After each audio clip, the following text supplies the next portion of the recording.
Hey everyone, I'm Megyn Kelly. Welcome to the Megyn Kelly Show and today's true crime mega episode. Today we have our psychological deep dive from various perspectives after the shocking Luigi Mangione murder of the healthcare CEO. And then 2 episodes from our Fraud Week with a focus on the NXIVM cult from my hometown up in Albany, New York, and my family's own fraud experience, including the undercover tape I got between me and my fraudster. Unbelievable stuff. Enjoy, and we'll see you Monday. Hey everyone, I'm Megyn Kelly. Welcome to the Megyn Kelly Show and happy Wednesday. We are learning new and disturbing details about the accused healthcare CEO killer as his manifesto and other chilling writings become public. This comes amid more bizarre displays of praise for this guy, Luigi Mangione, from those who are positioning him as some kind of Robin Hood figure. I'm over it. I'm really over that psychosis by some faction of the American populace. Just, you know what?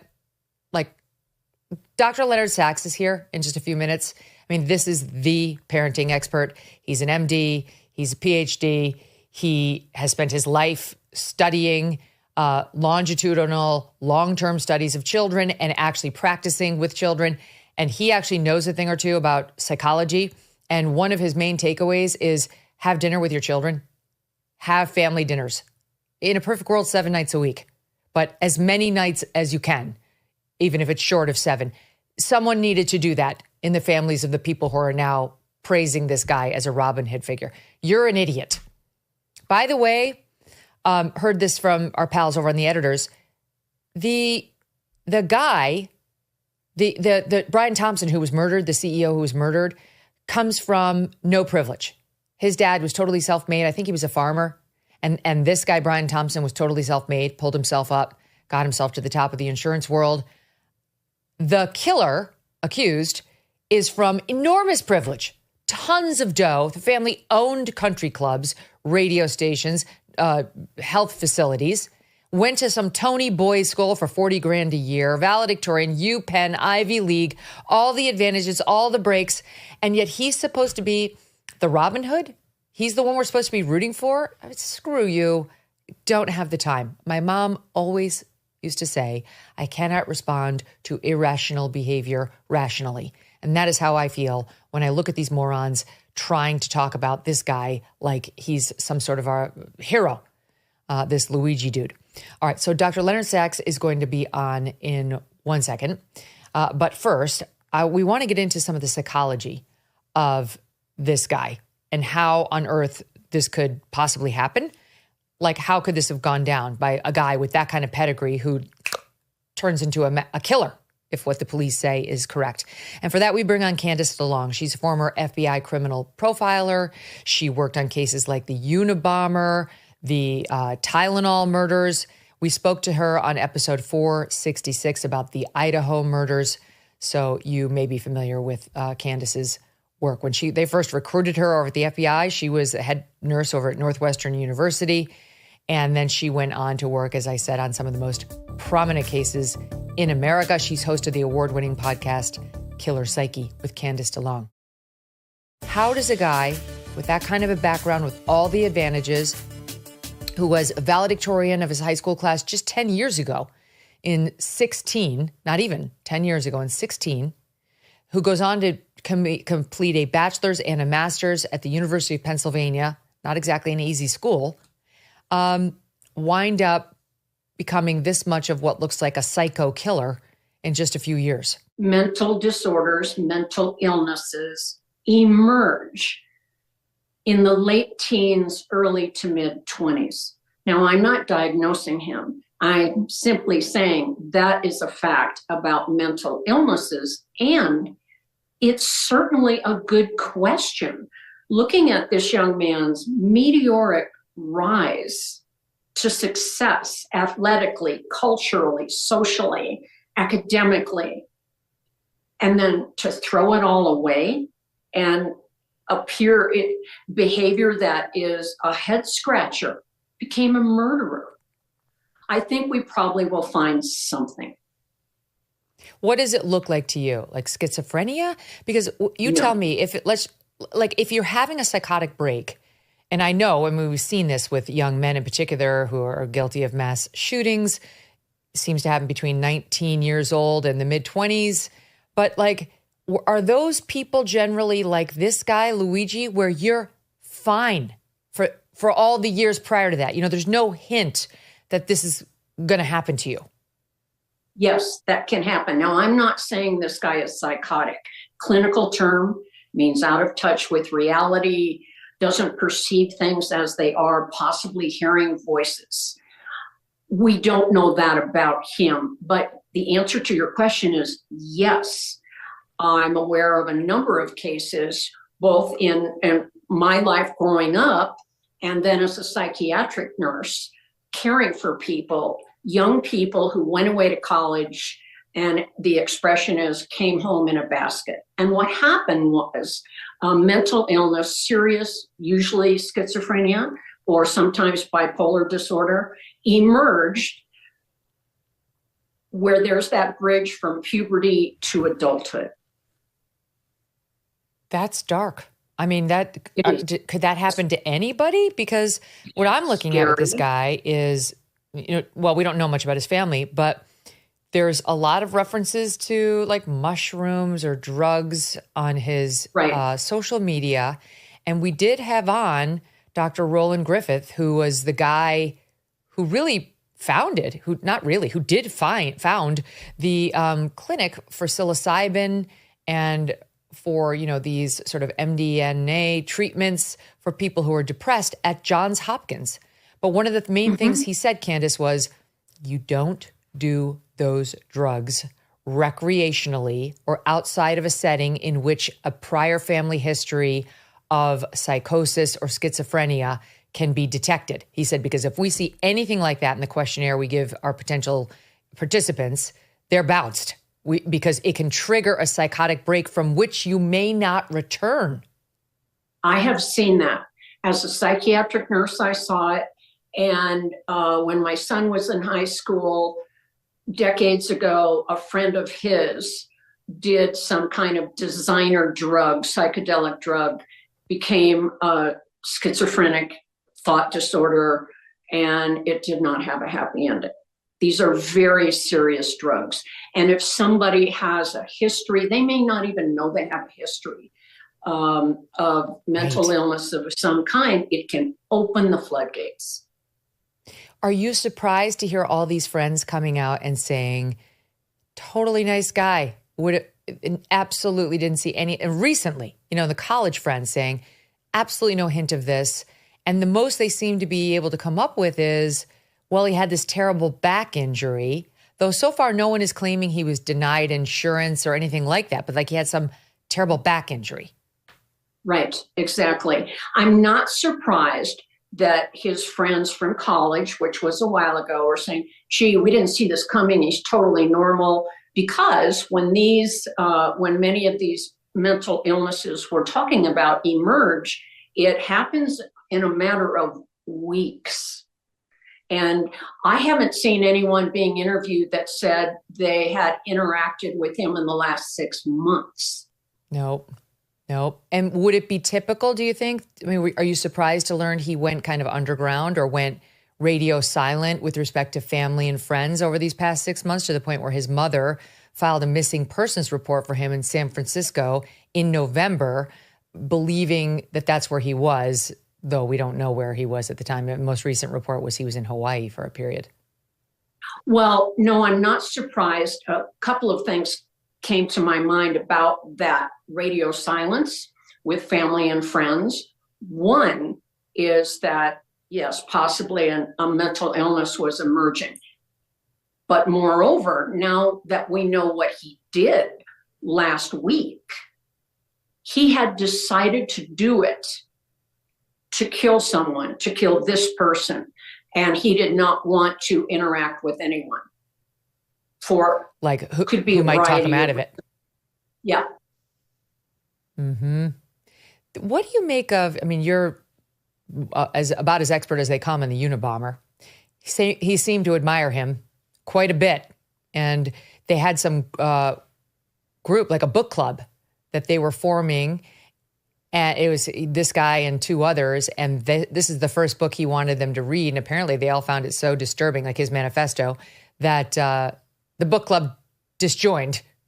It fell apart before they made it through the end of Ted Kaczynski's writings. But this Luigi fellow really found him inspiring.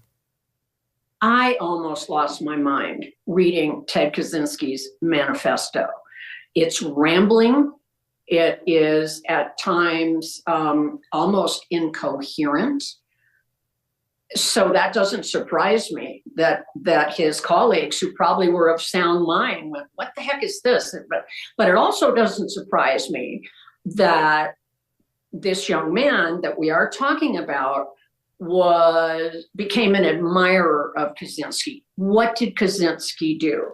He killed people that he thought were harming society, or at least he attempted to. The truth is, when Kaczynski put a bomb down and walked away, or mailed a bomb, he had no idea who was going to be hurt or killed by it. And he didn't really care. That is different than what we are seeing here with Mangione. He was being led into the courthouse yesterday to be charged in connection with this alleged crime, and seemed to be trying to wriggle out of the physical control of the police officers to be heard. It's kind of difficult to understand what he's saying, but my read of it is, and we'll play it, but I'll just give it to you in advance. It's completely, we don't know what, it's completely out of touch and an insult to the intelligence of the American people. It's lived experience. Listen here. And it's completely out of touch and an insult to the intelligence of the American people. It's lived experience. Okay, so that was for his extradition hearing. They're trying to bring him back to New York, where his lawyer is fighting it to keep him in Pennsylvania for a few more weeks. I mean, I think the game is delay when you have a criminal defendant with this much evidence against him. What do you make of that? When I saw that, of course, I watched it very carefully. And one of the things that I noticed was when he was in the police vehicle, there is no indication, I couldn't see, that he was causing a stir, that he was combative, yelling, screaming, kicking, anything like that in the vehicle. He gets out, he looks around, he spots the camera, and then he goes on his rant. Now, there was a time I worked at a county emergency psychiatric facility, and most patients that were brought in were in the back of a police car, and they were screaming and yelling. There's actually a cage wall to protect, it looks like a cage to protect the police officers in front. He wasn't doing that. He was cool, calm, and collected until he knew the cameras were rolling. Okay, so it's performative to some extent. I think we've got, I mean, his lawyer says, I've seen no evidence that he's the killer. Okay, we've all seen overwhelming evidence, if 1/10 of what the news is reporting, that it was all over this guy. He basically had a T-shirt that read, "I'm the killer of CEO Brian Thompson." He had his manifesto on him. He had the gun on him. He had the bullets on him. Now the latest reporting is that his fingerprints, they do match fingerprints found at the scene of the murder. And in the notebook that's on him, this is how one of the ways in which we know, other than his book club, that he had a fondness for the Unabomber, because they are reporting at CNN that his notebook included a list of to-dos and tasks that he needed to complete to facilitate a killing, as well as notes justifying those plans. And in one passage in the notebook, he concludes that using a bomb against his intended victim could kill innocents, but that shooting would be much more targeted, musing what could be better than, quote, to kill the CEO at his own bean counting conference, which indeed is what happened. Try to help us understand here, Candace, because if you read his alleged manifesto, and the police haven't yet released it, but there is a report online. CBS claims that they've seen it. Ken Klippenstein claiming he's seen it and has posted it. it goes on to say some of what we already read to our audience yesterday. To the feds, I'll keep it short because I respect what you do for the country. To save you a lengthy investigation, I state plainly I wasn't working with anyone. This was fairly trivial, some elementary social engineering, basic CAD, I don't know what that means, a lot of patience. The spiral notebook, if present, has some straggling notes and to-do lists that illuminate the gist of it. My tech is pretty locked down because I work in engineering, so probably not much info there. I do apologize for any strife or traumas, but it had to be done. Frankly, these parasites simply had it coming. He rips on the healthcare system and how large United was and how life expectancy in America is not what he hoped it would be. And then he goes on to say something interesting. Obviously, the problem's more complex, but I don't have the space. And frankly, I don't pretend to be the most qualified person to lay out the full argument. He says, many people have illuminated the corruption, the greed. And then he writes, evidently, I am the first to face this with such brutal honesty. So as somebody who, does this kind of profiling, Candace, what he's saying, I don't really understand it that well. There are a lot of people who get it better than I do. But I understand I'm the first one to sort of be brave enough, he's saying, to do what needs to be done here, to face it with brutal honesty. And he's confessing to the feds. Let me save you the time. I did it and I did it alone. What does all of that, if it proves to be real, and so far it looks like it may be, tell you? He wants attention for what he did. He's certainly getting it. This is the biggest story I've seen in a long time. This way eclipses the Idaho murders. To me, what you just read seems a bit disjointed, but what he's saying is parasites, it needed to be done. Sorry if anyone was hurt. And he takes it upon himself. He is the avenging angel as he sees it. Yet in his notes, I see fragmentation, wandering thoughts, which all would support that this whole thing has to do with the mental decompensation on him going on. And last question quickly. Does that mean insane as a legal matter? Well, as insane, of course, legally means the individual did not understand, did not know at the time they committed an act that it was wrong. And that's hard for people to understand. But if an individual has voices in their head telling them to kill someone in order to save the rest of America, that is a very serious mental. They really thought what they were doing was right, and they belong in a mental facility, not a prison. So, like John Hinckley. Exactly. Well, we may see that defense offered, depending on where the facts go. Candace DeLong, always a pleasure. Thank you. Thank you so much for being here. Thank you, Megyn. Happy. So interesting, right? It's so interesting. I mean, this guy was methodical. He used a lot of planning, the escape plan and so on. It was far from perfect. So all of that will be used by the prosecution to say he knew exactly what he was doing. But legally insane is a different standard. And, John Hinckley went to a mental facility instead of a jail because he did it for Jodie Foster. He didn't realize what he was doing was wrong. I mean, this can work depending on what the facts are, and we'll see. So far, his lawyer isn't saying we're going to cop to an insanity plea or anything like that. He's suggesting we have the wrong guy, which is laughable. Okay, now we're joined by Dr. Leonard Sachs. Dr. Sachs is a psychologist. He's a family physician, an MD, and a New York Times best-selling author.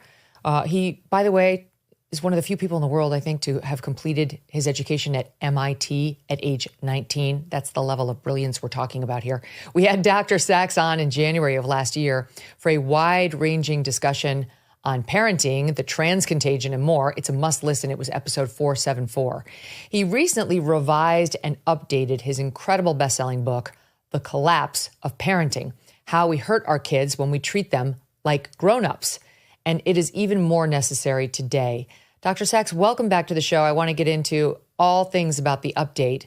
But can I get your thoughts to kick it off on this accused killer in connection with the murder of Brian Thompson and what you glean from the facts that we just outlaid with Candace? Yes, absolutely. I think it's such an illuminating story. And I've seen this so much in my own practice as a family doctor now for more than 30 years. So many boys want to be heroes. They want to be seen as heroes. They want to see themselves as heroes in their own eyes. You know, I spoke some years ago at a conference on juvenile justice, statewide conference in New Mexico, and the topic was Boys Adrift, the title of one of my books. And after my presentation, they had a panel of four experts from across the state. And one was Judge John Romero, who's the chief of the juvenile judges in Albuquerque. And he said when he first began doing this work as a juvenile judge in Albuquerque, he was puzzled because all these teenage boys, good men with great potential, being accused of these horrible, violent crimes. And he would take them into his chambers and say, why are you doing this? Don't you understand? You're going to go to jail for decades. Why are you throwing your life away? And he told us it took him a long time to understand these boys want to be heroes, and the school doesn't understand that, but the gang understands it. The gang says, "Here's a gun. Go and shoot the rival gang leader, and if you succeed, you're a hero. If you get killed trying, you're a hero. If you get thrown in jail, you're a hero. If you chicken out, you're a wuss." And then he looked right at us, and he said, most of you're not from the barrio, and you're thinking, oh, I'm doing great. My son's not going to be in the juvenile justice system. He said, but your son is no different. The difference between your son and the boys I see, your son is staying at home in his bedroom playing his video games. The difference between your son and the boys in my chambers is your son is playing with pretend guns in his video game, but it's the same dynamic, playing with pretend guns, being a pretend hero in his Call of Duty and his Grand Theft Auto. In both cases, though, your son has left the real world in his fantasy world, wanting to be a hero in his own mind. And that's the same thing that's going on here. We have failed as a society to capture these boys, to give them better models, better ways to become a hero, to be a hero in the right way. And again, that's going back to my book, Boys Adrift, where I talk about good role models, men like Dietrich Bonhoeffer, who gave his life for the right cause. Dietrich Bonhoeffer was a pastor, had a comfortable job preaching in New Jersey in 1938, and left that job and went back to Nazi Germany, put his life in jail, in jeopardy, and joined the conspiracy to take the life of Adolf Hitler, and was caught and was executed in concentration camp. That's a good man. That's a role model. We're failing at the job of inspiring boys to be the right kind of hero. So how do you figure out whether it's that kind of a problem where he is sane and has not suffered a psychotic break, but just is under this delusion that he needs to be a hero somehow and he's got to do it. He's the only one brave enough to do it, versus, oh no, it's basically a school shooter with a different purpose. He's had a break. It happens often around this age, and he's lost it. He's no longer of sane mind. Okay, I've written about school shooters, and that's a different process in place. There's always been a small minority of boys who take pleasure in killing, take pleasure in inflicting pain. And I wrote an article about this for a magazine called First Things. I called it The Unspeakable Pleasure. And that's a minority of boys. That's rare, but it happens. And again, that's not insanity. That's a variation on human nature. It's always been with us. But again, we need to know how to capture these boys. We have the game of football. Hey, there's always been boys who enjoy inflicting pain. Have them play the line. And I was doing this talk at the University of Wisconsin-Madison, and it happened that my host used to play the line for University of Wisconsin-Madison. And I called out to him and I said, do you have any comments about that? And he said, a good hit is better than sex. Healthy cultures know how to capture boys and channel those instincts into healthy channels. It's not insanity. The insanity plea in that case is a cop-out. Okay, there are people who truly have psychotic disorders and they hear voices telling them that this person is a lion who's going to eat them and they have to shoot them. That's not what's going on here. That's not what's going on with Luigi Mangione, and that's not what's going on with school shooters. Some invented lawyers try to make that case. It's unpersuasive. We're not talking here about psychotic disorders and schizophrenics. We're talking about boys who have evil impulses. There's nothing new about this. This is as old as Genesis chapter 4. Sin is crouching at the door. Its desire is for you, but you must master it. Genesis chapter 4. What would you guess, and this is a total guess because we don't know much about his family, but you are a parenting expert and an actual MD, and you've been doing this kind of work for decades now. I'm just going to guess, Dr. Sachs, the Mangione family probably didn't have the dinners around the table together 7 nights a week. That's just a stab in the dark. You know, I have learned the hard way. It's very hard to speculate about what went on under the roof at home. We all know that he graduated from a secular high school, a school with no religious affiliation.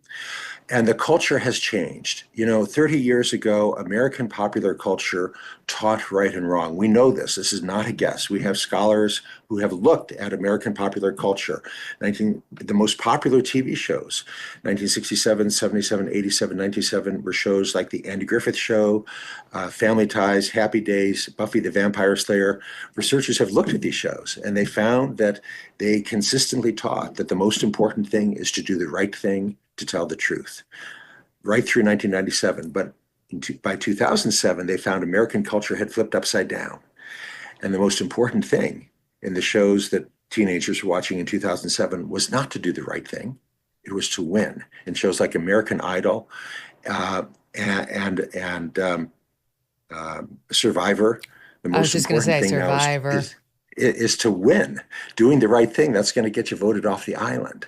So American popular culture, beginning in the early 2000s, was no longer about doing the right thing. It's about winning and becoming famous.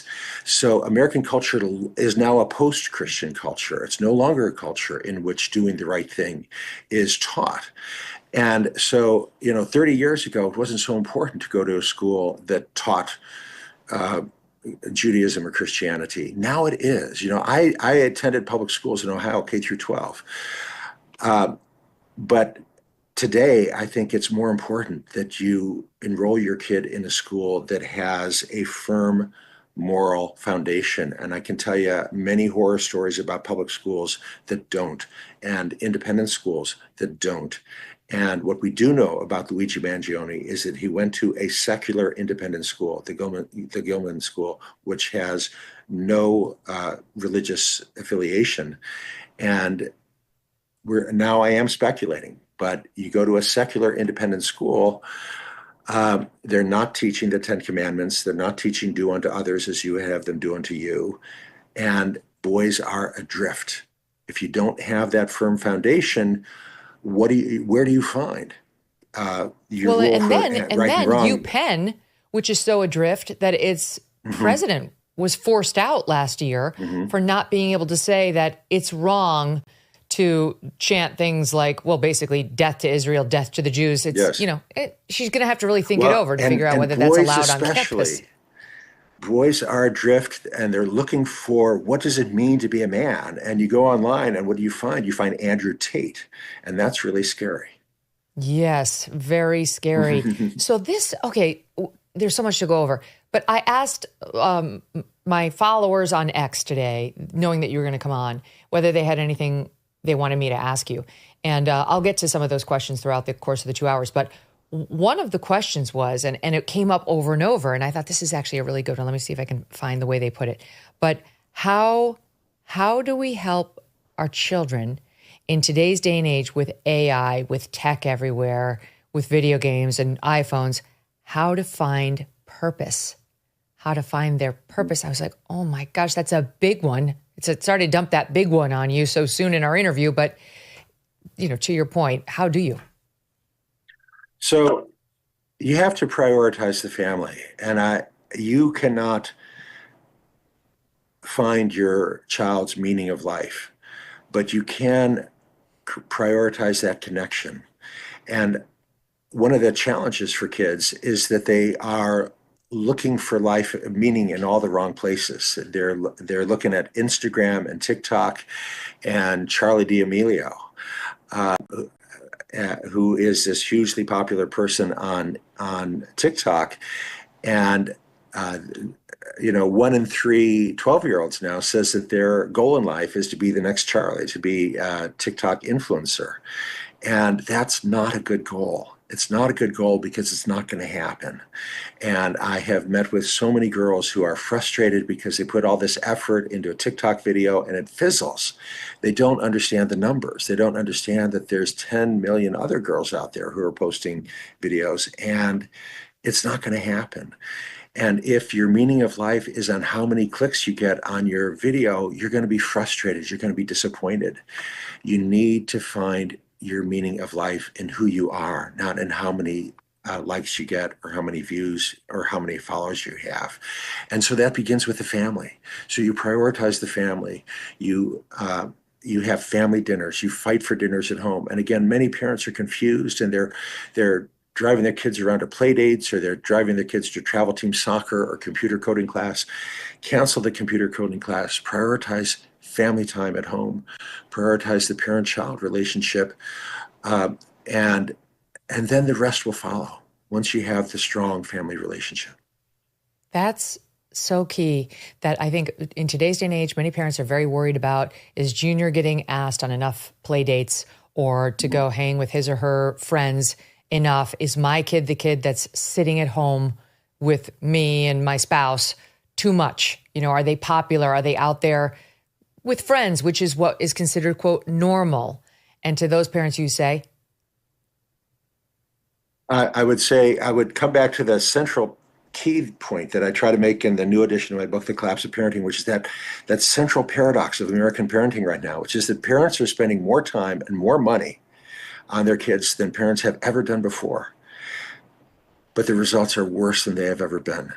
American kids are more likely to be anxious and depressed than they have ever been. They are in worse shape physically than they have ever been. They are less fit than they have ever been. They are heavier than they have ever been. So bluntly, American parents are doing it all wrong because American parents are really confused.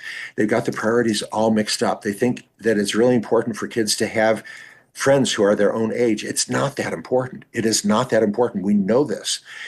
Whether or not your 5-year-old or your 10-year-old has a lot of other friends their own age is not important. It's not. It's not a predictor of good health. It's not a predictor of happiness.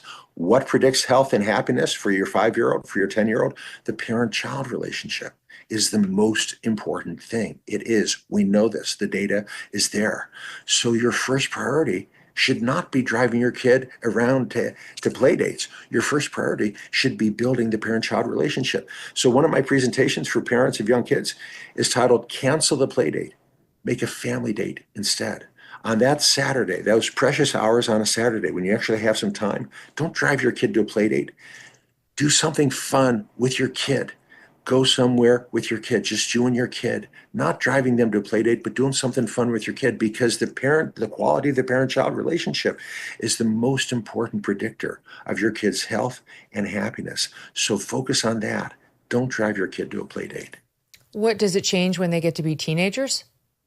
Okay, this is where, again, a lot of parents are confused. They expect their teenager to push them away, and they think that's fine, and they assume that the parent-child relationship is less important for teenagers, and it's not. It's more important. And again, parents are like, oh, well, I really believe in privacy, so I'm not going to monitor what my kid is doing online. Huge mistake, huge mistake. We've got girls who are sending selfies to boys that they don't even know, and the parent is not aware of this, and it has life-changing bad consequences for girls. You've got to put parental monitoring software on your teenager's phone. and say, look, this app is going to see every photograph you take before you even do anything with it. And if there's anything inappropriate, it's going to pop up on my phone. And if you do anything inappropriate, you're going to lose your device indefinitely. Girls don't. So one of the stories I share, 12-year-old girl had a 14-year-old boyfriend. He asked her to send him some photos, nothing obscene, just wanted to see her take off her school uniform, blouse, and kilt to reveal bra and panties. Of course, she knew her parents would not allow this. So she goes into her bedroom, closes the door, locks the door, and does as he acts, and sends the photographs using Snapchat. Now, Snapchat claims you can send a photo using a 5-second self-destruct, and after the recipient has seen the photo for 5 seconds, it will vanish. And if they try to save the photo using a screenshot, you, the sender, will be notified. Snapchat is lying. It knows that there's dozens of free apps out there that will save the photo and the sender will not be notified. The boy, of course, had installed one of these apps, and he saved all the photos. School administrators later determined that he didn't intend for anyone else to see the photos, but he was at a party and he set his phone down to grab some chips and talk to some friends. Another boy came along that lock screen had not engaged, found the phone, went to the gallery, found the photos, forwarded each of the girls' photos to his own phone, posted each of the photos on his own Instagram. Within 3 days, everybody at the school had seen them. Boys this girl didn't even know were coming up to her and say, hey, Emily, how about you do a striptease for us? This girl had a total meltdown. She'd never had any problems before. She'd been invited to a 3-day ski weekend. The birthday girl whose parents were hosting the ski weekend, the birthday girl called with this girl and said, I hate to make this phone call, but my mom is totally freaking out because all the other moms are freaking out, and they're all saying that they won't let their daughter come if you're going to be there because they all think you're now some kind of bad influence. So I have to uninvite you. I'm really sorry. I have to uninvite you. Girl totally melted down, refusing to go to school, saying her life was over, that the photos would always be out there, which is totally true, incidentally. The school administrators made this boy take them down, but by that time, 20 other boys had picked up the photos and reposted them. I'm told they're still out there. Started cutting herself with razor blades, saying she wanted to die. The parents took her to the doctor. Doctor diagnosed depression, prescribed Lexapro, 10 milligrams, and arranged for urgent psychotherapy. That accomplished nothing. So you now have a 12-year-old girl with depression, not responding to medication or psychotherapy. Who's at fault? The girl? Her boyfriend? The other boy? The parents are to blame. Look, this is a very grown-up device. With this device, I can take a photo and send a photo, and once I send that photo, I have no control over what happens to it, over who sees it. If you're going to put a device like this in the hands of a child, then you are responsible for every photo they take and everyone who sees it. You must install parental monitoring software if you're going to give a device to a child under 18. And explain to your kid, the app is going to see every photo you take as soon as you take it. If it's anything inappropriate, it's going to pop up on my photo. You're going to lose the device indefinitely. And parents will push back. Parents will say, look, I believe in privacy. I don't want to see my kid's photo. If she don't want to see my photo, if she don't want me to see her photos, I'm fine with that. I don't want to see her photo if she don't want to see my photo. And I say to that parent, look, privacy is great. You want to share a photo privately? Here's what you do. You print it out on a piece of photo paper. And then you take it over your friend's house and show it to them, and then you shred it. That's privacy. There is no such thing as privacy when you share a photo with a phone. And you know who didn't get the memo? Jeff Bezos, one of the world's richest men, shared photos with his girlfriend, and they were leaked. And you know who else didn't get the memo? General David Petraeus. Same story a few years earlier, had all of his passwords and two-factor authentication, thought it could not be hacked. Anything can be hacked. The moral of the story of Jeff Bezos and David Petraeus: don't share any photo with a device unless you're prepared for grandma to see it in the newspaper. And you don't share that by preaching that. You communicate that by saying, I've installed an app on your phone. Do not share a photo. Do not take a photo unless you're prepared for everybody to see it. And again, American parents will push back and they'll say, oh, come on, my daughter's just going to Google, how do I get around parental controls on NetNanny? Well, I've actually spoken with employees at Net Nanny, and they told me that they have colleagues whose full-time job is to Google the phrase, how do I get around parental controls on Net Nanny? And if they find that some kid has found a hole, they patch it, usually within hours, and the app will update.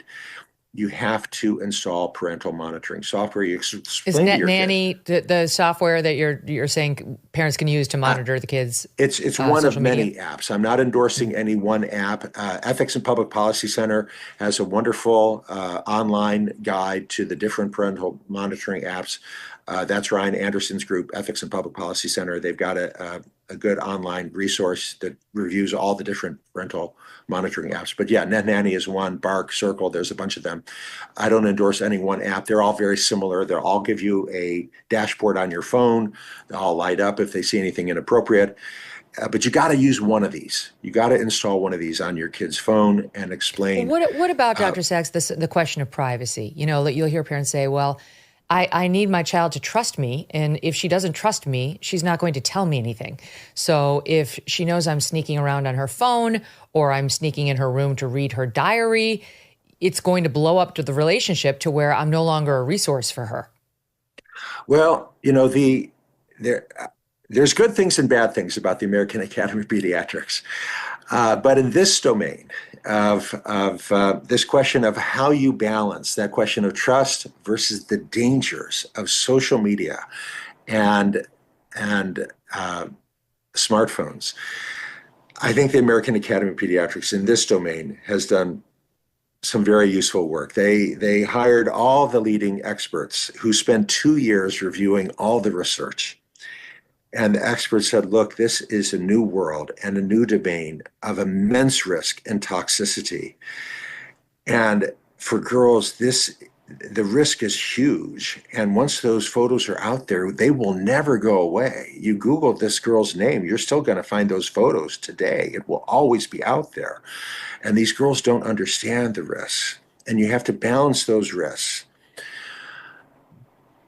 And the experts said in the official guidelines of the American Academy of Pediatrics, quote, there should be no expectation of privacy when a child or teenager under 18 is online. No expectation of privacy. That's the official guideline of the American Academy of Pediatrics.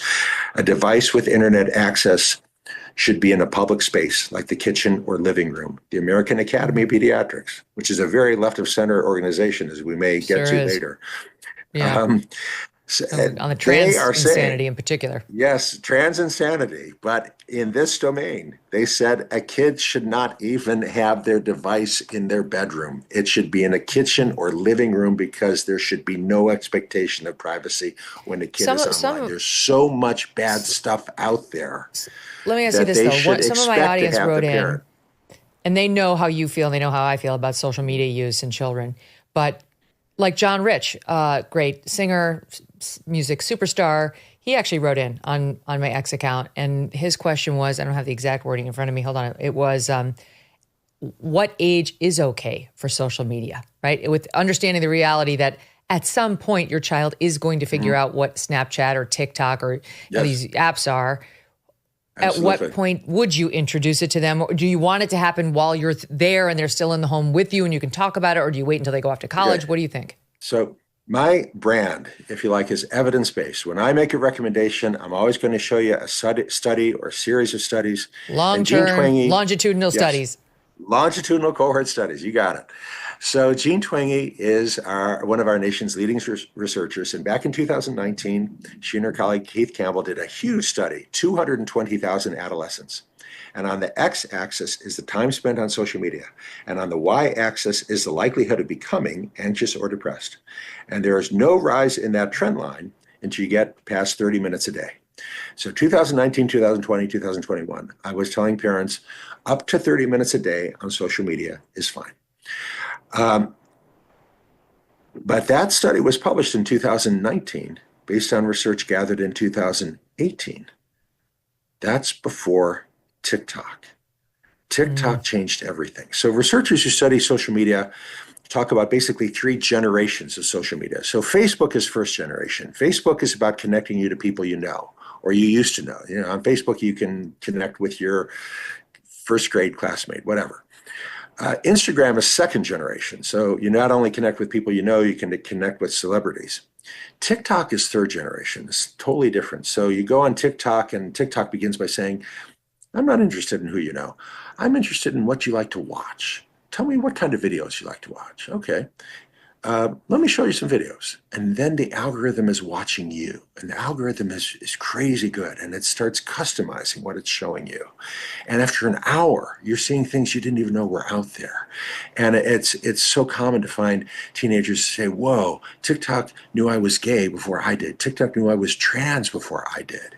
And then in 2021, researchers reached out to TikTok and said, that the algorithm is really dangerous. It's dragging kids, especially girls, down in this rabbit hole that's valorizing anorexia and self-harm. You got to change the algorithm. And TikTok responded and said, okay, we'll change the algorithm. And then last year, the researchers said, you didn't make it better. You made it worse. It's getting worse.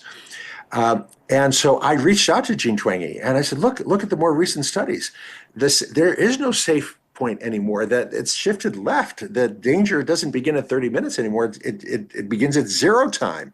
And Jean Twenge responded. She sent me back an email saying the research now supports a total ban on social media for all teens, for all children up below 18 years of age. And that is where I am now. The newer research in the era of TikTok, no social media for any kids. We can argue about whether it's 16 or whether it's 18, but the research now strongly supports no social media for any kid in the English-speaking world under 16 or 18 years of age. And that's, I mentioned the English-speaking world because there's an interesting factoid here. Everyone's been talking about this rise in anxiety and depression that has occurred in the last 15 years. And John Haidt and Jean Twenge and others have talked about how, it's all because of the smartphones and the social media. But one thing that John Haidt and Jean Twenge haven't talked about much is that look at Greece, look at Russia. You have not seen that rise in anxiety and depression in Greece and in Russia, even though kids in Greece and Russia are just as likely to have smartphones, just as likely to have social media. They're not showing the rise in anxiety and depression. Well, what's different? Okay, I've made the argument that American popular culture has become toxic in a way that's not true in Greece and Russia. American popular culture has changed in a way that it didn't change in Greece and Russia. American popular culture has become post-Christian in a way that has not. I'm not holding up Russia as a role model by any means, but American popular culture is a post-Christian culture. It's a toxic culture of envy and disrespect in a way that maybe is not true in Greece and Russia. And I think that's important because just locking down the smartphones is not enough. We also have to offer our kids a healthier culture. Yes, this is so good to hear. I mean, I feel like we've all experienced this in our day-to-day lives with the weird competitive strain amongst some kids where they're not rooting for their friends. They, if one friend gets a home run, instead of cheering him on, the other teammate is like, put me in, I need to get a home run. It's like, this is a weird strain that we're seeing in today's kids too often. And that makes perfect sense. And yeah, I mean, I think I've said this many times about the Russians. I've been over there a few times and they're actually a very loving people who think wonderful things about the American people. Our leaders have had obvious conflicts and, we know what's happened in Ukraine, but it's not to demonize the Russian people. If you went and spent time over there, it's still a Christian nation. They still have some fundamental beliefs that we could all get behind. It's our country that's lost its mind culturally. And whenever you say that, they think you're some sort of a Russophile, but that's not what I'm saying. It's not what Tucker has been saying. Anyway, I know it's not what Dr. Sachs is saying. There's so much more to go over. There's tons of questions coming in. By the way, our audience can email me with questions for Dr. Sachs. You can still get on board. It's Megyn at megynkelly.com. You can do it right now, and we'll pick back up with him in just 2 minutes. Don't go away. With me today, Dr. Leonard Sachs. He is the author of the book, The Collapse of Parenting: How We Hurt Our Kids When We Treat Them like grown-ups, which has just been updated this year. Get your copy now, just in time for Christmas. Guys, great gift for the wives, vice versa. Grandparents, great gift for the parents. Everybody can get this in time for the holidays, and I highly recommend this. Dr. Sachs is the expert. He doesn't suffer from the woke mind virus. He's a true expert, both a doctor and a psychologist who's been dealing with children and families for decades now, and just has spoken sense for as long as I can remember. Okay, so explain the title in today's day and age, what that means when we teach when we treat our children like grown-ups. Right. So in order for parenting to work, parents have to have authority. So I actually begin the new edition with something that happened in the office just as I was writing the new edition. So mom brings her daughter in, and she's sick. The 6-year-old girl, mom explains her daughter has a fever and a sore throat. So after mom explains what's going on, I say, okay, time for me to take a look. Would you please open your mouth and say, ah? And daughter shakes her head, no. And I say, okay, mom, looks like I'm going to need your help here. Would you please ask your daughter to open wide and say, ah? And mom says, her body, her choice. Okay, my body, my choice, longtime slogan of the abortion rights community, more recently adopted by activists opposed to COVID vaccines. Mom is using that slogan to defend her daughter's refusal to allow me, the doctor, to look in her daughter's throat. So that's an extreme example of what I mean by the collapse of parenting. Parents who think it's actually virtuous to let kids decide. That's an extreme example, and that's rare. Let me give you a much more common example of what I mean by the collapse of parenting.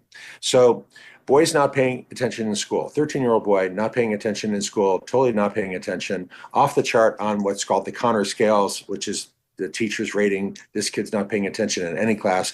Parents take him to the child psychiatrist. Child psychiatrist says, well, attention deficit disorder, let's try Vyvanse. Vyvanse, medication, tremendously helpful. Boy's now doing great, but he's jittery, totally lost appetite, palpitations. Parents see this article I wrote for Time magazine about the dangers of these medications. They bring him to me for a second opinion, and I do a more careful sleep study. I do a more careful sleep history. I asked the boy, do you have a video game console in your bedroom? He said, of course, doesn't everybody? I said, were you playing video games last night? He said, of course, wasn't everybody? When did you finish? Like 1:32. And mom's like, 1:30, you were playing video games, 1:30 in the morning? What were you playing? Oh, RDR2. Excellent game. All right. So I say to mom, you got to get the video game console out of his bedroom. No video games. And you got to limit how much time he's spending playing video games. Max 30 minutes a night on school nights, and no video games after 9 o'clock at night, and no video game console in the bedroom. And mom says, I couldn't take the video game console out of his bedroom. He'd totally freak out. This is a parent who is unwilling to limit how much time her son is spending playing video games. She is uncomfortable exercising her authority. That is very common. And that is also what I mean by the collapse of parenting. Parents who are uncomfortable exercising their authority. And as a result, this kid is not paying attention in class. He doesn't have attention deficit disorder. He's sleep deprived. Sleep deprivation perfectly mimics attention deficit disorder of the inattentive variety. Vyvanse was immensely helpful. What's Vyvanse? What's Adderall? They're amphetamines. They're speed. They compensate for the sleep deprivation. But the appropriate remedy for sleep deprivation is sleep, not Schedule II amphetamines. And the psychiatrist failed to do a careful sleep history. And this is happening all the time. And I see this a lot as a family doctor, these kids who are being medicated because the parents are not doing their job. That's happening a lot. How about the drive for good grades? Because I had one parent write in saying, how hard should I push my teenager in today's day and age with kids suffering from anxiety? If my kid is like, I'm striving for B's, do I just say, good for you, honey, do what you think is right? Or do I say, well, why not A's? Maybe you don't have to play 2.5 hours of basketball. Maybe you could take one of those hours and go for an A. But parents are almost afraid to do that now because, our kids are all so stressed out. Well, when I speak to parents, I do a lot of presentations for parents. And incidentally, I don't want to come across the wrong way. The book is not a rant against bad parents. The objective of the book is to empower the parents to exercise their authority, to encourage that parent to do the right thing, to do what you should do. That's what I'm trying to do there. So you asked about grades. So when I speak to parents, either individually or in groups, I will often say, I'll mention a longitudinal cohort study, which is a study where you follow kids from childhood through adolescence, all the way to 32, 40, 50 years of age. What characteristic of a child best predicts good outcomes at 30, 40, 50 years of age? Is it the grades that they got? No, it's not. It's character. It's honesty. It's self-control. So it follows from that our top priority as parents is not top grades. It's honesty and self-control. So good grades are great. There's nothing wrong with that. But character and self-control and honesty are more important. And as a family doctor, I've seen a big change. 20 years ago, parents were more likely to say, I'd rather you get a C on the test honestly than cheat and get an A. And that's the right thing to say. Today, I hear parents who say, hey, you want to get into top university, you've got to have amazing grades. And there has been a rise in cheating over the last 20 years, which I document. So you got to be very cautious about emphasizing good grades because a lot of kids are getting the wrong message. And there has been a rise in cheating among American kids over the last 20 years. That was one of the things that the Menendez parents allegedly told their kids before they killed them. You've got to get straight A's. You have to win, period. It doesn't matter how you do it. You can cheat, you can steal, fine. That what's important is to win. Just don't get caught. And it was kind of a fascinating thing and didn't end well. We're losing that moral compass. Being a good person and doing the right thing, even if it hurts, is more important than winning, more important than getting a good mark. Again, that was the lesson of the Andrew Griffith Show in a long, long time ago. It was the lesson of Happy Days and Family Ties. It used to be the lesson that kids would get from American television. It's not the lesson they get anymore, but it's a lesson that you as the parent have to teach. But how do you teach drive? Okay. How do you teach motivation? This is a real problem, and there's a lot more going on than cultural factors are part of it, and some of this is gender specific. So let's talk about boys. Testosterone levels have dropped a lot in the last 50 years and even in the last 20 years. And that's a major focus of my book, Boys Adrift. And a lot of this is due to endocrine disruptors. And it turns out that boys depend on testosterone for drive. Girls don't. So, yeah, I think that is part of the story. And, when I first started looking into this years ago, it sounded kind of weird and but there is actually very good research. And I actually wrote a paper for the National Institutes of Health published in their scholarly journal on this topic about how plastic bottles, the kind that people drink bottled water out of, actually contain endocrine disruptors like diethylhexyl phthalate that lower testosterone levels. So your son shouldn't be drinking water out of a plastic bottle. You should pour tap water into a steel canteen, and that's what you want to be drinking your water out of. Don't microwave in plastic. It doesn't cost anything to follow these guidelines, but it fixes the testosterone levels. So yeah, there's different factors that affect. That's why I wrote a book called Boys Adrift, and a book for girls called Girls on the Edge, because the factors and another book are called different. Why Gender Matters. Yes. Whoa, you've really done your homework. I appreciate that. I read that when it came out, Dr. Sachs, and I remember you. finding it so fascinating. And Thank when you. the trans insanity exploded, I was like, this is the one guy I want to talk to, because he wrote Yes. before all this nonsense that there are two different sexes. They are Yes. very, very different, and it matters. And now we're told, no, it's completely, interchangeable.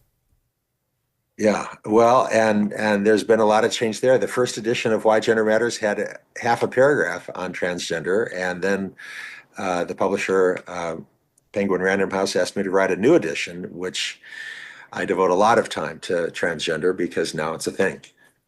Yeah, but I know you've been making the point, and you make the point here too, that the male brain and the female brain are very, very different, and that parents must understand that. Yes, and even the trans activists should be honest about this. Like, if you want to parade around trying to look like a woman, that's your choice. But don't try to tell me that because you feel like a woman, even though you're a man, you just are. Because all the studies show that your brain is different. Yes, your body's different, but your brain is different. And you make the point in this book that parents need to understand that too, because you look at your child, your boy child, and you interpret his behavior one way because you have an older sister to that boy who at this stage was doing things very, very differently, maybe at a rapid, pace compared to the boy, and you're making no allowances for why gender matters. Yes. So absolutely. So you're in my book, Why Gender Matters, I remind parents that girls develop faster than boys. So if you have an older daughter, younger son, don't compare your son to your daughter. And again, from my own practice, parent of a 18-month-old boy said, when my daughter was 18 months old, I could bounce her on my knee and I'd say goo goo gaga and she'd say goo goo gaga and I'd say ee-oo and she'd say ee-oo, and we could do that for like 20 minutes. We'd just crack each other up. We'd have so much fun just making nonsense syllables. And I tried that with my son, and somebody was riding their bike past the front door and he went and looked at that, and then the house made a noise and he went and looked at that. He's very distractible. And I Googled that, and it said it could be a sign of autism. It could be a sign of autism. What do you think? Could it be a sign of autism? I said, well, could be, but it could also be a sign of boy.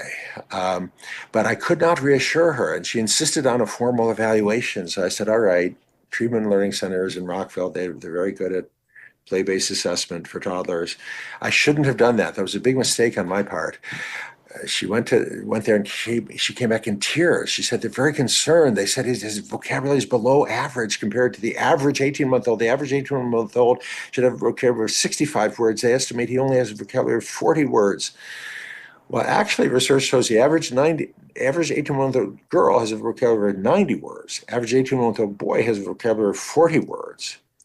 So let's consider that statement. The average 18-month-old child has a vocabulary of 65 words. Okay, 90 plus 40 is 130. 130 divided by 2 is 65. The average 18-month-old child has a vocabulary of 65 words. That's a true statement, but it's completely meaningless because a child is either a boy or a girl. You've got to compare boys to boys and girls to girls. There's nothing wrong with this boy. And he's perfectly fine. And this was years ago. He's gone on to be totally fine. He does not have autism. He's not on the spectrum. Yeah, if you have an older daughter, younger son, don't compare your son to your daughter. Compare boys to boys and girls to girls. Let's talk about autism for a second, because it's, of course, very much in the news. And with Robert F. Kennedy Jr. up for a potential HHS chief, he's been saying, is it environmental? There's so many toxins around us, from the microplastics, which you just mentioned, to the pollutants in our air, in our soil, and so on our food. He thinks it's too much toxic overload.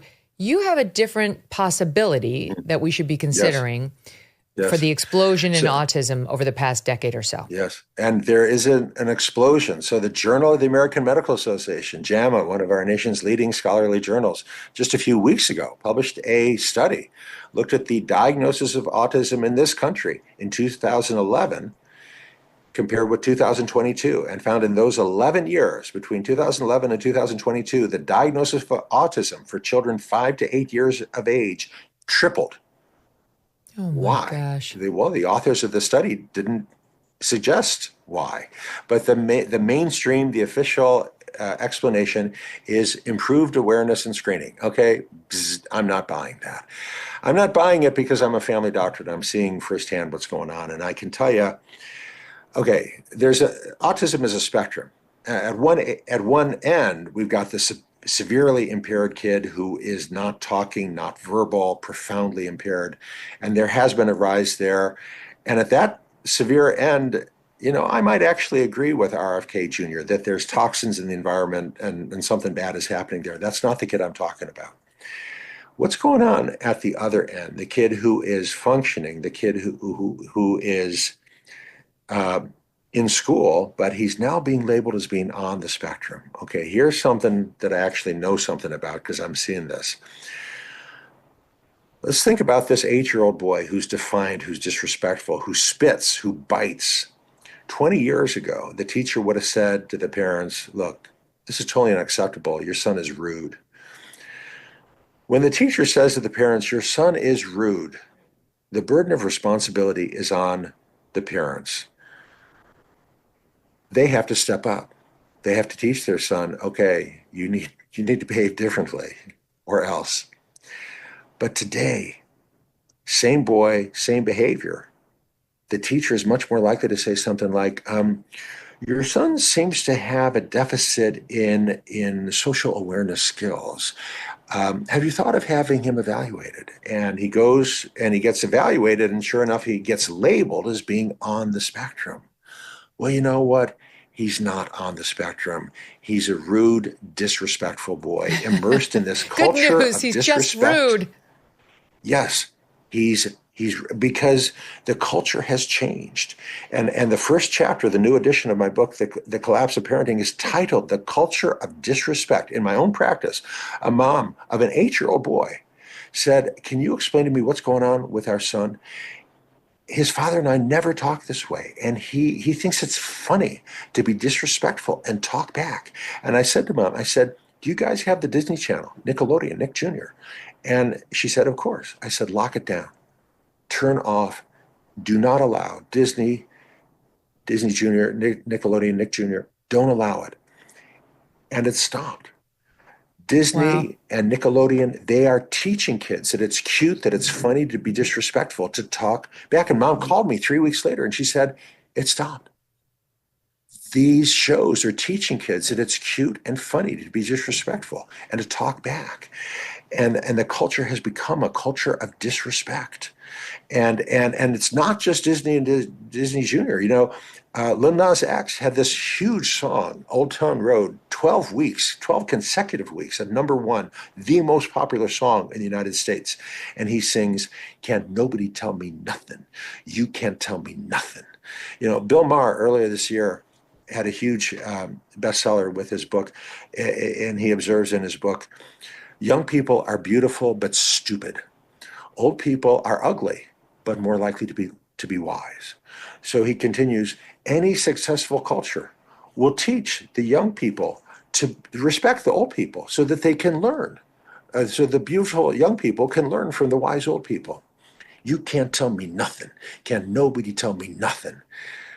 This new culture of disrespect, where American popular culture, from the Disney Channel to the most popular songs to TikTok and Instagram, breaks bonds across generation. You can't tell me nothing. If you can't tell me nothing, why go to school? Why go to church? The new American culture of disrespect breaks bonds across generations. And the result is kids in their bedroom looking at screens who want nothing to do with their parents, nothing to do with church. And the result is kids who are adrift. And this is a major factor driving this growing generation of kids who are adrift and looking for meaning. This is in our own family, it's a hard line. If the talk towards myself or my husband gets disrespectful, they will get punished, and they know it. They're usually very good kids. We don't have a ton of opportunity to punish them, but that's smart talk back to the parent that's extremely disrespectful. We will punish them for that. But for this very reason, there have to be societal boundaries within which we play. And if you're a child and you're speaking to an adult, all the more so. This reminded me, just asked my team to pull it over, of a bit James Carville did after the election, the Bill Clinton aide who helped get him elected. And, and he's a Southerner, he's a Louisiana boy through and through. And he's not woke. He's a leftist Democrat, but he is not a woke guy.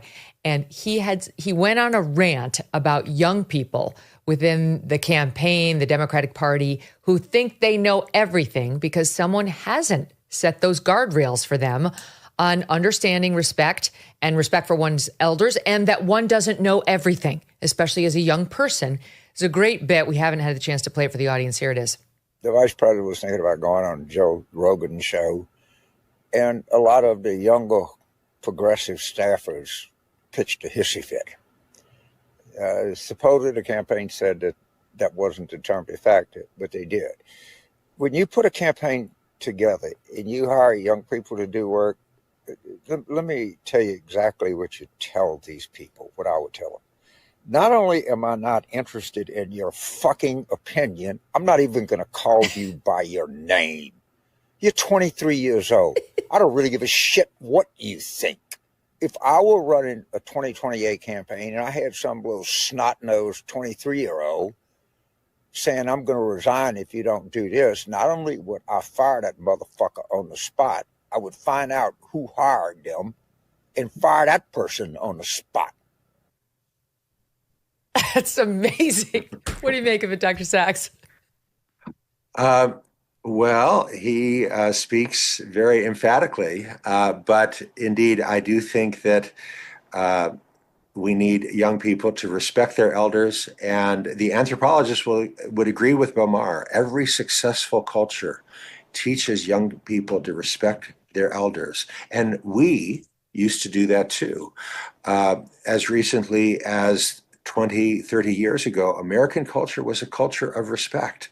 And the most popular TV shows, like the Andy Griffith Show in the 1960s, even Buffy the Vampire Slayer in the 1990s. Little House on the Prairie. Yes, were shows that had those strong connections across generations. We have lost that. And, you and I cannot change Hollywood, but we can create a culture of respect in our own home. And again, that's what I'm trying to do in my book, The Collapse of Parenting. We can't change Hollywood, but I'm trying to encourage parents and give parents some guidance. How do you do that in your own home? You've got to create that culture of respect within your own home.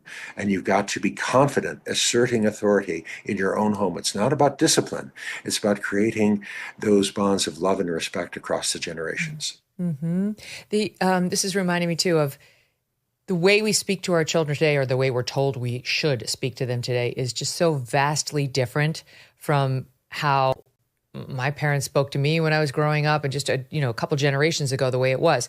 You could make the case against the way parents like mine, my mom, Linda, who I adore, lines like, "Stop crying or I'll give you something to cry about." Okay, that may have been a little far on the spectrum, but today, we've gone so far around the bend that we have lost our authority. And I don't know what kind of psychobabble these young parents are listening to, but it's encapsulated in this bit that was going around Instagram recently.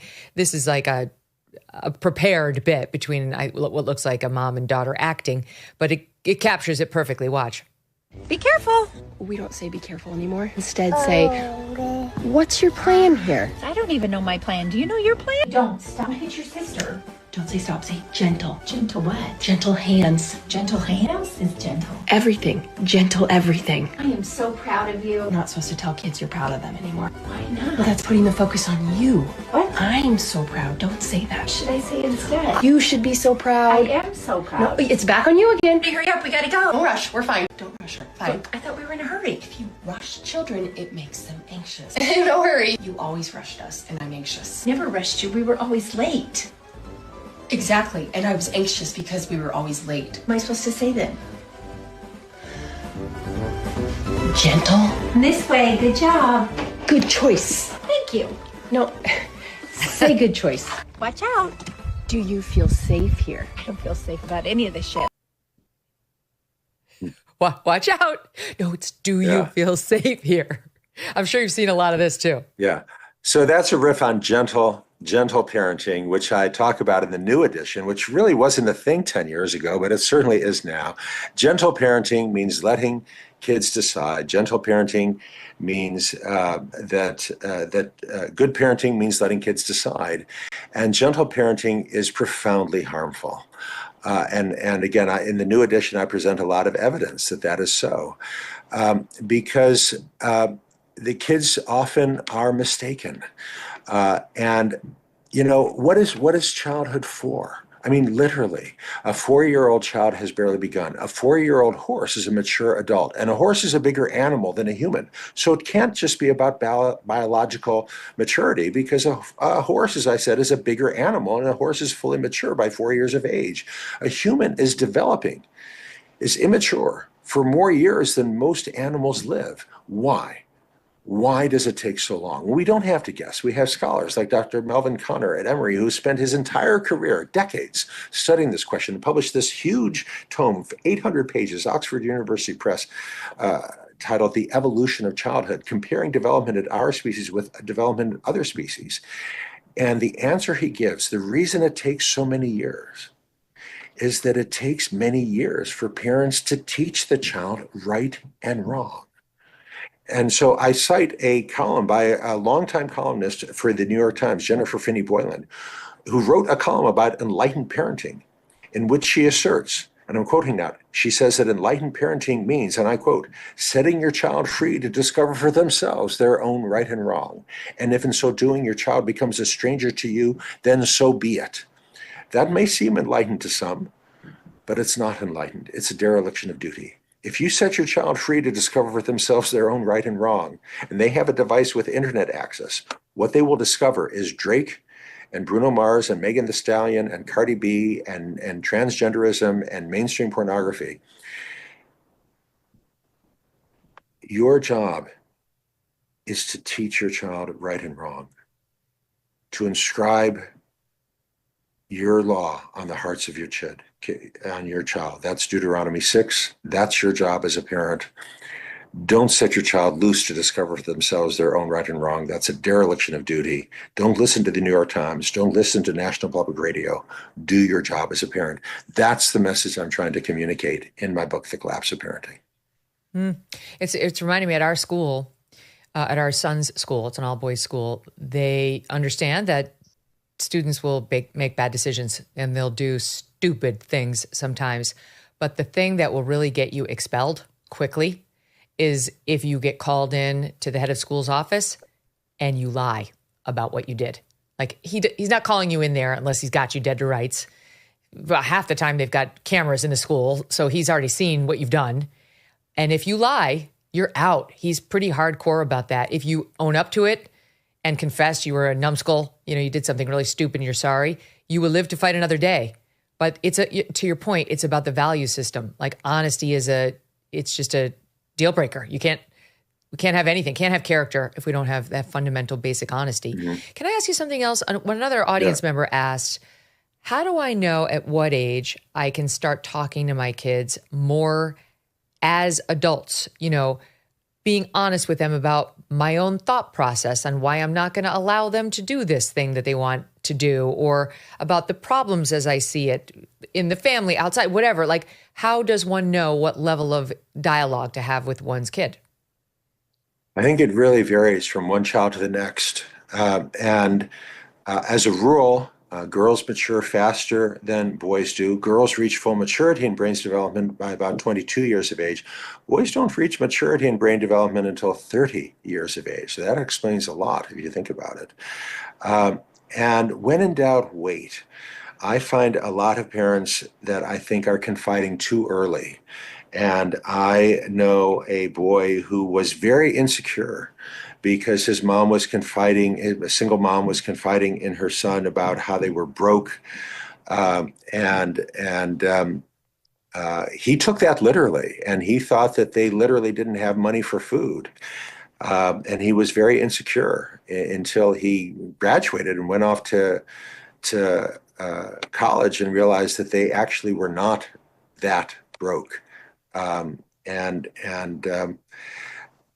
again, parents and sometimes single parents are a little bit more prone to this because they don't have an adult confidant.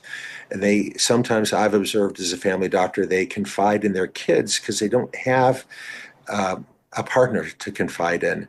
And they're confiding in their 12-year-old when maybe they shouldn't be. And as a result, that 12-year-old is insecure, more insecure than they have to be. So when in doubt, keep it to yourself, is one general rule I've learned. I seem to remember you being a big proponent of chores and responsibilities for kids. Does that extend to, I had one audience member ask about, to what extent is it appropriate for me to ask the older kids to help me with the younger kids? Because the older kids have responsibilities of their own, and they have grades they have to keep up, and they have sports they have to make. And like, is it a dereliction of your parental duty to try to fold in the older ones to help with the younger ones, or is it a good thing? No. So there's a whole chapter in the new edition titled Humility, which I call the most un-American of virtues. Justin Bieber had a big hit a few years back where he's saying, I'm going to light up the sky like lightning and this world will belong to me. Being proud and standing tall and this world will belong to me. Those are very American characteristics. But we now have all these studies where researchers find that the kid with the highest self-esteem at 15 years of age is that individual who's most likely to be resentful and frustrated 10 years down the road. Because if I'm so amazing at 15, how come I'm working for a low wage in a cubicle at 25 years of age? Actually, one of the best predictors of happiness and contentment at 15 years of age is humility. Wow. Being humble. And yes, absolutely. And you'll find that research in my book, The Collapse of Parenting. Being humble, being grateful, powerfully and accurately predicts happiness and contentment. How do you teach humility? And again, parents are confused. They don't get this at all. When I speak to parents about the virtue of humility, during question and answer, a mother said, I don't want to teach my daughter to be humble. That's ridiculous. I wanted to have my daughter to have a high self-esteem. So when that big job opportunity comes along, she'll go for it. I want to teach my daughter to be humble. That's ridiculous. I said, Mom, with all due respect, you're confused. You're confusing being humble with being timid. Those are not the same thing. They're very nearly opposites. And the virtue you want for your daughter in the situation you're describing, when a big job opportunity comes along, the virtue you want for your daughter is not high self-esteem. The virtue you want for your daughter in that situation is courage. Courage means you know your inadequacies, your failures, your shortcomings, and you find the strength to move forward anyhow. There is no courage without fear. High self-esteem is not the virtue that you're looking for. High self-esteem leads to frustration and resentment. And I can tell you this firsthand. I had a girl in my own practice who at age 15 had very high self-esteem. She wrote a short story and her English teacher wrote on it, A+++, you have a spark of the divine fire.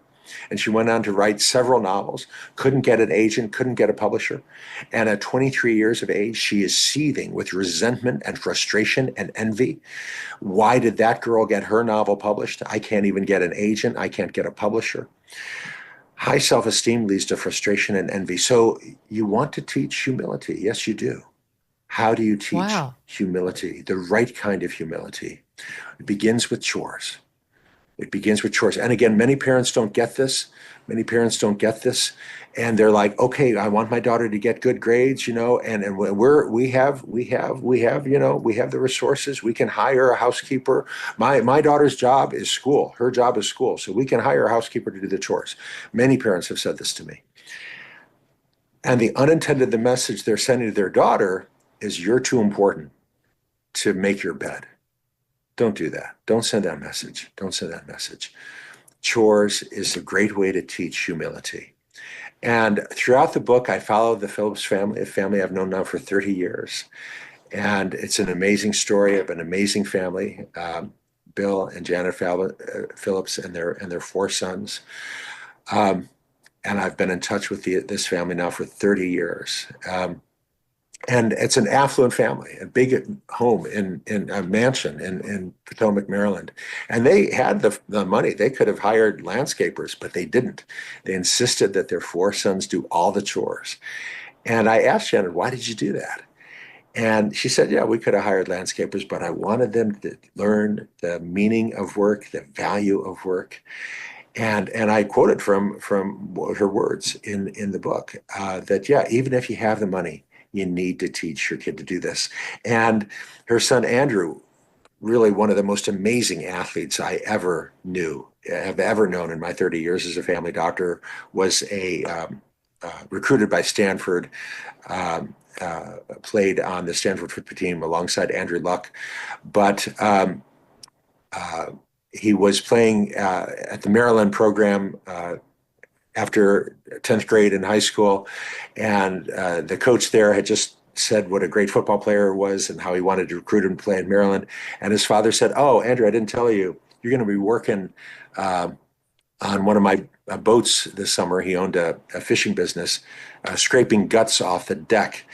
And Andrew was so upset. He wanted to do all this fun stuff this summer. And instead he's scraping dead fish off a salmon fishing boat next to this guy who's just been released from prison, a convicted felon, drug dealer, Mexican, who's talking about coming to Jesus in the state penitentiary. But Andrew said, I learned something working alongside this drug dealer who's come to Jesus, something I would never have learned at, the upscale camp. Learning about the value of hard work, learning humility, the most un-American of virtues. You need to teach your kid humility. Humility leads to contentment and happiness. Use the kids, use the olders to take care of the youngers, and use them Absolutely. around the house, and use them on everything. So Chores. I think it feels very foreign to think of a parent, if your child is like, I really think I'm going to do something great in this world. Now my mother would have said, you might, and you might not. We really haven't seen any signs that you'll do that yet, but good luck. That's how my mom raised me.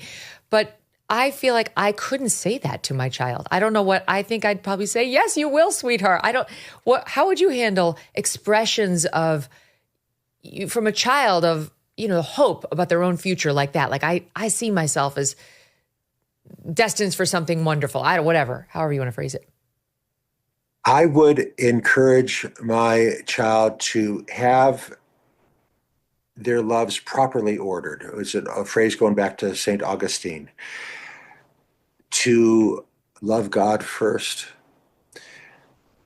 Make sure you want the right things for the right reasons. So if my daughter, for example, wanted to be an actress, why do you want to be an actress? You want to be an actress because you're inspired by the challenge of trying to become someone else and to get inside that person's head and persuade the audience that you are that person. That's great. That is great. And I totally support that and endorse that.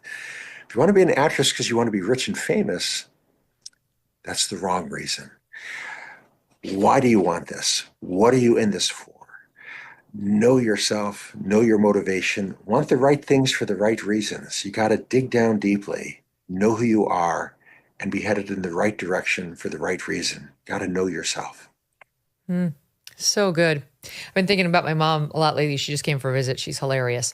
And there was this meme going around on Instagram that read as follows. I'm going to botch it a little bit. It was something to the effect of, the hardest thing about being a mom or a parent is you are raising the one thing you can't live without to be able to live without you.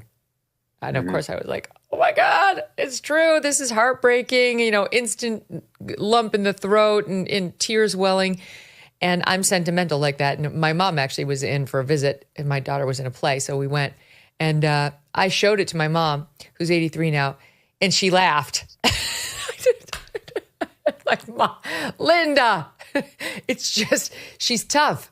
And she raised me in a tough way, but it worked out, And I think about all this stuff. Like, I never was told I had to get straight A's. I didn't get straight A's. No one ever hassled me over it. I was never told I was special. It's all the opposite stuff that now I've sort of been making fun of for the past 20 years. But you know what, Doc? Maybe my mom was onto something. I don't know. Yeah, it reminds me of my own mom, the late Dr. Janet Sachs, a pediatrician. And I was the youngest of three boys. And I remember when we were at a friend's house and one of the other moms said, "Oh, Jackie, your youngest is going to be leaving soon to go to college." And she said very coolly, she said, "Well, they do grow up, you know, that this is what's supposed to happen." But again, a lot of parents are confused about this. And again, in my own practice, husband and wife were planning a ski vacation and they wanted their 13-year-old to come with them. And she said, "Well, you know, I'm not that big on skiing. How about if I just stay at Arden's house? You and Dad go away and I'll stay at Arden's house." And Mom was very proud of this. And she was boasting to me that her daughter did not go on the ski vacation. And I said, that's not good. You should have insisted that she come with you. At age 13, your daughter's primary attachment should be to you, the parents. Yeah. And again, parents are confused. At age 13, the primary attachment should still be to the parents. When that attachment breaks too soon, and her primary attachment is to her 13-year-old friend, that's too soon. Because her primary attachment at that age should still be to her parents. When it breaks too soon. What age is not too soon? 18. Okay. At 13, 14, 15, 16 years of age, the primary attachment should still be to the parents. And we've got so much research now showing that when it breaks too soon, at 23 years of age, now that girl's still now going to be texting her parents and saying, "I don't know what to do. What should I do, Mom?" And we've got so many of these stories now. And we not just stories, we've got data. We've got this explosion of kids in their 20s and even 30s who are now living with their parents. There are more 30-year-olds living with their parents than has ever been the case in American history. It's a weird demographic reversal of failure to launch, of young people who now are unable to live independently because the acorn broke open too early, is the analogy I use in the new edition of The Collapse of Parenting. These kids broke out on their own at 12 years of age and went and hung out with their primary attachment was their 12-year-old peers at 12, 13, 14, 16 years of age. And now at 25 years of age, they don't know how to live independently. They did not develop normally. Let me ask you this. So I got to take a break, but I want to ask you this question when I come back. So how did any of us who were raised in the 70s or before survive? Because most of us had parents who totally ignored us and they were not the primary person really in our lives. We were kind of alone and independent and latchkey, but we wound up okay. Oh, that's a tease. More with Dr. Sachs right after this. So, Doc, what do you make of that? So those of us who grew up in the 70s, pretty much without parents, who turned out fine. Absolutely. It was a much healthier culture. We're talking about the culture of the Andy Griffith Show, Happy Days, Family Ties. And again, this is not a guess, this is not nostalgia. And I talk about this in the book, and I talk about how the culture has changed. And the culture of the last 15 years has become a much more toxic culture, a culture of envy and disrespect. And this is why the burden on parents now is much greater, because now they have to do much more. They have to do things that your parents never had to do. They have to provide a culture, which your parents didn't have to do. Your parents didn't have to be there for that. But now parents today have to do so much more. They have not only to provide a culture, they have to block out all the toxicity and harm of the bad toxic culture of the Disney Channel and of TikTok and Instagram. And they have to provide a good, healthy culture. And they don't even know it. Many parents are not even aware of all the bad things that the culture is doing. So again, the mission of the book, the objective of the book, is to wake parents up, to make them aware that, look, your TV is an agent of this really bad culture, and you don't have to turn off the TV, but block out the Disney Channel. You know, home and garden television, that's okay. The History Channel is okay, but not the Disney Channel. And your laptop is fine. You can watch the Megyn Kelly Show, but not YouTube. YouTube is spreading a lot of really bad stuff. If you're going to watch YouTube, make sure you're there.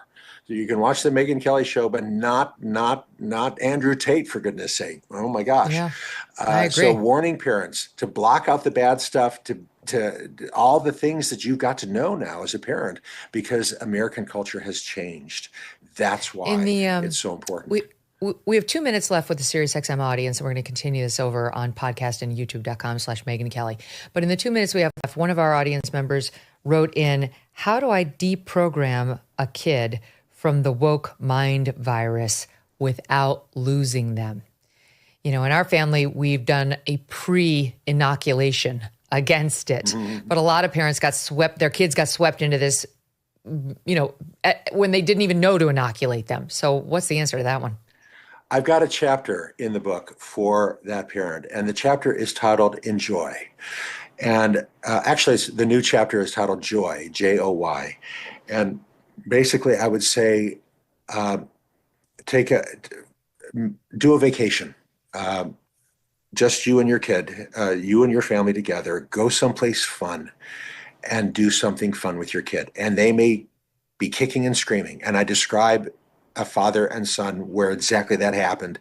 And the son didn't want to go and was kicking and screaming, didn't want to go.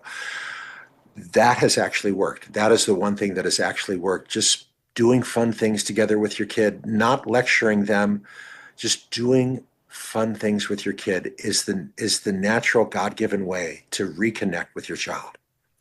Wow, that's excellent. The more it's back to your core message: more time with you, more time around the dinner table, more time with your values and bonding with you and reestablishing that close relationship. And I know we talked about last time, don't vacation with your children's friends. No, they cannot bring a friend on the vacay. That's right. Those are for families to reconnect with one another, because those relationships are so critical to your child's wellness for reasons like this. So speaking of the woke mind virus, part of what it does is teaches children to prioritize identity over everything, skin color or some alleged weird sexual proclivity or some alleged gender spectrum nonsense. But it also leans in to any weakness, illness, alleged mental defect. You know, I was saying not long ago, it's so in today's day and age, your kid cannot get into a good college by writing, I came from a loving family where I was raised with great values and two present loving parents who were there for me to set boundaries. You've got to say, you've got some phobia, some issue. And there's a chapter in the book called it's about normophobia. Yes. So can you explain that? Yes, absolutely. So 15 years ago, I wrote a book called Girls on the Edge. And the girls I interviewed back then wanted to be effortlessly perfect. That was the thing back in 2009. And then more recently, the publisher asked me to write an updated version. And I found that girls today don't want to be effortlessly perfect. That's boring. That's lame. That's basic white bitch. And, who wants to be that? And the words that kids use on social media and that they teach others to use kind of reinforce that. Are you gender conforming or are you gender non-conforming? Well, who wants to be conforming? Are you neurodivergent or are you neurotypical? Who wants to be typical? That's boring. Divergent, who wants to be typical and conforming? You want to be divergent and non-conforming. And so Mary Harrington has coined this term, normophobia. Kids don't want to be normal. And this is a growing issue. It's not true of all kids, but it's true of a growing number of kids. They don't want to be normal.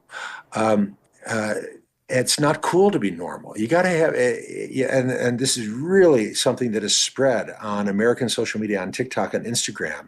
You got to talk about how you are anxious, how you're depressed, or how you're struggling with your gender identity, or how you're wrestling with being trans, or you're non-binary, or whatever. 70 years ago, C.S. Lewis wrote this book for kids, The Magician's Nephew, and he said that the problem about trying to make yourself stupider than you really are is that you very often succeed.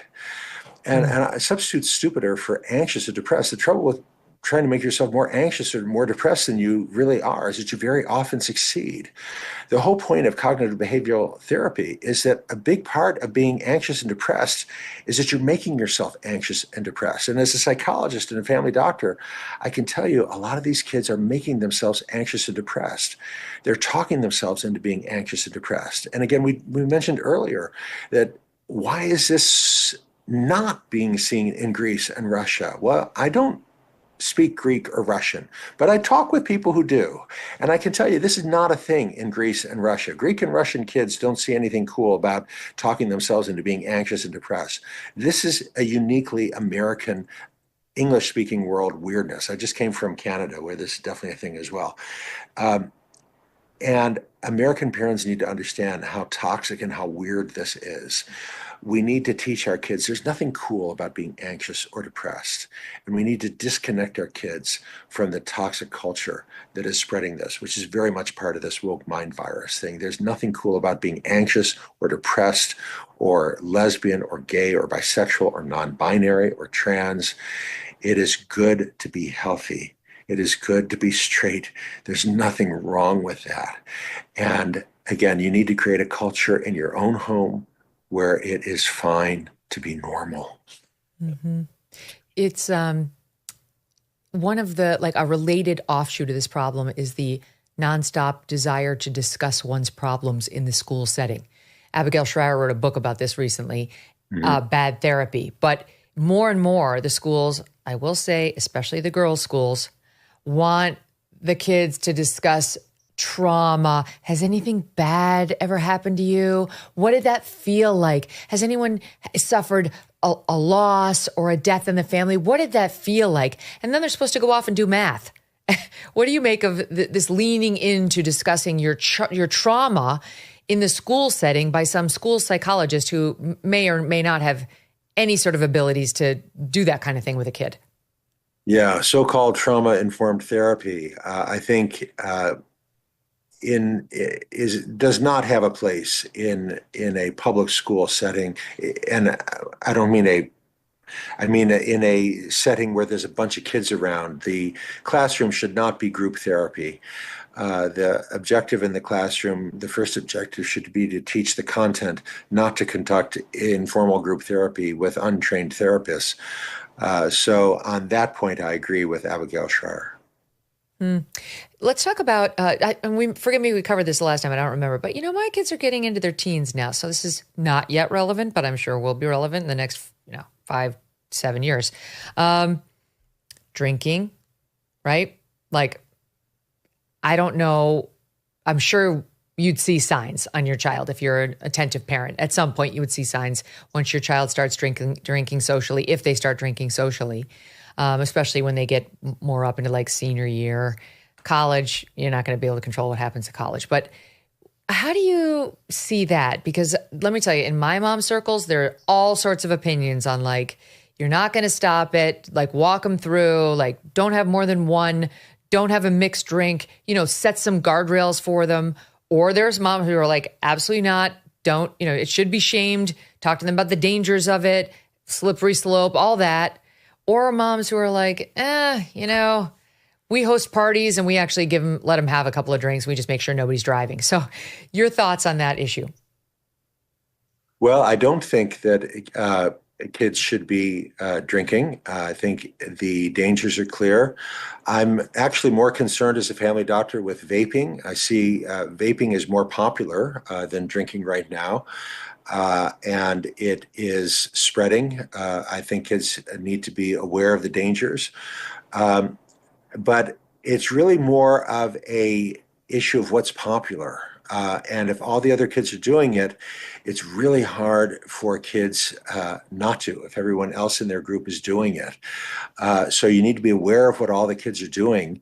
Again, I talk about in my my book, The Collapse of Parenting, the Phillips family. Mr. Phillips had a breathalyzer, and he would insist on if the boys were popular, and so kids would come to their home from other parties, and if a kid appeared intoxicated, he would insist that the kid blow into the breathalyzer, and if the kid was drunk, he would insist that the parents come and pick up the kid and drive them home, and that very quickly became known. And everyone would say, well, you know, the crazy Phillips dad, he's got the breathalyzer. And that had interesting consequences because people would say, well, you know, the crazy Phillips dad, he's got the breathalyzer. And that would give other kids an excuse not to drink because they would say, well, I'm going to the Phillips place, so I can't drink. You want to give kids an excuse not to drink. So by all means, buy a breathalyzer and have it at the home. And that will give your kid an excuse not to drink. So your kid can say, well, I cannot drink because my dad's got a breathalyzer. He's going to insist on testing me when I get home. Mm-hmm. Think about excuses you can give your kid. You want to be the evil parent. You want your kid to be able to say, I can't do that because my evil parents will do X. My dad will make me blow in the breathalyzer. Breathalyzers are cheap. Give your kid an opportunity to blame you for doing the right thing. All right. And how about sexual activity?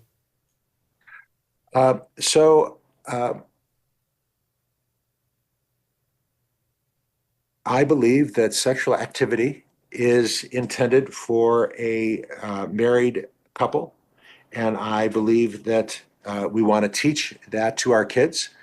I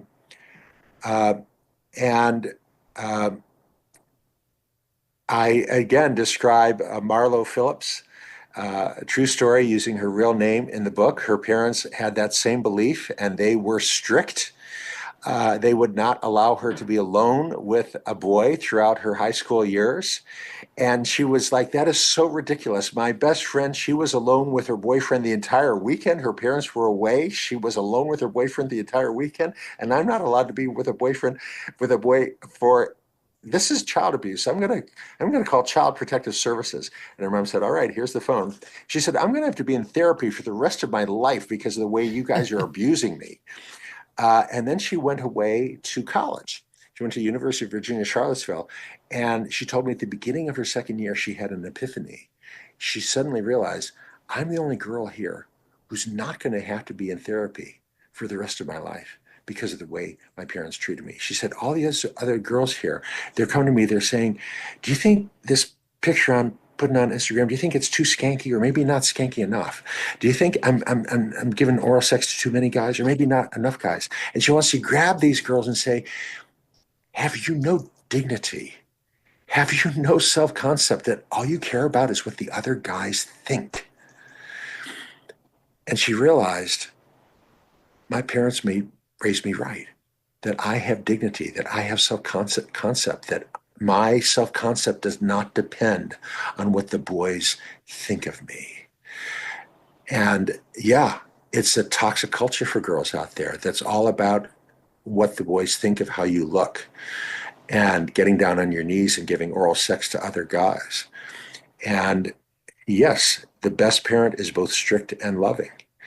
And the mainstream culture right now is about girls getting down there on their knees and giving oral sex to boys they barely know.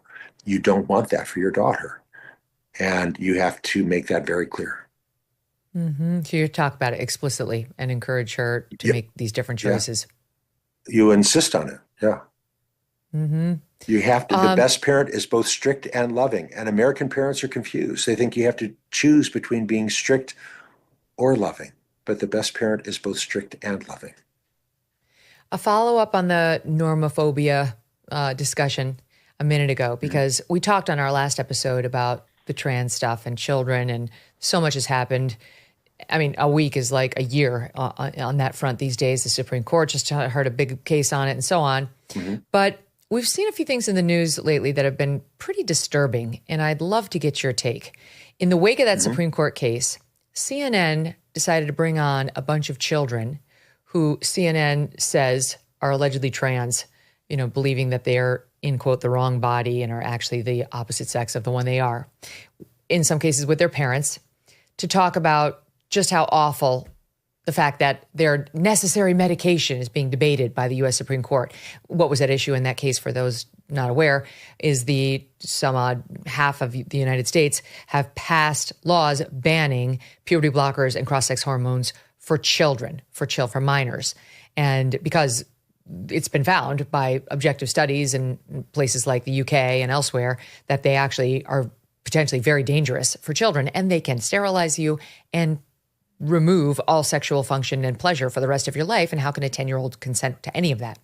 So CNN puts on this panel, and they have this 10-year-old child who I believe is a boy who's posing as a girl, named, I don't know the kid's name, but the boy posing as the girl is trying to express their fear over this country and what's happening now. And I'd love to get your thoughts on this clip. It's, is it SOT 5, Kelly? Let's play it. What concerns have you had about speaking out? That I'm gonna be murdered. One day I'm gonna be walking down the street and somebody's gonna come up and shoot me or something. That's a really scary thing to be worrying about at 10 years old. Yeah, that should not be a worry. Michelle, what's going through your mind as you hear your daughter say this? It's just hard to hear her say that. And she asked me three questions after she heard who won the election. Are we gonna have to move? Are they gonna take me away from you?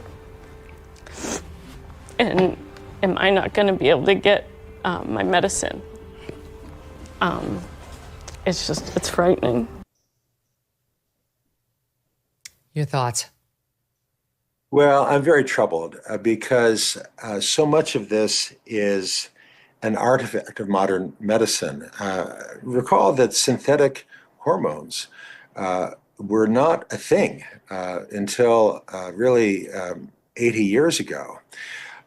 This entire transgender movement is a creation of modern medicine. It was not with us before the 20th century. Let's be straight. Lesbian gay has always been with us. It's mentioned in the Hebrew Bible. Transgender is not a thing.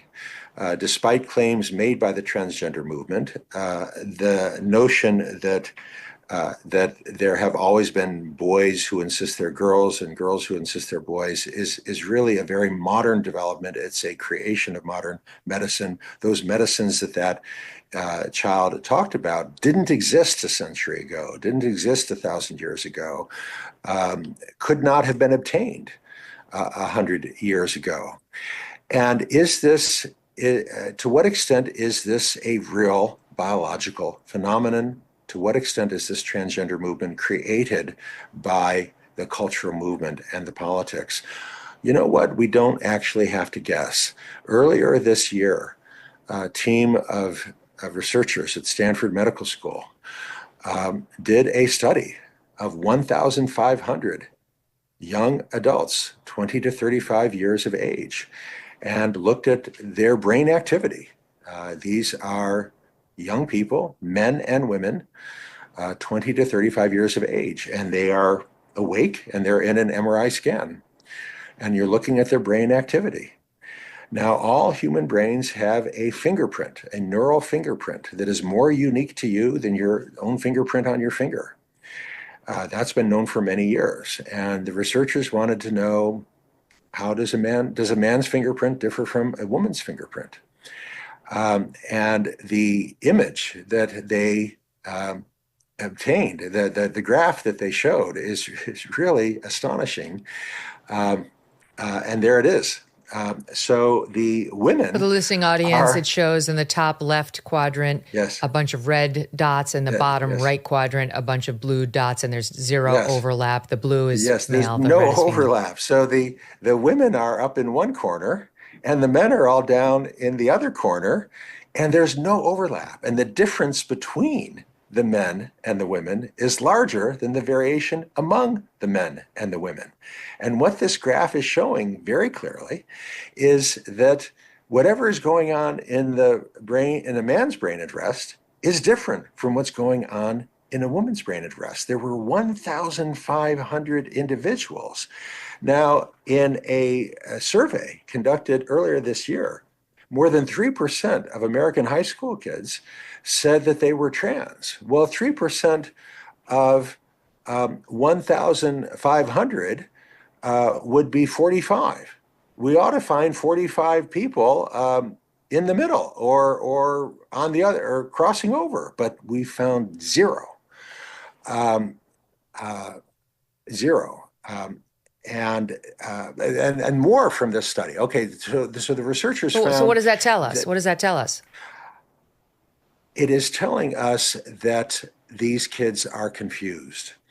An XY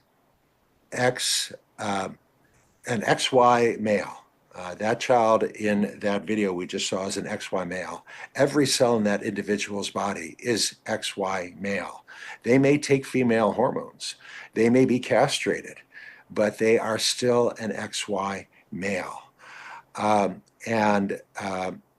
In my book, Why Gender Matters, I show that boys see differently, they hear differently, they smell differently than girls do, and that will not change. Now, that doesn't mean that all boys are one way and all girls are another other way. There's great variation among boys, and there's great variation among girls. And we should celebrate and acknowledge those variations. But male and female are biological realities. They are not social constructs. Pretending that that is not so, and castrating boys and giving them female hormones is not going to be in that boy's best interest. That is what this research is showing us. Possibly there may be rare exceptions. We can debate that case. But the comprehensive review coming out of the United Kingdom by Dr. Cass and her colleagues strongly suggests that in the great majority of cases, prepubertal kids should not be transitioning to the other sex.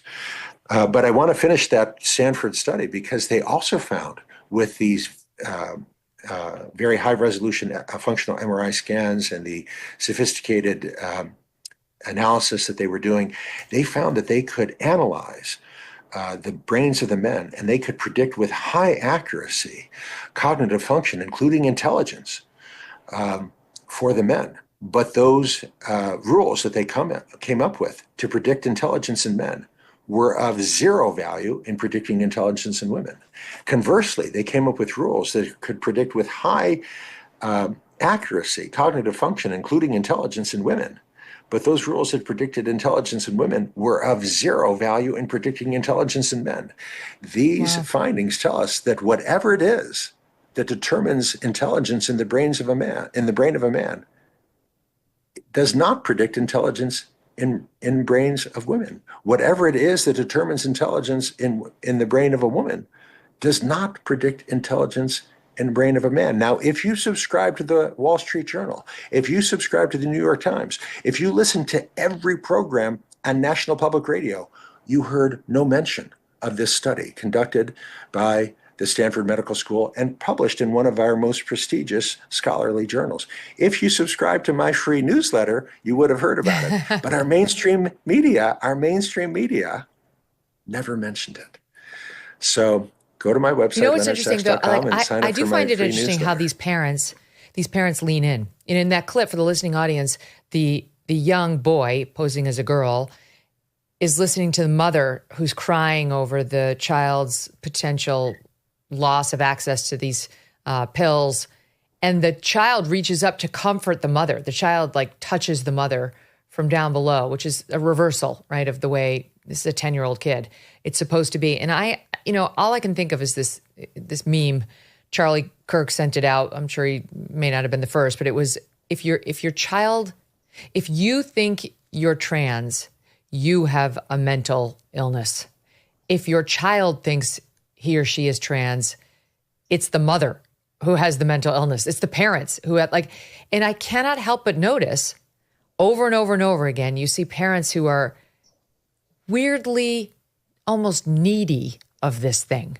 Like you write about this in the book, they won't say that they're having a boy when the ultrasound shows the kid has XY chromosomes, the they be. They're going to wait for the kid to tell them what they are.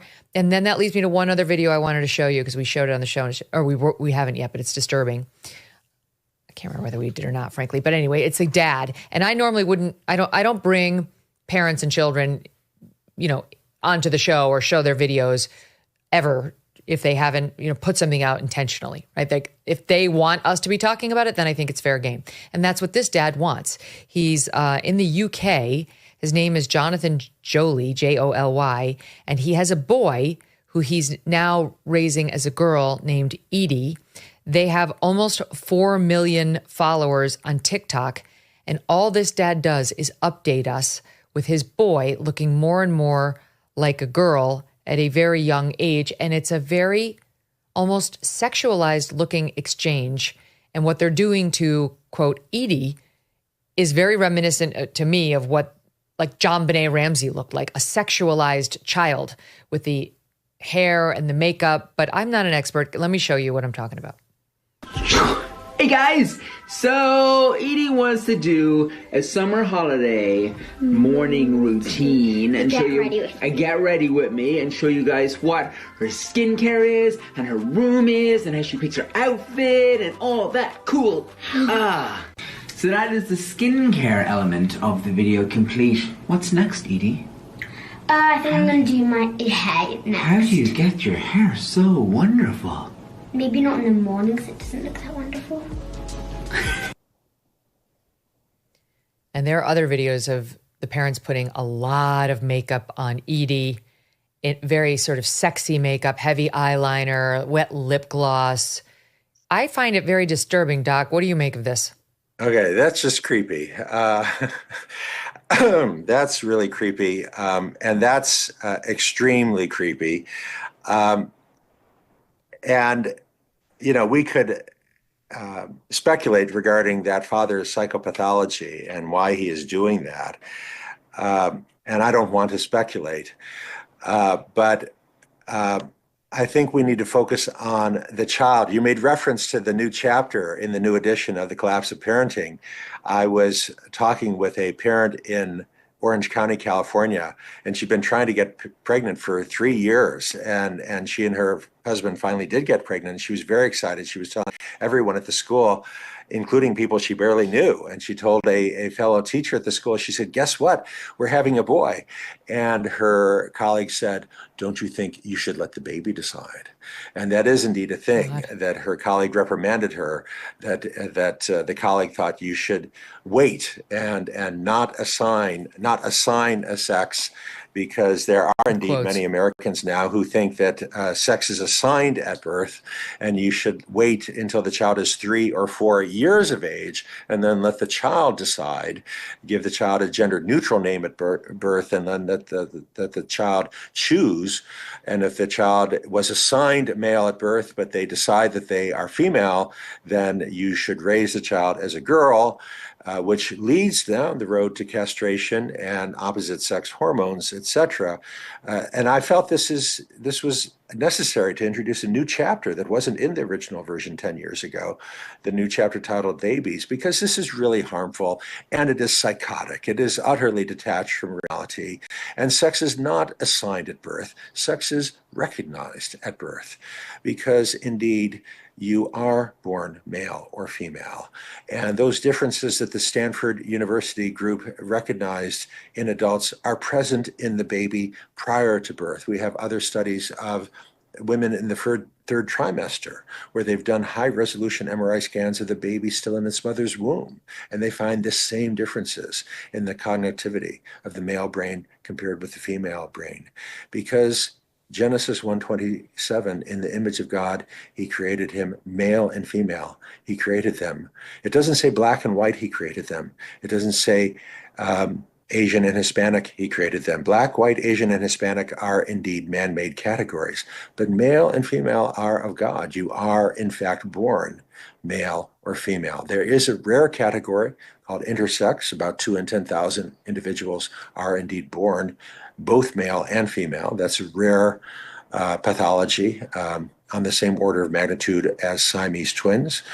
But for 99.98% of individuals, you are either male or female. And that's the way we are born and made. Hopefully, the U.S. Supreme Court will see it that way as well and will issue a sensible ruling. From what we saw, I predict they will. Dr. Sachs, so great talking to you. Love, love, love when you come on. Please come back soon. Thanks again for inviting me. And don't forget, the name of the book is The Collapse of Parenting, the revised edition. You can get it right now and do so. Don't let it sell out from all the listeners who are now rushing to read more about Dr. Sachs's longitudinal cohort studies that separate fact from fiction and feelings. And that this is an area that's sorely in need of that. Hope it was helpful to you. It certainly was to me. Okay, want to tell you that tomorrow we've got the fellas from the Ruthless program back on the show. Always fun when they swing by. We'll see you then.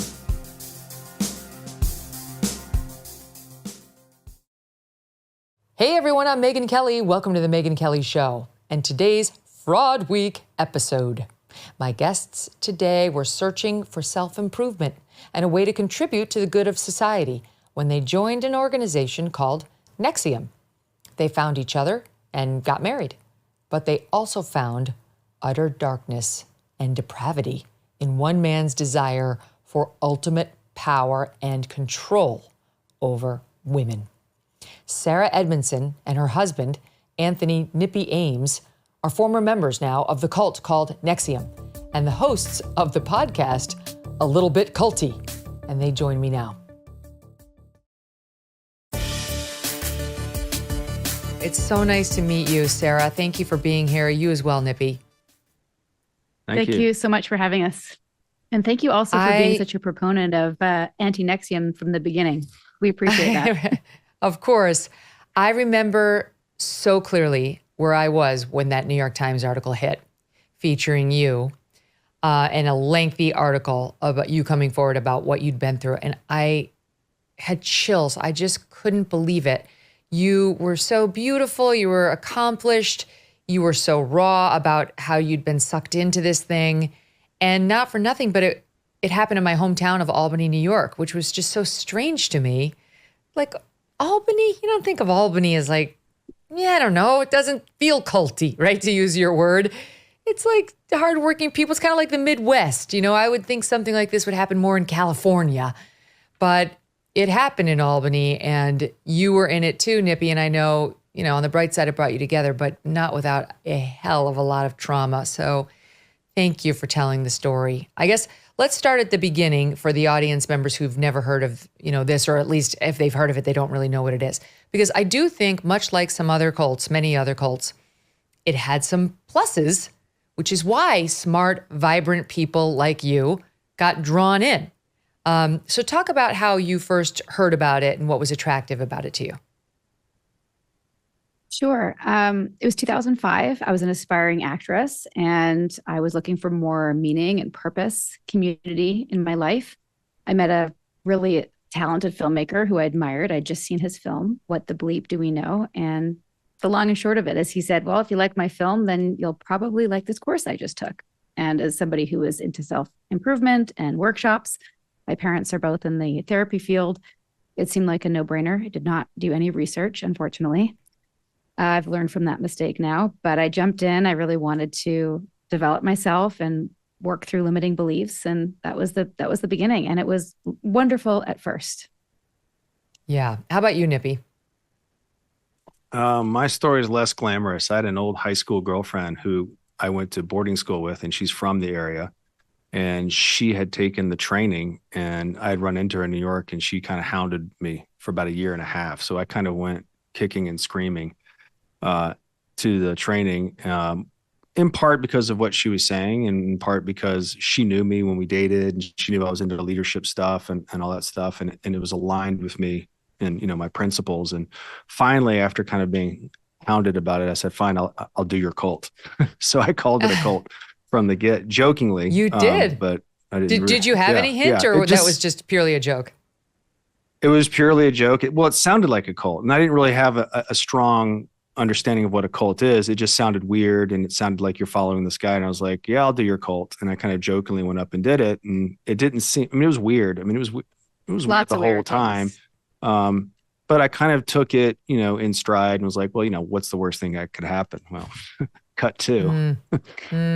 Right. It is true. This is kind of the study in how people can be manipulated, how very bright, intelligent, accomplished people can be manipulated beyond what they ever thought possible, manipulated into doing things like self-harm against their better instincts and so on. It's like they separate you from yourself.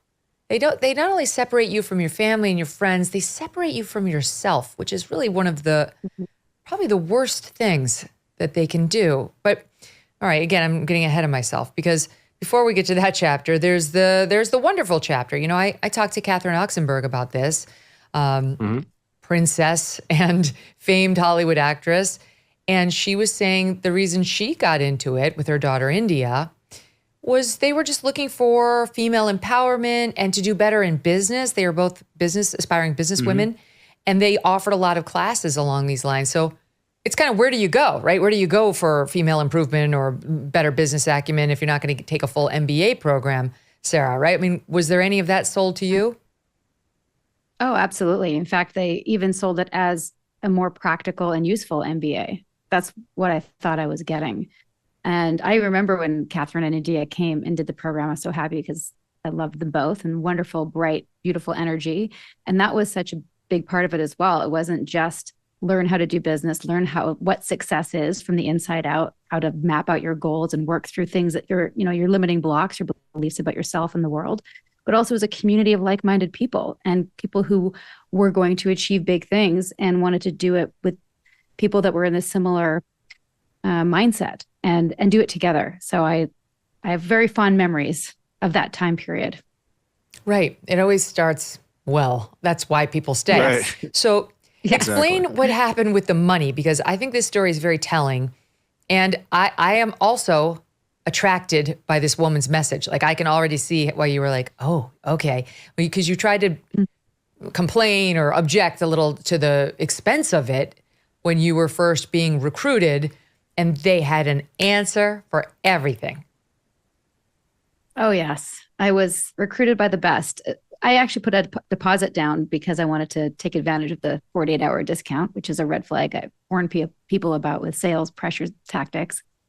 I didn't know that at the time. And then I tried to get my money back because I was, an actress living in a basement suite. I didn't have $2,000 to pay for a 5-day training. And they said, well, you're in your 20s and you don't have $2,000? What's up with that? And basically was questioning why I didn't have money, why I had money issues, and wanted to know if I was ready to change that. And do I want to be the master of my own ship? Of course I did. And then you said something like, well, what if I'm in there and my agent calls with a role for me while I'm in this training? And they had an instant answer for that too. Yeah. You're going to be waiting by your phone your whole life, or you want to create your own life, be the master of your own destiny, the captain of your ship or something like that. It's your first experience with gaslighting. That's my first experience with gaslighting. Did not know what that was. And high sales pressure tactics. But where your instincts are telling you one thing, and they're trying to tell you you're basically a fool not to listen to your instincts. Those are the things that are holding you back. Mm-hmm. Exactly. And what you said earlier about separating you from yourself, that was the beginning. That was the beginning right there, when my internal gut was saying, something's not right here. But I also have the belief, and this was fortified further on in the curriculum, that when you're uncomfortable, it's something to look at. It's you're hitting up against a limitation, no pain, no gain. which is true, but that doesn't give any room for gut instinct. And when you're separated from yourself and separated from your moral compass, that's when things can go awry. And that was a very slow process. That was from day one, dripped out until, 12 years later. This is why it's so important to keep away from these people to begin with, the secret is almost just don't get near them because they're so effective and we're all vulnerable to messages like this. Same, honestly, weirdly, when it comes to news. Like I'm very careful about my news sources because before you know it, you can be a little crazy if you take in too many news sources from the wrong people. It can really drive you a little nuts. So the whole answer to it is the screening up front before you would let people access your brain and your heart. Great advice. Yeah, I would add, all these things are case by case and people are susceptible in different ways. And the predators like Keith Raniere, who are very good at it, are very good at spotting that and they're proactive in doing it. What they have going for them a lot of the times is they know what it's like to be you with your vulnerabilities and they know how to spot them and exploit them. People who are more susceptible, they can probably spot, they spend more time with. And with people like Keith, for me, I wasn't targeted in the same way he was targeting women. So I was more peripheral to some of his abuse, but the people that were susceptible to what he was looking for were the people that he spent more time with. And he was, if you could turn pro in abusing people, he was a professional at doing it. And that's ultimately what came out, when everything came out about what he was doing and how he was doing it. Well, people talk so much about how he was this gifted, brilliant man. And it's true that in this one lane, he was quite gifted. Yes. Yes. Not the lane. Yeah. Look at him now. This is looks like somebody who's trying to be a cult leader. He's got the Jesus hair, the beard, it's like, in retrospect, you're like, picture, oh yeah, of course. That picture doesn't do him any justice. Yeah. No, he did get a makeover, by the way. And I want to say 2010 or 11, where he was a little more clean cut and would wear like poloed shirts and nice jeans. And because the people around him were like, you got to clean up a bit because you're not. But he would spend that, he would spend that in the same way that say, Einstein was quirky and he didn't care about that stuff. That's Keith. He's just Keith. He's being him. He doesn't put value on material things. He's too spiritual. He's himself and all that stuff. But it's a total affectation. So you guys are right. You've talked on your podcast about the steps to realize you're in a cult or getting recruited by a cult. And people do need to be aware. There are tons of cults. It is not just this one. They're all over the United States. And usually you get roped in the way you two did, unknowingly. So one of the first red flags is what we just talked about, which is a lot of money. They want you to pay, and it tends to be escalatory, like a pyramid scheme, like more and more and more for the next level. Because ideally what they want you to feel at the end of the 5-day is it was super valuable, but also there's something in you that needs to be fixed. And of course, they're providing the answers to fix you. And that's the only way, or that's another red flag. This is the path forward. This is the way to evolve whatever it was that you've just realized about yourself is broken. And that's, by the way, like very commonplace. NXIVM is, I don't know if you are afraid of Scientology or not. We're not anymore, no, but not Scientology, Landmark, like all of these programs are all based on the same premise. If you want to transform your life, if you want to have to pay money, you have to pay to play. And this is the path. And to justify the buy-in too. You're there working for 5 days. You want to make sure that you feel that your investment was worth it.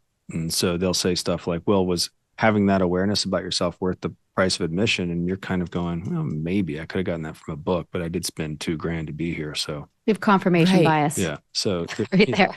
So here's a question for you. Now, in retrospect, knowing what you know, do you feel like, take Keith out of it, do you feel like the emissaries around Keith were all along like knowingly pushing a pyramid scheme, or whether everyone was brainwashed by this guy? I believe he was at the top actively manipulating, but how about everybody around Allow him? me to feel that one. Nippy loves answering this question. So here's my delineation, and you can take it for what it's worth. I think there's a lot of people there I'd say 98% of them, 99% of them, who were there because we thought we were doing something good. And the closer to Keith Raniere you got, the more abuse you experienced.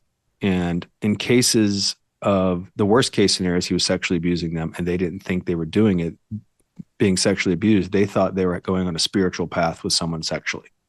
So, and they were told to keep that secret.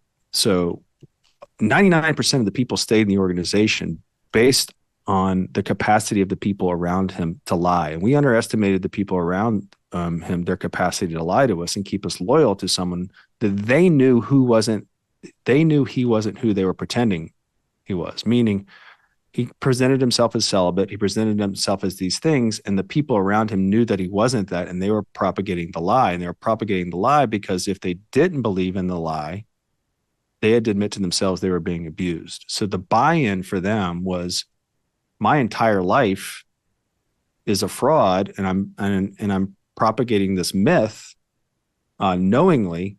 But if I let other people know, that means I have to admit I'm abused. So it's like knowing and not knowing at the same time, right? But a lot of people made major life decisions based on their capacity to lie. Because if I had known that's what he was doing, and I found out afterwards that some of my friends that, someone I knew was sexually abused by him and all that stuff, if I had known that stuff when I had first done it, I'd have been in there raising hell from the get. But because I didn't know that stuff and I was peripheral, I didn't think this stuff was going on because I didn't think the people that I knew and were friends with were being abused because I thought they would have said something. So, But they couldn't. and I didn't know what I was looking at. So, and I would have protected them. I would have been the first one in there. And I think they knew that. So I think that's why they didn't want to tell me that. So there's a lot of things keeping this thing propped up. And once the truth came out, everything fell apart. And so that's my delineation. Like, it's hard for me I never knowingly lied about Keith Raniere and who he was. I was unwittingly aligned with someone abusing people. And that was, I had to go fix that, and Sarah and I, have done everything we can to fix that. But the people that were close to him have to reconcile being abused by him and then lying about who he was to keep people loyal to him. So can I tell you guys something? It's kind of a double whammy. Yeah. I've said this before. In fact, whenever I talk about NXIVM, this comes up for me because in many ways it reminds me of Fox News, my time at Fox News. When Roger Ailes was running it. Yeah. He was like a cult leader. And Fox News, when I was there, was in many ways like a cult. It was definitely, quote, culty. He was the leader whose judgment was not to be questioned. You were to defend him at all costs and not question his genius. Anybody who left was otherized and demonized immediately. Even just a correspondent who got fired, didn't want to go. Doesn't matter. You're on the outs. It's us versus them. And as I got higher in the organization, closer to the sun and got to know him better and better, all I could think of was that Carly Simon song, "Sometimes I wish, often I wish that I never knew all those secrets of yours." I was getting exposed to the reality, and I had a real wrestling session with myself on an ongoing basis about who is he? Who is this man?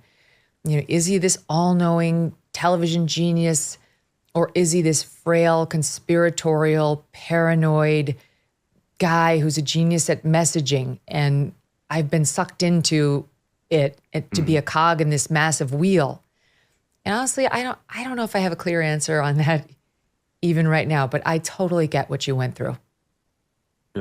Well, the questions you're asking are valuable. And that's why our podcast is called A Little Bit Culty, because the abuses of power that went on in cults or go on in cults aren't proprietary to cults. They go on a lot of places, and putting language to it and shining a light on it is kind of in our lane. And the fact that you can make those connections is great. I think valuable for a lot of people. Absolutely. And it's so important right now because I think even if you use the word cult, people get a little defensive and they go, it's not a cult. Traditionally doesn't have all of the markers, but another way of saying it is this a healthy place for me to be? I remember when you were dealing with that publicly, I got goosebumps just now as you were talking, that I started to make those correlations without obviously knowing everything that you just said. But anytime that there's someone who you can't question without getting in trouble, and there's this this air of fear in an workplace environment. You don't have to call it a cult. It's just not good for you. You can't express your true opinions. You don't want to say what's really on your mind. And like you said, you're separated from yourself because, you know, you want to keep your job. That's not healthy. Never mind healthy, whatever.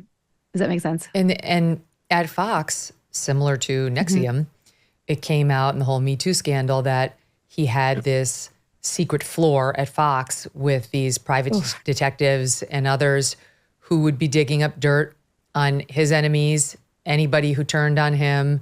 It was a very risky thing to do, to challenge him in any way, which is why, you know, his Me Too scandal went on for so long without anybody speaking up about it. I mean, people understood you didn't cross him. And these leaders, they have that ability of scaring you through their emissaries, through their messaging. You know, they have ways of letting you know that you'll pay if you cross them or the group. And it's amazing how, again, you can be pulled into this even though you don't think you're one of them. At NXIVM, it was a step further where you guys actually called him Vanguard. You know, he had like the name. Was that at first? Did that feel silly? Were you like, what? Oh God. At first and at last, Megyn. The whole time it was that, you know, it was just. But also it became normalized. Like, you know, people would say Vanguard means it's the leader of a philosophical movement, and that's what he's done. So, you know, you call him Vanguard. Some people called him V. Out of school or out of the center, we called him Keith. But it just became normal, like all the things that were weird at first, the sashes, the bowing, and that was introduced on day one as these are the things we do. As in, you know, if you go to someone's house and they take off their shoes, you take off your shoes because that's the polite thing to do. So you go to their center, you wear the sash, you call them Vanguard, you kind of just like, I'm just doing it because you're asking me to, and I'm taking off my shoes. And then it becomes like a courtesy. Yeah, it's a courtesy. Yeah. And then it's a dojo. So this is like a martial arts system. We wear these sashes. It denotes what level of rank you are, just like in a dojo.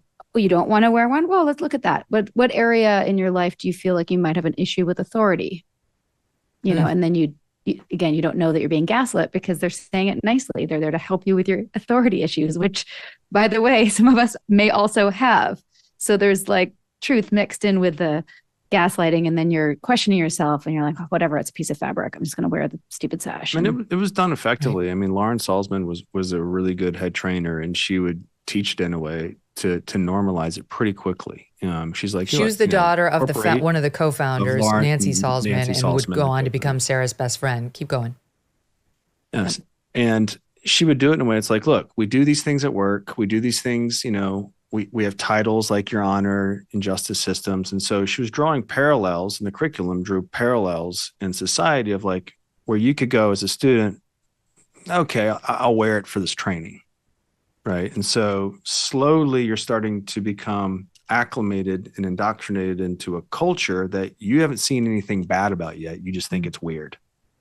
And some people would be okay with it. I was never really comfortable with it, but we always, I mean, for the most part, we all thought it was weird. And all of us were like, look, we got to lose the sashes. We're losing students. So it was kind of like one of those things where we all knew the optics of it. And then at Fox News, it was polyester, bright colored dresses. That's everyone has their uniform. There you go. Could have been worse. I was going to say, which is worse? They said all these wonderful things about Keith. He's this, he's that, the other thing. And I remember talking to Catherine Oxenberg about when she got her first look at him. And of course, she comes from Hollywood. She's like, you know, she knows what an attractive person looks like, you know, in a way Californians know acutely. And I remember her being like, she was like, that's it? That's him? did you, like, that's Vanguard? Did you have a moment like that when you first got eyes on him? Oh, yeah. Yeah. Yeah. I mean, he just looked like a schlubby, you know, volleyball playing. I think he actually had knee pads on when I first met him. I'll take it to a degree. I mean, look, I played sports my whole life. I was a college athlete, and they were trying to sell this guy as an athlete. And I went and showed up to one of the volleyball things. You know, a friend took me one night, and it was late, and I was kicking and screaming going to that because in my mind, I was going to take a training and peace out. And I saw him moving around. I was like, do you guys really think this guy's an athlete? Like, look at him. Like, and they were all marveling at how he played volleyball. And I'm over there just kind of going, oh my God, like, what is going on here? Wait, like, stand by, because we have a little video of this. I'll show the audience, then pick it back up. Oh, great. Yeah. Don't take my word for it. Yeah, we can practice generating an extreme feeling of joy over anything. There's Allison Mack of There are Smallville methods that we have, especially in 2C. meeting him for the first time. It's one of our intensives. Thank you. That was really. Do I hug? I hug and I kiss. Yes. Good voice. Thank you. Me too. Oh my gosh, there's a lot in that clip. Yeah, not a strong selling point. And he had, I always joke about this, and I always gave the person that enrolled me a lot of crap for this, because I was like, why is he putting the fact that he was a judo champion in 6th grade on his resume? Like, why is that a selling point? I was like, there's a lot of things that I did in 6th grade that were as successful that I've forgotten about. Like, I don't like, yes. It's just, he's a judo champion. I was like, well, get over it. Why didn't he continue? Why didn't he go into mixed martial arts in his 20s? That would be more impressive. But the 6th grade achievements on his resume. I was runner-up for class president in the 5th grade. I lost to a kid who ran. I'm really proud of you, George Megyn. Brett. Thank you. I feel really good about it.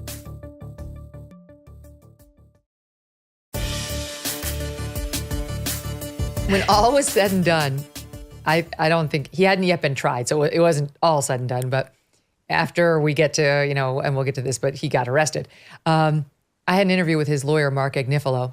It was contentious. Yes, we saw that. I forgot about that. Yeah.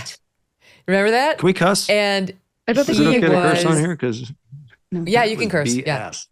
Oh, That was bullshit. I was pissed. I was after that. so grateful for you though for asking the tough questions. Yeah, that was great. Yeah. You were like, 'Cause seriously, Mark? He was like, this is Yeah, New we were- York. we were We don't fist do pumping for you." slavery here. What do you mean? We pick ourselves up. We're strong. New Yorkers are. I'm like, okay, you can be strong and be sexually manipulated as the women are alleging here. He was like, what do you mean? The New York jury's not going to buy that. Well, okay. So here's a little clip where I got into it with him about what an amazing, accomplished man Keith Raniere supposedly was. Check it out. About Keith Raniere and his tenuous relationship with the truth. He claimed he graduated from high school and started RPI at age 16. That's not true. Yeah, I don't know. I don't know when he started. He claimed he could make full sentences by the age of 1. If exaggerating about one's resume is a crime, I think we're all in trouble. No, I'm not. I'm probably not either, but Yeah. other than the two of us, This guy is a liar. He has a long history of lying about himself and his achievements, including his time at RPI, where he was a 2.2 GPA and not a triple major who set records at the school. that doesn't worry me in the least. No. No. Oh my God. Well, it should. My hero. My favorite line is, no, I'm not. And he's like, yeah, no, me neither. I know. Actually, none of us really do that. That was like 19-year-old stuff. Oh, that was so you're- great, Megyn. You meet him.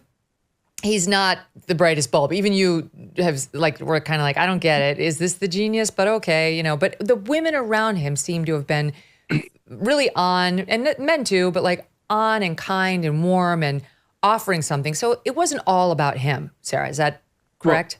Well, I want to add one Yeah, go ahead, caveat Nippy. here. Just it's important. Like, it's easy to sit back in hindsight and make fun of it and kind of distance ourselves from what we had fallen for. I will say, for me personally, I was all in on the curriculum. I was all in what I thought we were doing. So one of the things that I don't like is when people don't own what they fell for and try to distance themselves from, like, I fell for this, and it kind of minimizes the story and the magnitude of what can happen.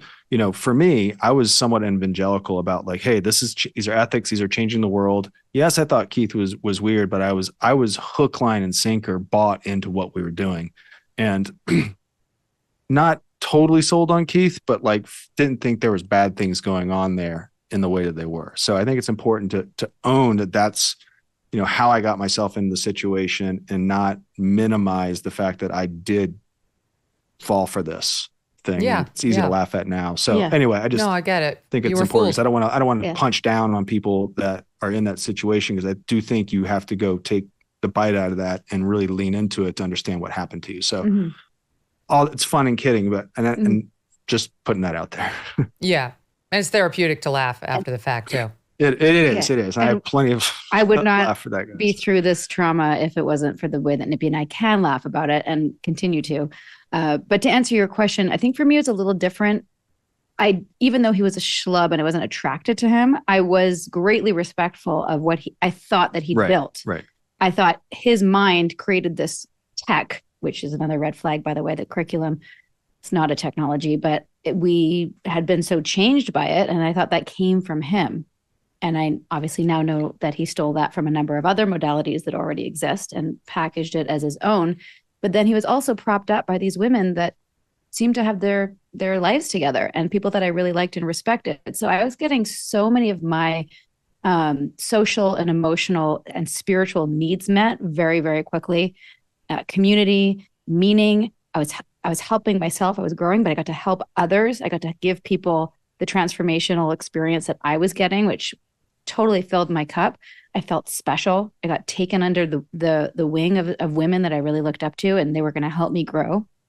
And also it was measurable. The Straight Path, the martial arts system of growth, was so different than acting, which is what I'd been doing before, which is, you never know if you're going to book work or not book work. And now I knew I could just do boom, boom, boom, boom, boom, and I would evolve. Like, that's what a great promise. I didn't, again, like Nippy said, I underestimated that, how much bullshit that actually was. But if it was what it said it was, it would have been amazing.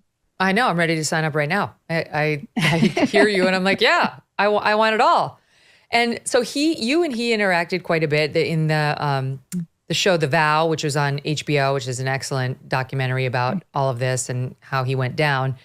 Has this scene of you and Keith, Sarah, you and Keith interacting as part of like your training. We've cut a little bit of it just to give the audience a flavor. It's shot 2. I keep drawing a blank. That's okay. And I know I'm giving you unbearable grief. It's okay. But if you could do it here, you can do it in New York. I know, I should know this. All right. Who's ready to have fun? Yeah? All right, okay. So, in order to have fun, we don't want anyone to get hurt. Right? No, not fun enough. Who here is here to have fun? Fun? Yeah. Come on. Fun? Yeah. Okay. You should be trying to turn up their energy level. Okay. When the audience gives you the signal that they got it, you move, you move, you move. This is actually good. I mean, I'm listening to him like, that's all good advice, I think. He was teaching basic rapport skills of how to like lead a group in the room. But I haven't actually seen that since The Vow came out. I forgot how painful that was, A, to watch, and B, in the moment. And that was actually one of the only times I was ever trained by Keith personally in sales. And all I could think of was how beautiful you are. You're so beautiful. Like your angle, the angles of your face, and the earnestness of you standing up there actually trying to learn it. And I see it though, like he's charming, and what he's saying to you makes sense of how to relate to a crowd. He's actually trying to improve you. Mm-hmm. He's trying to improve you, I think, to sell his products and get more buyers into his cult. No? Yeah. Yes, but also he was humiliating me. I don't remember if you see it in the whole clip, but like he pushed me and pushed me and pushed me, trying to get me to break down, and I refused to cry. And at the end, he gave me a little crumb and said, "Good job." And that's when I remember, like looking back, that's how he controlled so many of the women. He was always humiliating them, subtly under the guise of trying to develop them, and then would give them these little crumbs of attention and affirmation that they were on track. And that he didn't really mess with me much, mostly because I think I was out in Vancouver just bringing new, fresh students to him. So he didn't do that a lot with me, but that was a particular painful moment that I'd actually completely forgot about till I saw The Vow and was horrified.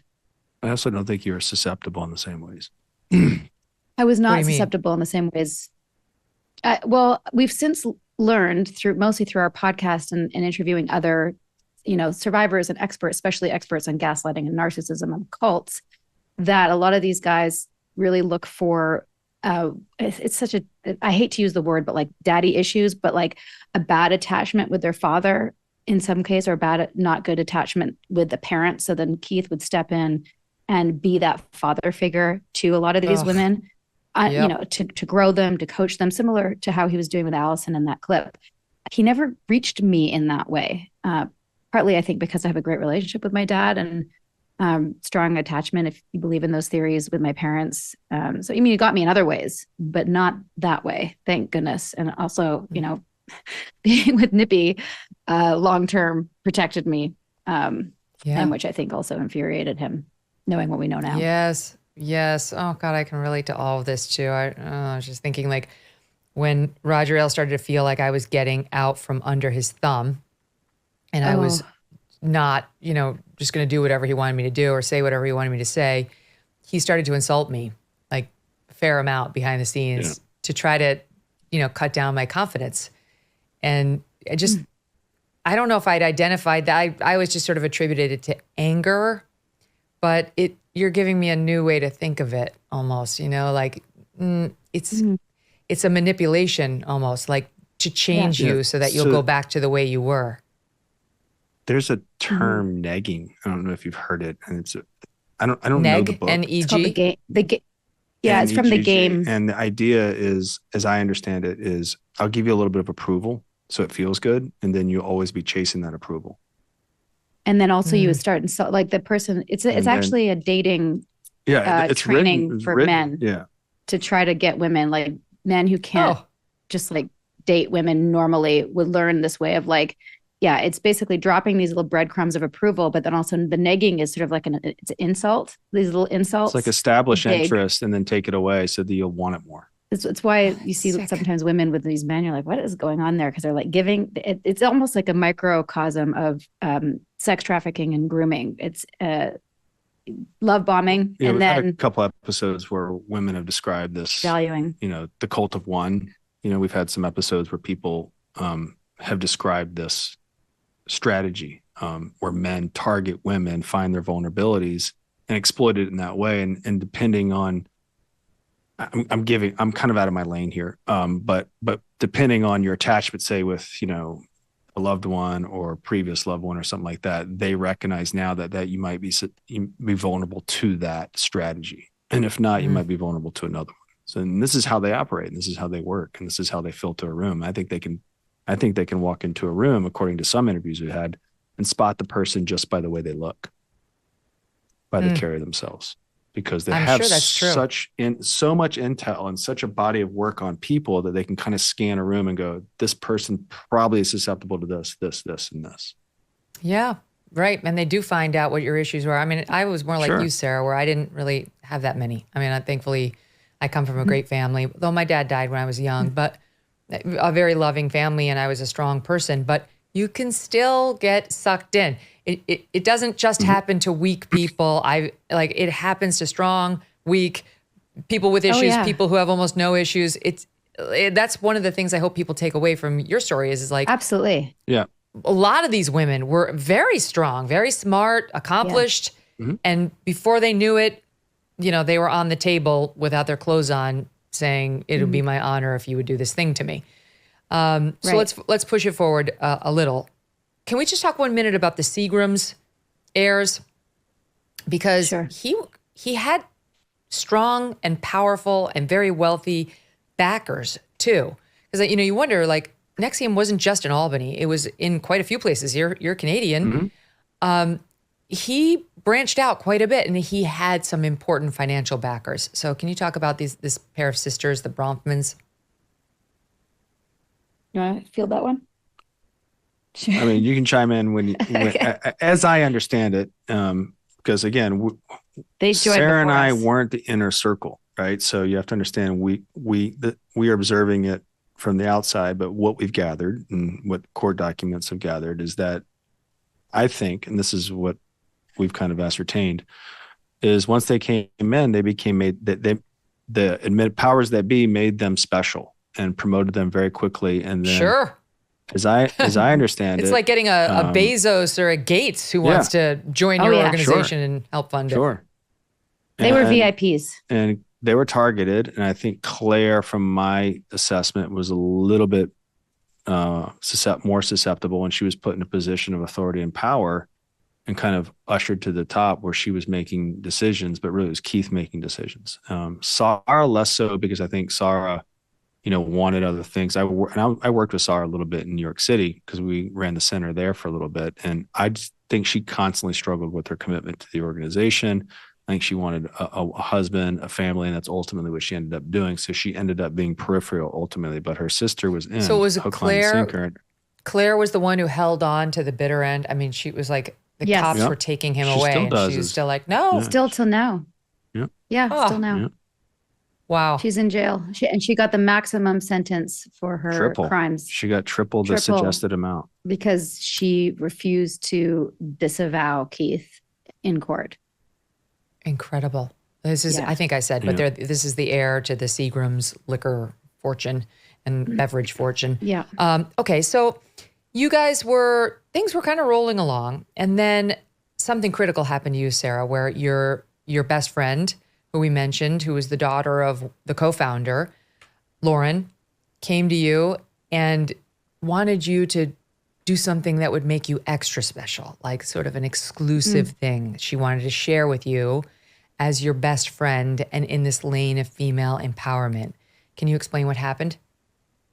Sure. And there's a lot of steps that led to this point, and this is often where people stop and go, sorry, what happened?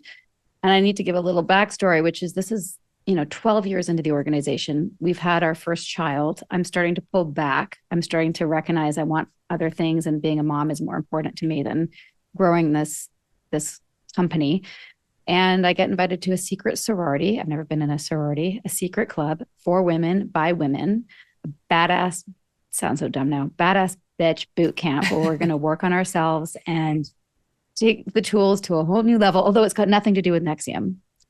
And I sign up thinking this is going to take everything I've been working on to the next level. Also, Lauren invited me and I trust her implicitly. She was also, she's our son's godmother, married us at our wedding. So, Wow. I say, why not? And it was many, many, many steps that occurred from saying yes to that and then being fully committed to this organization called DOS, which I didn't know what it meant till after the fact. Yeah, I can feel my body. I haven't talked about this in a while. My body started to go into like a little bit of a trauma response, and I can see aware it. that I have to be careful. But tell me, what can I tell you about it? No, I'm sorry. I can see it. And I know people who have been through like really traumatic things, this can happen. It can have a physical effect just to speak about it. So I can help fill in some of the blanks. Oh, I can see you're getting upset. I'm sorry. I know what you've been through. It's okay. I thought it was, it's been 7 years. I thought I was past it, but it's just been a while to revisit it. Well, it's deeply traumatizing because it's this organization to which you've devoted your life, your best friend, a person you trusted, a person you thought loved you, who asked you to do this extraordinary thing and manipulated you into doing it. So why don't we run a clip from The Vow, from HBO's The Vows, in which this explains she came to you with a proposal that you be her slave, quote, slave. She would be your master. And here's a little detail on how that was supposed to work. It's like a heightened level of a coaching relationship, which makes sense as she goes into, and we call it master slave. So what I knew at this point is that Lauren had sisters. She was part of a pod. I knew there were other sisters under Lauren. She said, one day you'll have slaves, and you'll have 6 slaves, and then you'll be a grand master. And I'm like, now keep in mind, every step along the way is totally weird, just like sashes are weird. But then Lauren explains it, and it's like a little less weird. And I think we should tell the audience about collateral before we talk about what happened next, because this was an important piece of the story. Can you explain what collateral meant within NXIVM or within DOS? Sure. So even before DOS was introduced, there was this term called collateral. And brilliantly, Keith set this up for years before this ever happened. I mean, think about if I joined in 2005 and they would have told me that 12 years later I would have the leader's initials on my body, I probably would have run for the hills. But it didn't happen that way. And I would say in around 2010, 11 is when collateral got introduced, and it was It was earlier. It was much earlier than this. It was 2017 that I got branded. And collateral was basically a term that, well, it's a term in the English language, but in NXIVM, it was something that you'd put down as a commitment against your word. Does that seem? Yeah. Yeah, like if you were going to do a goal around weight loss or writing a screenplay, you'd say, if I don't do X, Y, and Z, I'm putting this $500 down, and it's consequence. Going to go to charity or something, or I'm going to donate it to the center, or I'm going to whatever. And that was also mixed with penance, which I think if anyone's religious, I was not religious, so I didn't understand the term or have any background to it, but penance was a part of it as well. People were doing penances and putting down collaterals against their word. And in NXIVM, your word, your commitment, your integrity was one of the highest values, which may not make sense to the average listener, but there's just certain components of the belief system that was slowly infiltrated into our belief system over time that was of the utmost value. And one of those things was commitment, your word. And so it was very normal to give collateral to back something up. And then it went next level in DOS, as I understand it, where they didn't want you to just give $500. They wanted something much more personal and potentially damaging. Yeah. And every step along the way with DOS, there was more and more collateral. And then once I would finally fully committed, I found out that there was going to be collateral collected every month. So people were giving things like nude photos, like sexual videos, false testimonies, false accusations of like the worst possible thing you could say against your parents that your master would hold, so that if you ever defected or left the group, that those things would be released, those letters would be released. One person, I think, that wrote that their parents had molested them, or that there was a lawyer involved who said that she had falsified evidence at a trial that would have gotten her disbarred. Terrible, terrible things. But these things were meant, we were told, to help you keep your word, never to be released. Otherwise, that would be blackmail, which is Well, I think that's what it was. That's the appropriate word. I mean, speaking of Scientology.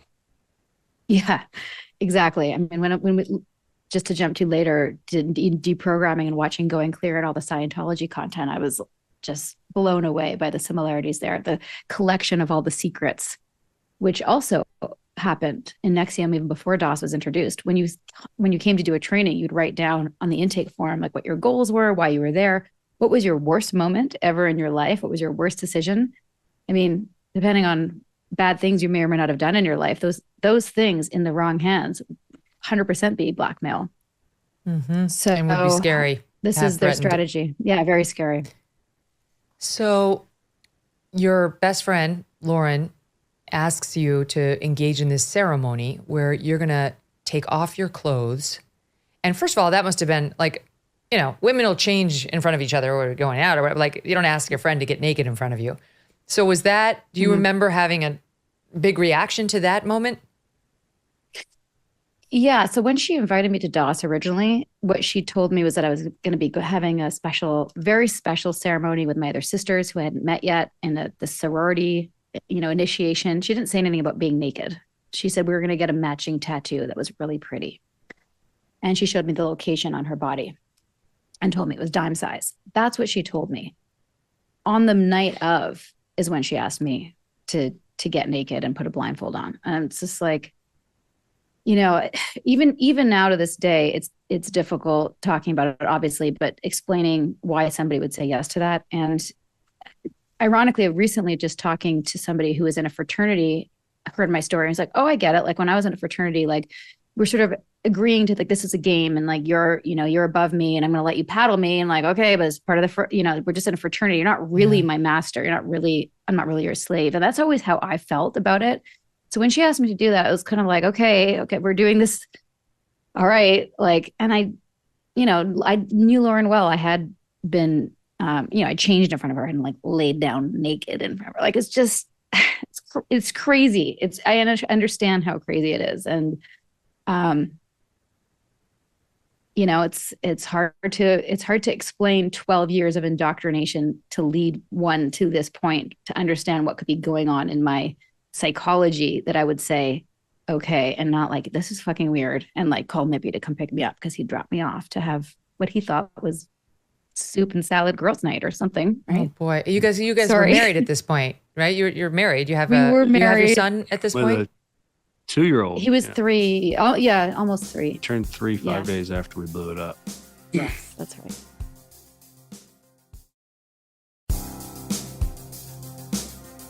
So I mean, this is just like you did absolutely nothing wrong. What your decisions are completely understandable given the context, and she was the villain here. And so now she reveals it's not a tattoo, it's a brand. And that too was misrepresented. Like, what am I getting branded on me? Like and she did not, what did she tell you it was? She told, so at this point, I'm with all my sisters. So there was 4 other women and Lauren, and then the doctor. I say that loosely. Yeah, air quotes. Branding. Yeah.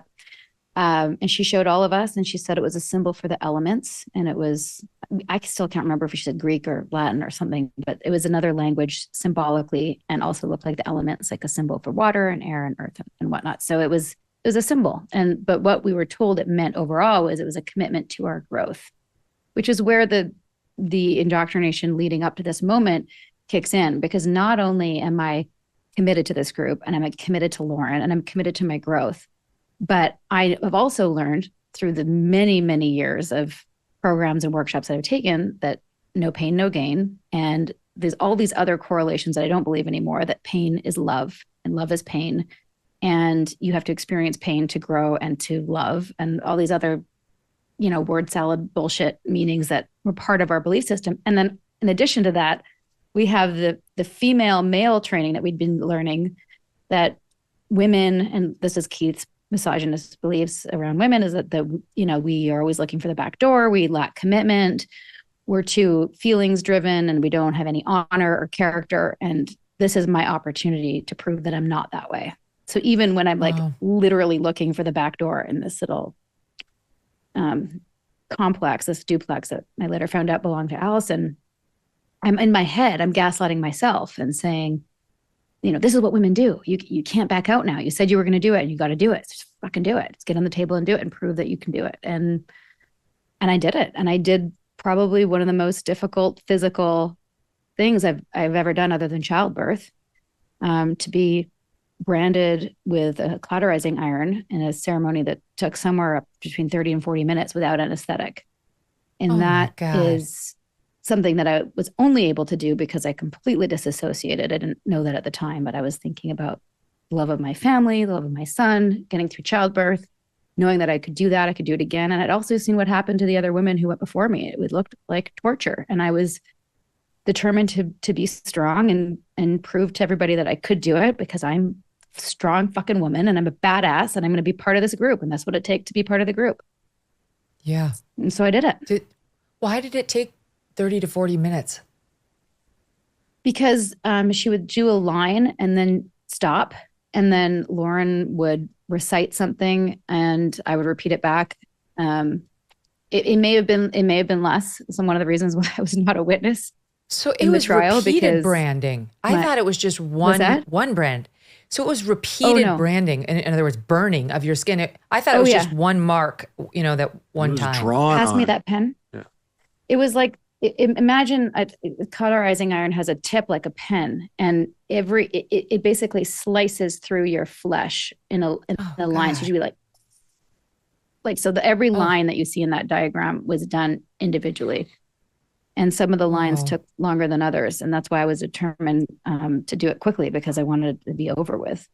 So it may have been less for me, maybe 25 minutes or so. I know some of the women took almost an hour because they had to stop and gather their wits to keep going. So you weren't the only one getting branded that night. I was the third of the fourth, if I recall. Oh, wow. That's kind of worse in a way. It's like I'd rather be first, I guess, so you don't hear the shrieks before you. Yeah. I honestly don't remember that much about the night, but I remember looking at one of the women that I was branded with. And at first we were wearing surgical masks because of the smell. And I remember seeing her eyes over the top of the mask, and just pure terror in both of our eyes of what in the actual fuck. And then we just went for it. And yeah, you know, I do remember like, you know, making light of it and trying to, you know, muscle through it with humor, and completely disassociated. Later I got to see the video because there was a trial against the doctor. And I mean, that was horrific also that even still existed, and that was kept, which was also you saw the video of her branding you?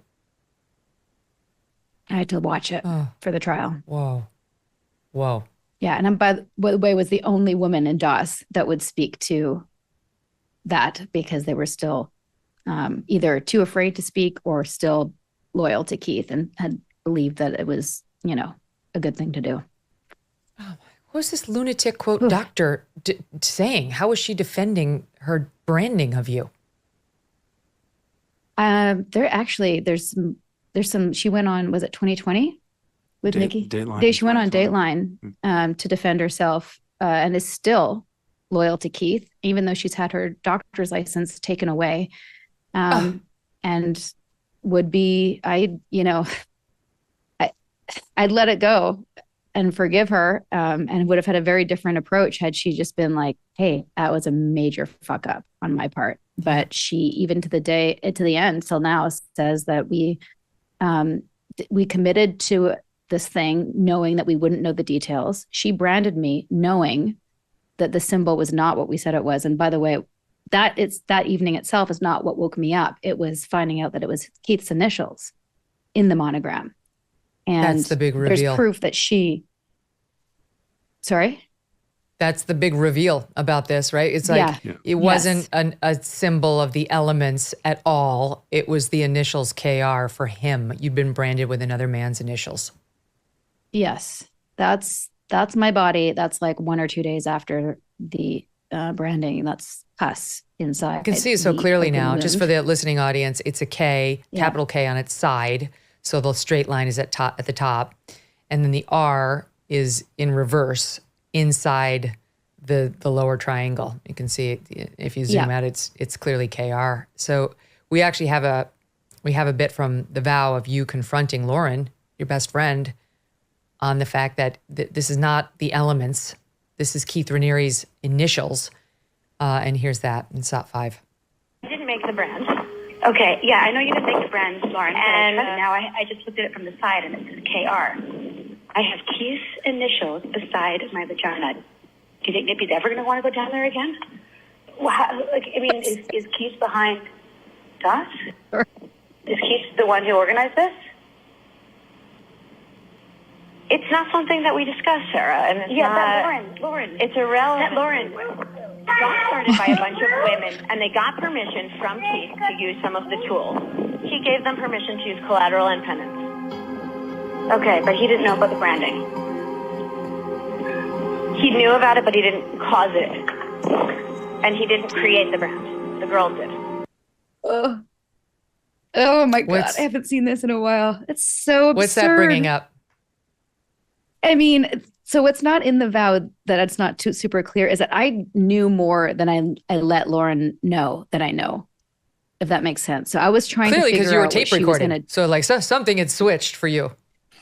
Yes, like I was more out than she knew. And so to hear it, to hear me ask her straight up and to hear her pause and not answer me is just, I just like, my whole body is shaking just remembering that time period, those 2 weeks where we were out.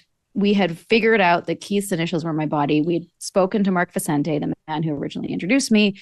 We had shared what we knew. I knew about the branding. He had heard all this stuff about the sex. We're putting it all together and we were like, holy fuck. Like our worlds had just got flipped upside down, but we knew that we couldn't just, go to them and be like, you're a cult, and you're a sociopath, and you're a sex trafficker. We had to play our cards right because otherwise they were going to turn on us because we'd seen them turn on people who defected. So we had to kind of figure out a strategy where we were like, wait, what's going on? That's why when I'm hearing it, do you remember? It was like, we were kind of double agents. We were like, wait, his initials are on my body. And do we know about, does he know about this? I knew he knew about the branding because I already figured that out. For a number of other, we'd put things together. So I had to pretend to once be you start kind of talking. Yes. Yeah, we all started talking. So can we talk yeah, about the moment hearing you it came is- home from the branding and saw Nippy for the first time? And Nippy, you, like, what? Describe that moment when you find out Sarah's been branded. So I was actually asleep with our son when she got home. Well, that's the night that I came the home. night you came home. But 6 weeks later is when you found out. I found out. I was in New York City. She was in Vancouver, and I got a phone call. And she told me about it, and I was driving with a friend of mine who's no longer a friend.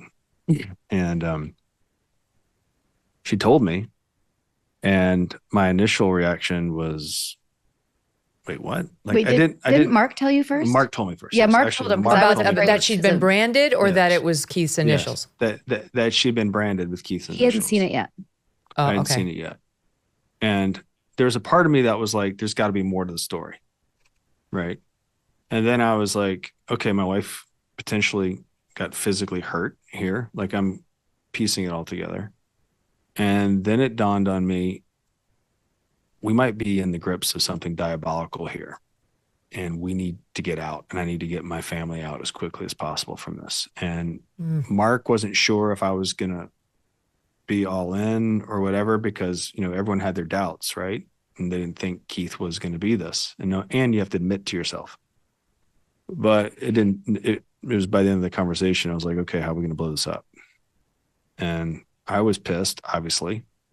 And I had to, you know, reconcile all the primordial reactions to having your wife physically hurt.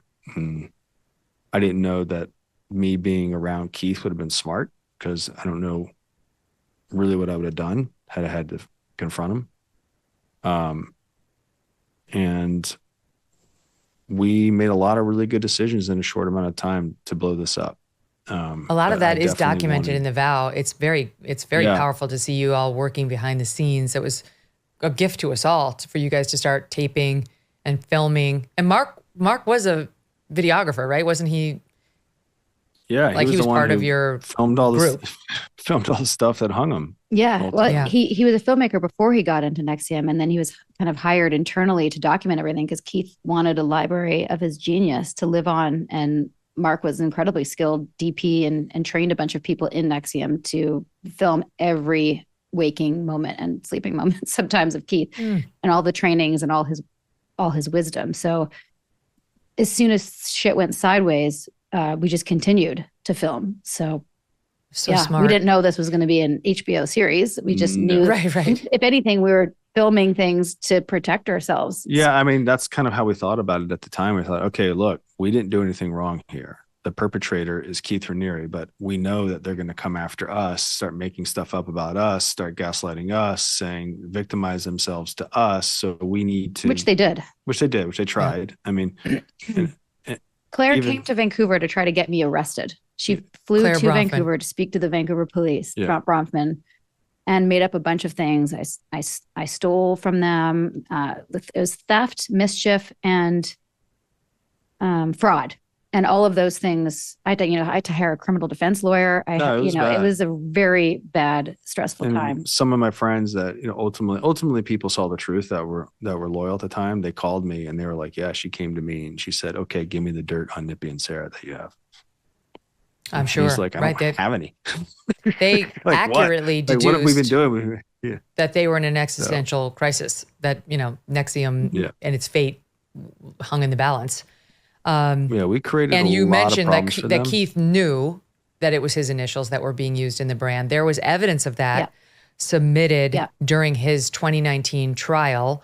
This clip we're going to play here is via USA Today, and it's Keith and the actress Allison Mack, who we've mentioned a couple times here.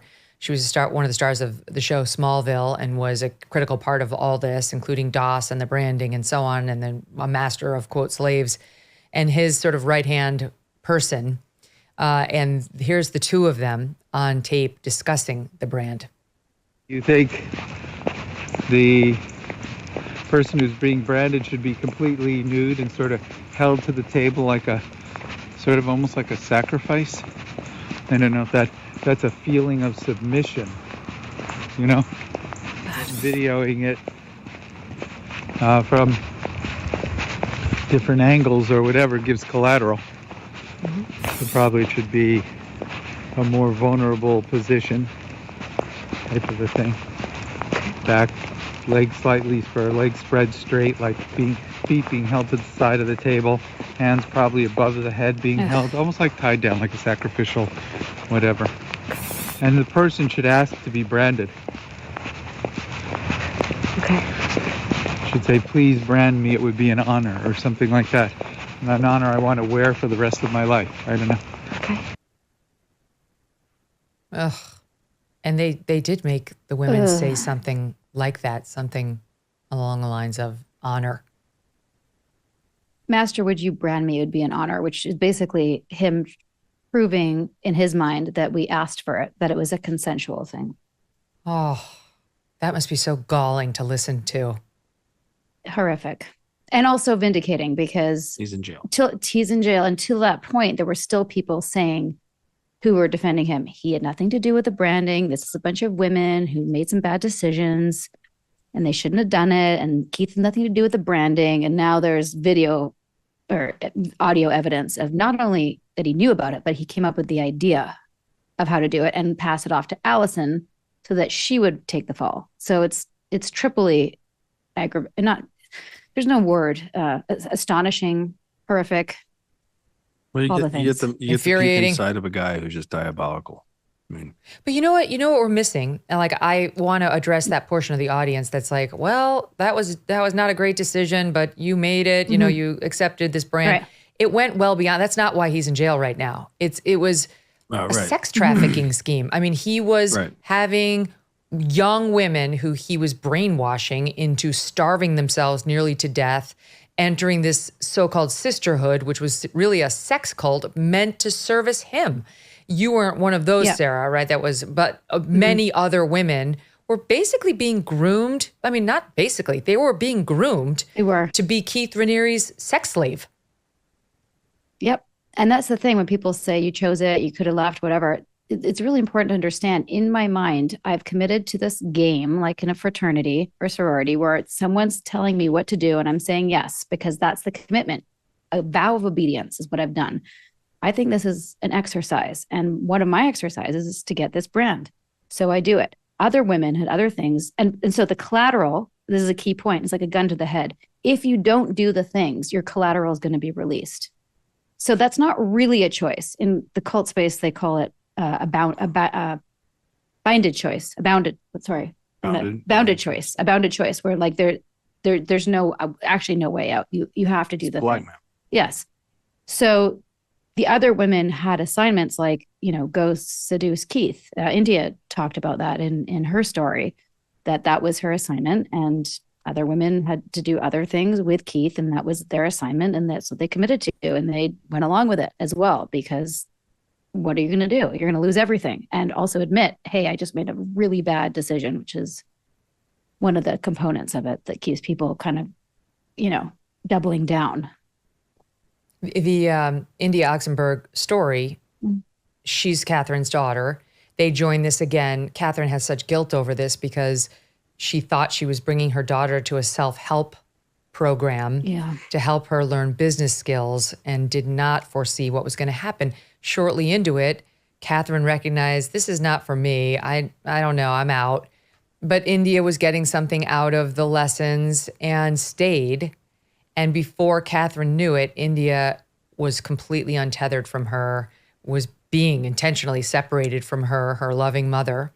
And Catherine knew she's gone. And now it's turned from it's turned into a rescue operation, and was doing everything within her power to try to get India back. But India at this point is brainwashed, and the mere threat of like, I'm going to take you out, you need to get out, Keith is a threat, would otherize Catherine even more. I mean, the person who's inside the cult is like, oh, hell no.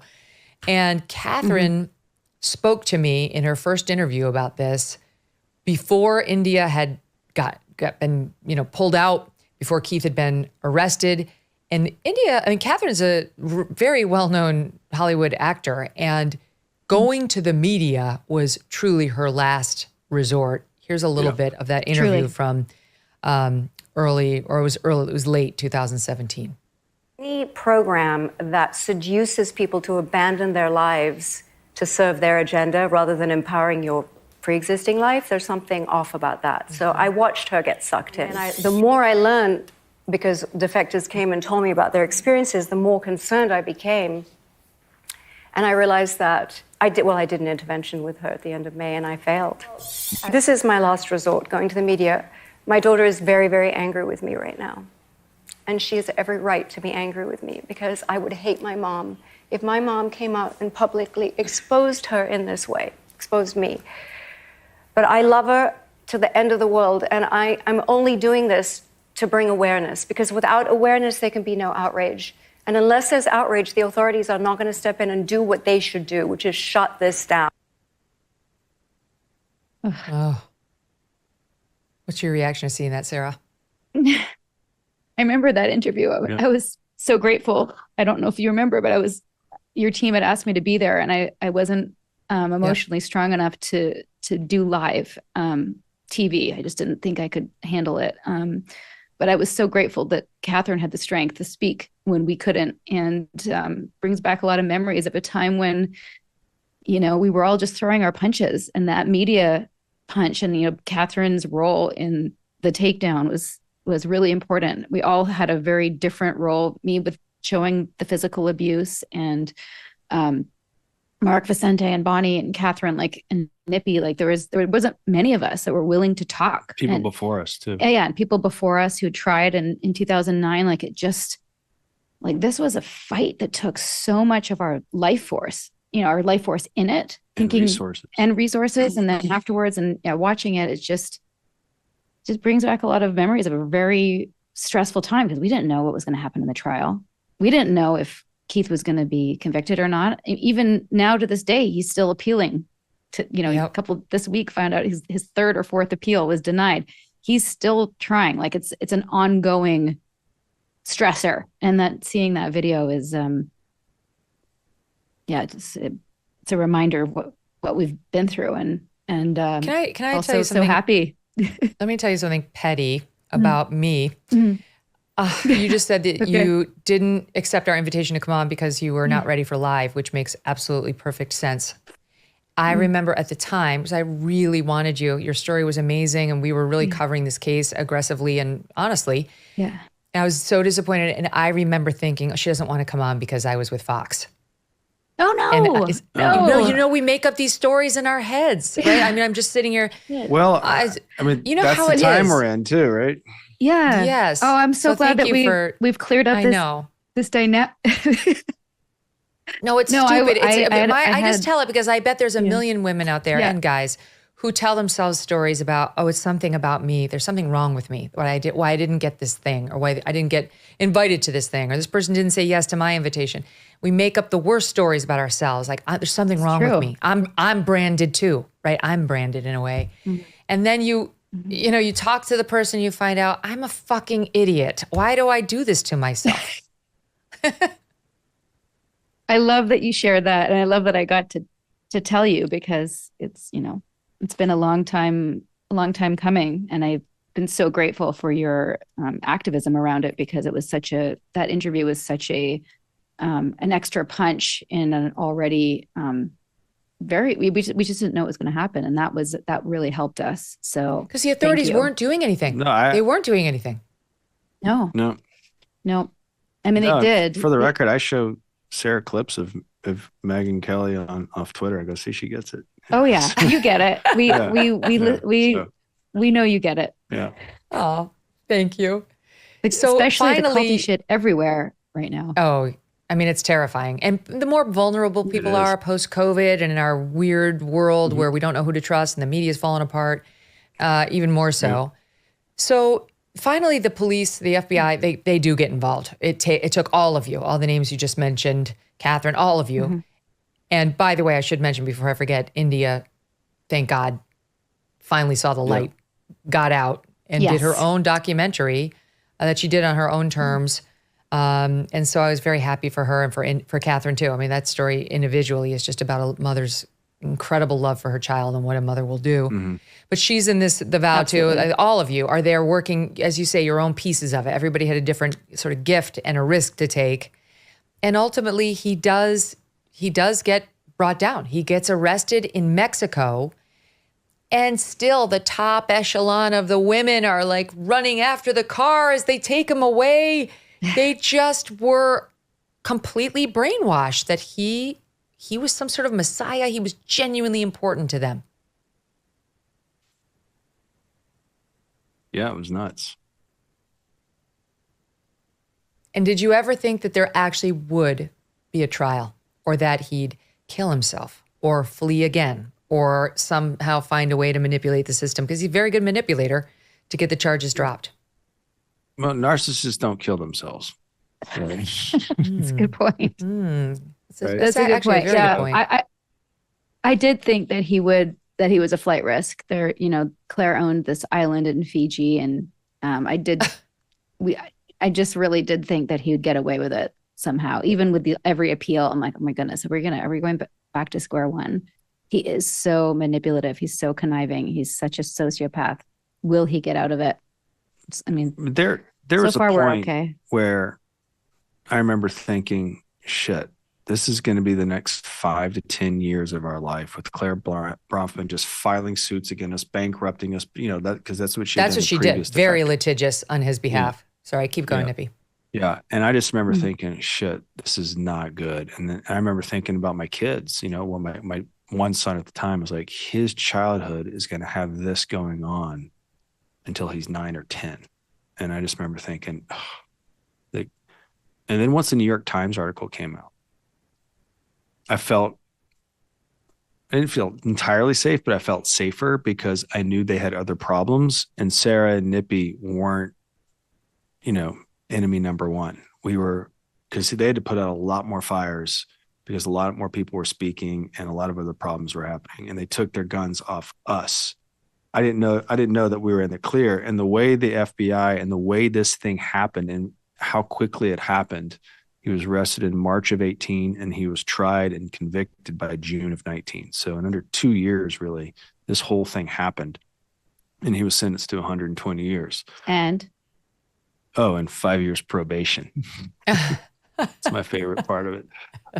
That's perfect. And what, can you explain what was he convicted? What did the court there were 7 counts. I don't know. I think it was a wire fraud, sex trafficking, conspiracy to commit.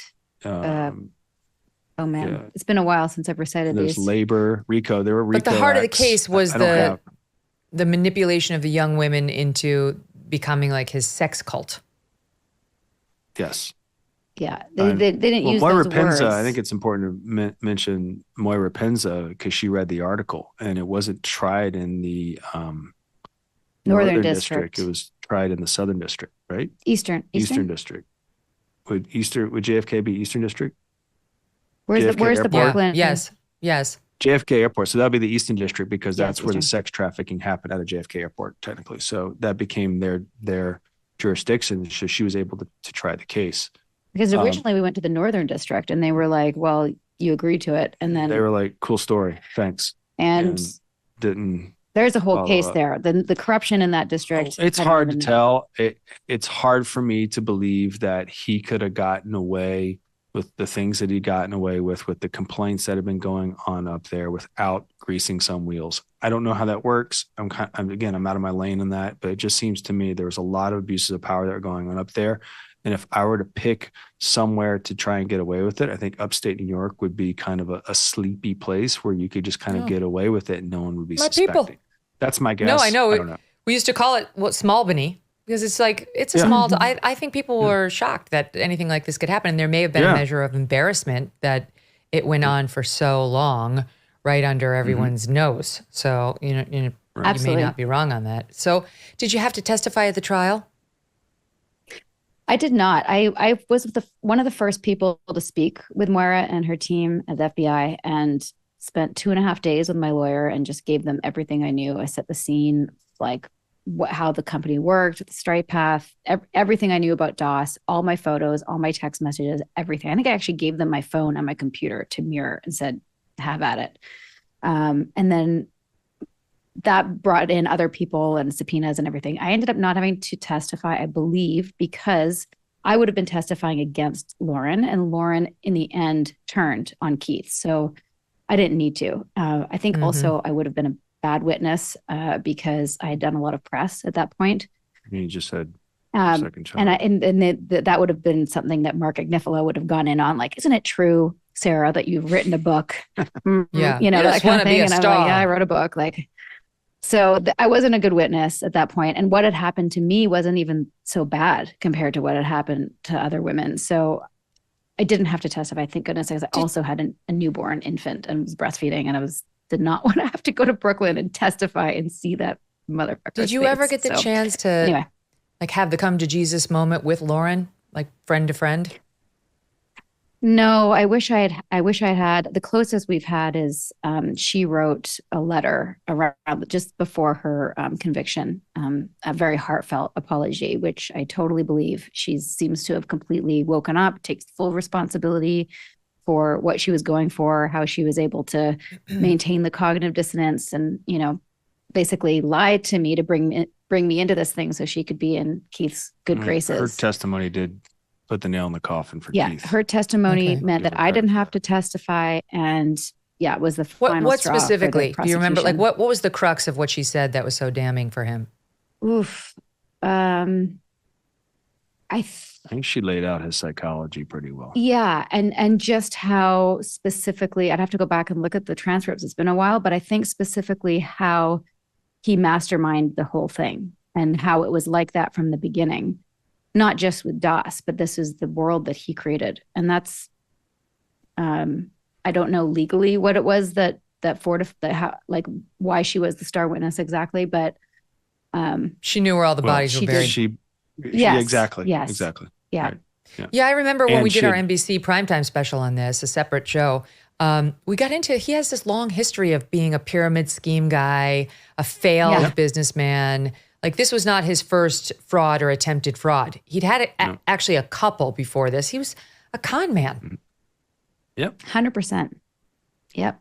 Yeah. He'd been caught. And then, of course, when we heard about that story, he spun that he was a threat to the government and they had to shut him down. And of course, that's what happens when you teach ethics in the world. And, He was good at getting, he had a lot of convicted. good people advocating for him. So Lauren goes Say to that jail again? too, didn't she? Or she got 3 years probation. Is that what happened? Probation. Yeah. Okay, 3 years and probation. just to wrap up. Yeah. Sorry, that there's an overlap. That what you asked earlier, I've been begging my lawyers to be able to have a heart-to-heart or Zoom or see her, but until there's a civil case still, until that's wrapped up, we're not allowed to communicate. But I hope that one day we will. Don't know if we'll ever be best friends again, but I'd love to just close that chapter with her personally. Please give us a heads up when that's going to happen, because we will listen too, and we'll definitely talk about it here on the show. So she gets probation. Allison Mack, the Smallville actress, actually got, I think she got 3 years in jail. She served 2. She's out now, if my math is correct. Yes. Claire Bronfman got sentenced to actual jail time. A year? Did she get a year or more? She got triple the maximum sentence. She's still in jail. Triple the minimum sentence. Oh. She's still in jail. Okay. She'll be in jail, I think, till 2025. And she just got moved to a halfway house, I think, like 2-3 weeks ago in the Bronx or Queens. Oh, it's a far, far way away from Fiji. So there's been actual accountability. There's been actual punishment for those involved. And then Keith in jail for the rest of his life, plus the probation, as you point out at the end.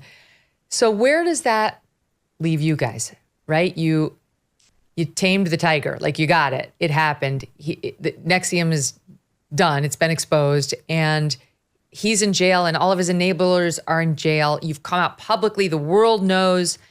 So what happens to you after that? There's a lot of therapy, a lot of time in nature. COVID was actually a wonderful It was a blessing. COVID blessing was like, for us, actually, to pause and just go for hikes and make pancakes and be with our family. Sorry. Aw. We have a beautiful family. And we had time to enjoy it. We'd been in the group for so long and then fighting to expose the group for so long, we hadn't actually had a break. And that was much needed break. And then the HBO documentary came out in COVID, and then our lives blew up again in a very strange and also very meaningful way to be to have people reach out to us and say, holy shit, I didn't realize I was in a cult or in a coercive or abusive relationship until I saw the vow, and like thousands of messages and letters. And because it was COVID and we'd stopped acting, we decided to start a little podcast to keep the conversations going. Well, we had someone reach out to us whose birthday it is today. Actually, our associate producer, Jess Tardy, wrote us an email and said, you guys should do a podcast, and laid out a season for us. Call it a little bit culty, call it this. And I was in the inertia of no. I was done having my personal life becoming other people's entertainment. It was kind of my reluctance to be a part of a documentary in the first place. And Sarah was kind of like, well, maybe. And then we spoke to someone else about it. Well, Citizens of Sound were ex-evangelical Christians. Also seen it and reached out to us. So those two people kind of came together and sort of laid out this path for a podcast. And we loved talking about it. And it was a healing, like other people that we know needed to go not talk about it. And for us, talking about it was very cathartic, and helping others see the red flags and heal was our recovery. So that's been our recovery. And I wrote a memoir that encompasses my time in the book, but now we're working on a more of a part 2 of everything we've learned since the podcast. It's kind of I'm sure it'll change to all the experts who've helped us. I'm sure it's going to change, and you're going to change. I'm sorry. Sorry, say it again. I was saying, I'm sure it's going to change, like what you've learned, and you're going to change. You're still pretty close to it all. Oh yeah. I mean, that's the thing. When I look back at the memoir, I was like, I was still healing. I was only a year out when I decided to write that, which it was in many ways was a draft of an understanding. I know so much more about cults and coercion and narcissism and gaslighting and all of these things that have become such a huge part of the zeitgeist now. I mean, half of my female friends talk about this and their dating partners. I think this could be helpful, even if you're not in a cult or getting recruited by one. Go ahead, Nippy.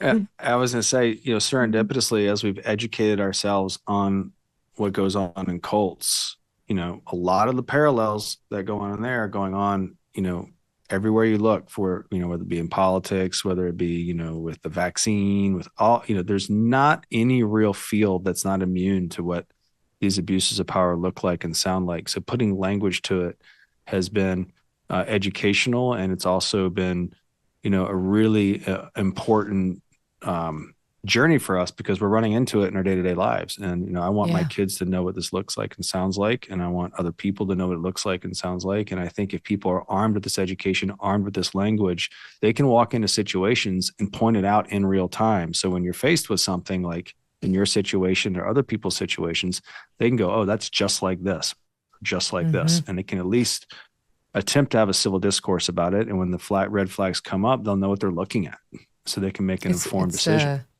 It's a way of inoculating yourself to be informed and to recognize these warning signs, and just know when it comes to you, whether it's in a boyfriend or a girlfriend or a business, an employer, or a real live cult that you may have inadvertently fallen into. Thank you both so much for coming on and telling this story again. I know it wasn't easy, but I really hope you've done some good here too. I know that you have, and I hope you feel okay about it. God bless you both. Thank you, Megyn. Appreciate it. Thank you so much, Megyn. Maybe one day you'll come and tell us your full Fox News story on our podcast. I'll come on a little bit culty. Yeah, I've got a couple of those for you. Fox News, a little bit culty. Oh, sure. I'd be happy to. The more I learn, the more I'm like, oh my God. There was no Kool-Aid, but we were one step away. Lots of love to you both. There's a water cooler. That's right. Good luck with it. And I'm glad we got to clear up the misunderstanding from 6 years ago. Oh, there wasn't even a misunderstanding. It's just my own deranged thinking. So thank you for helping me learn to be better. See, there you go, still empowering other women. Wow, what a story. Thanks so much to all of you for joining me today. I want to tell you, tomorrow we conclude Fraud Week with my own story. Yes, I have a story that not only fits the theme of our True Crime Week, it could have been the centerpiece of it. Arguably it is. I think you're really going to enjoy hearing this. I have never told this story before, and let's just say we went all out for you so that you could experience it in the same way I did. We'll see you then.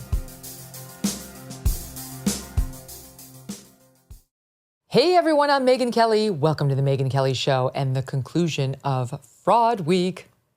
I have a story that I need to share with you. It's one I've never told publicly before.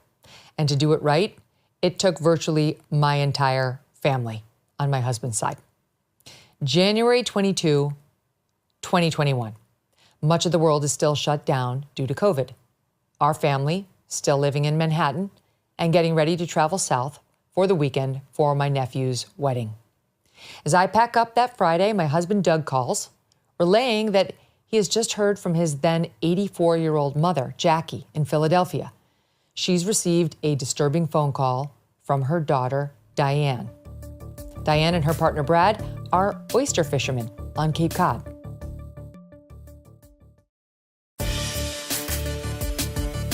She was hysterical, sobbing and couldn't complete a full sentence, but she said that she was in jail on a drunk driving charge, and that I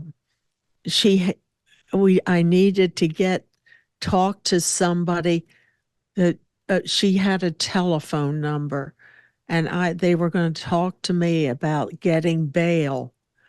And this was on a Friday, which I don't know. Anyway, I didn't know much of anything, but I kept asking her if she was all right. And I just didn't know what to do. She just said, "I'm so scared. I'm terrified." And I asked her where Brad was. And she said, well, he's in jail too. But she said, I don't really have time. They're not giving me long to talk. You need to call this number. So what did you do next? I called the number, and he told me that the court was closed on Friday, and it was COVID, so they had limited times when you could get in. And he told me to call this lawyer, whose name I can't remember, and he would walk me through getting the bail money. So this was the court that you were talking to, saying, you need to talk to a lawyer, here's a number you can call.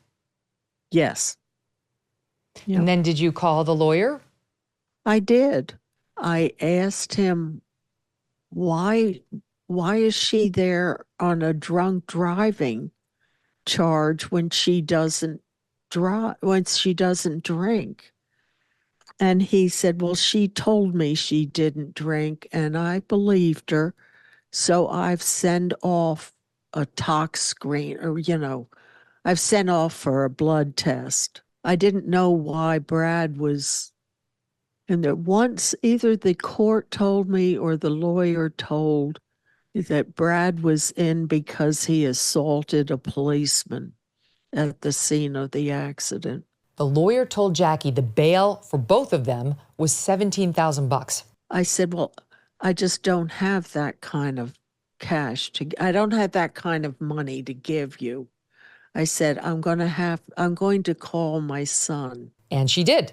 And that's where her son, my husband, Doug Brunt, comes in. I was in the car and my mom called, and she was distressed and agitated and frustrated, saying that she had just gotten off the phone with Diane, and Diane had been in a car accident. She broke her nose and she was hysterically bawling from basically the holding cell at the jail on Cape Cod, and that she had this one phone call to make. So she had called my mom, but she needed to be bailed out. Both she and Brad had been arrested. So I'm asking my mom a bunch of questions, what the heck happened? And she was telling me as best she could, because it was a short phone call. And apparently Diane was, sobbing through her broken nose about what had happened. But in short, a car accident. She broke her nose in the car accident.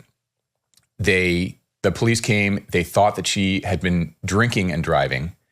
The police got aggressive with Diane. In response to that, Brad got aggressive with the police to defend Diane, and they arrested them both. And so they're now in jail in Cape Cod. Diane gave my mom this phone number to call, who was her court-appointed lawyer. And my mom had already spoken with this lawyer. She gives me the number saying, it's very confusing. You know, all of this was happening during COVID. And so he had these reasons why the court was about to close. It was a Friday afternoon. It closes early on Fridays now due to COVID. Nobody's even in there due to COVID. And we need to rush $17,000 over to the court, or else Diane and Brad are going to spend the full weekend in jail. And everything's going to shut down over the weekend. So they're in there unless we can somehow get the money to bail them out. And we had something like a 2-hour time frame. Right. So I remember you called me. You call me and you say, I'm like, honey, handle this. Yeah, basically. Oh, and I was like, where's Abby? Abby, we need you. So we were like, wait, this is impossible, first of all, because like the audience doesn't know Diane and Brad, but they are the nicest, kindest, most upstanding, cool people. Like, these are not even potentially drunk driving lunatics who attack the cops. They're not. I mean, I think if someone got aggressive with Diane, I could see Brad stepping in. That made some sense. But otherwise, none of it was in character. The only thing that gave us pause was it was COVID. Yeah. Things were nuts. Everyone was behaving bizarrely. So there really was a piece that was like, did they have some sort of a meltdown? Did something like it was so bizarre. So mom gave me the phone number. I call the lawyer. He was explaining he needs $17,000 in cash. He reiterates much of what my mom told me, which is the window is closing. It's, due to COVID protocols, the whole thing shuts down at, 4:00 on a Friday, and it goes dark for the weekend. So we have only this amount of time to get them out of, the holding cell. So, can you get $17,000 in cash to Cape Cod right now? And I'm thinking, I can't get myself to Cape Cod in 2 hours, let alone $17,000 in cash. So you and I start scrambling for ideas to how to deal with this. Right. So and it's not that easy to get $17,000 cash like that. So I'm trying to figure out how to get the money, and you're talking to your mom, trying to calm your mom down. You're calling your brothers, letting them know what's happening with Di. Everybody's like, my God, this is a nightmare. And what was the next thing that happened? I'm trying to remember the next step in the chain. We were scrambling around to try to get money. We were talking to the lawyer. We'd ask him questions like, what is a way we can do this? And we had the idea to call Diane Brad's friend in Cape Cod, who has sort of a whale watching business. He has a number of big charter boats where you can go out and watch the whales off Provincetown. Which we've done with him before. Which we've done with it. Yeah. So Steve. And so we call Steve, who, thank God, picks up the phone, and we get him up to speed on the problem. Here's that friend, Steve from Cape Cod. Apparently this needed to be done locally, so Doug called me because I'm a close friend of both Brad and Diane. It was a pretty large sum, and he said that I'd be reimbursed after we got him out. But because it was a weekend, things couldn't be done normally. So then we call back to Laura and say, we've got someone on the ground, on the Cape, with the cash. Where do we go? So he says, actually, I'm not there now, so there's no one to receive the cash. So he pivoted to saying, you can use cryptocurrency. Because of, again, COVID, the courts will accept, in these extreme circumstances, the courts will actually accept cryptocurrency. And he was saying he was going to give us a wire to send it directly to the court. There was a phone to the court. We could call the court, and they had, they matched up case numbers. And we did call the court. Yeah. We called the court. We dialed the number and that the lawyer had given us. We had an official person answer. We were put on hold. They asked us for the case number. We gave them the case number. They looked it up. They said Diane and Brad. They had their names, and they verified everything that we'd been told thus far. When we come back, what happened to Brad and Diane? Thankfully, Steve was on the case.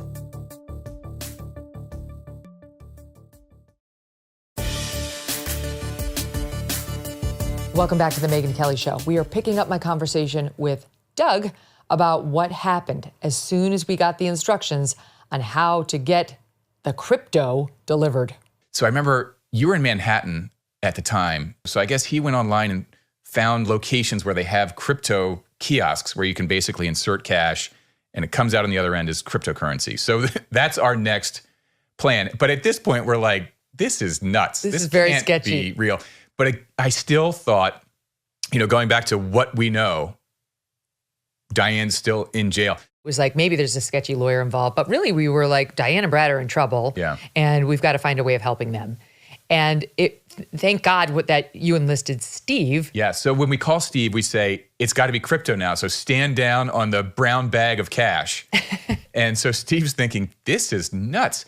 So he's now fully in it. He thought Diane Brad needed rescuing. So he's still in rescue mode. Steve asks for the lawyer's number so he can arrange this payment directly. And here the lawyer gets something very wrong, as Jackie would later explain to me. The town was Barnstable, and he said Barnstable because it's spelled that way. But up there, they call it Barnstable. No one local that would have known straight off. He didn't speak like he was even here. So that was a dead giveaway. That's when Steve decided to drive by Diane and Brad's house and to call the house phone on the way there. Where were Diane and Brad? In our living room. Having a great day. It was a regular, perfect day in our lives. Not in jail. Not punching out cops. Happy at home. It had been a long time since we'd been in jail. I was in my recliner and I was very comfortable. In fact, it's a swivel recliner that, goes back and forth. It goes every direction in the house. And I live in it. It's perfect. None of it was real. They had no idea any of this was going on. Right. And we'd been running around for hours at this point, hysterical. They were totally fine. There had been no incident whatsoever. Yeah. Yes, Doug and I, with all of our so-called higher education and city sophistication, had almost been had by some con man until Steve, the Cape Cod Whale Watch guy, shut the whole thing down. So I just stopped and took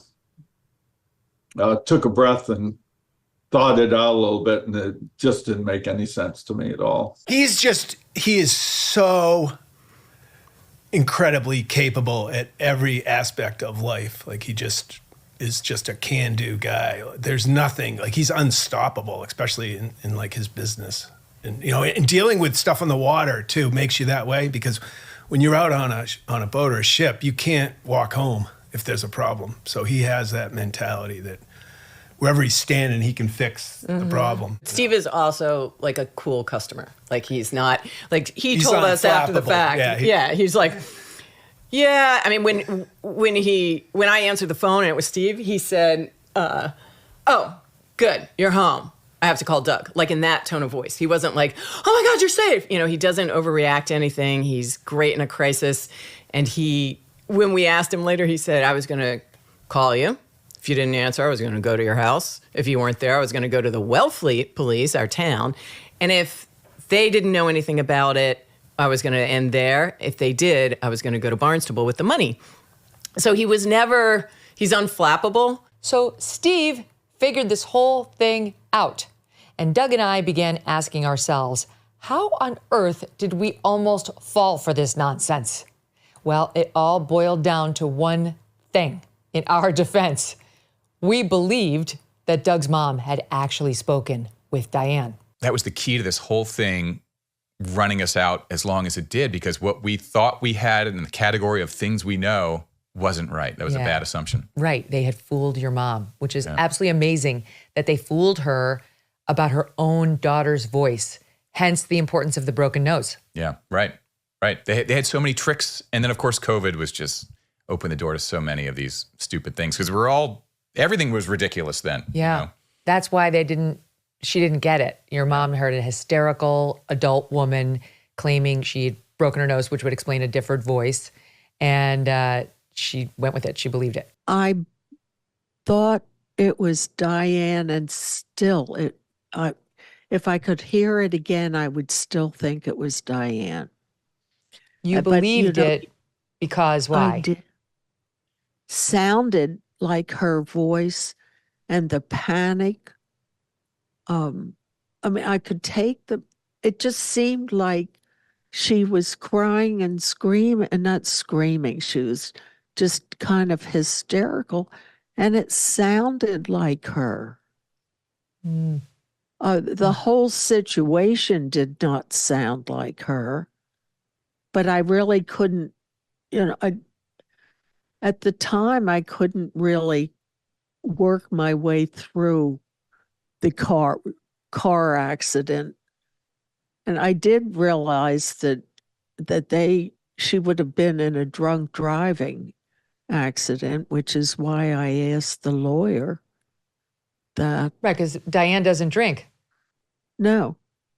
Right. And that's why he said he believed her when she told him that, and that's why he sent off a blood test. When you found out that this was an attempted fraud, what did you think? What was your reaction?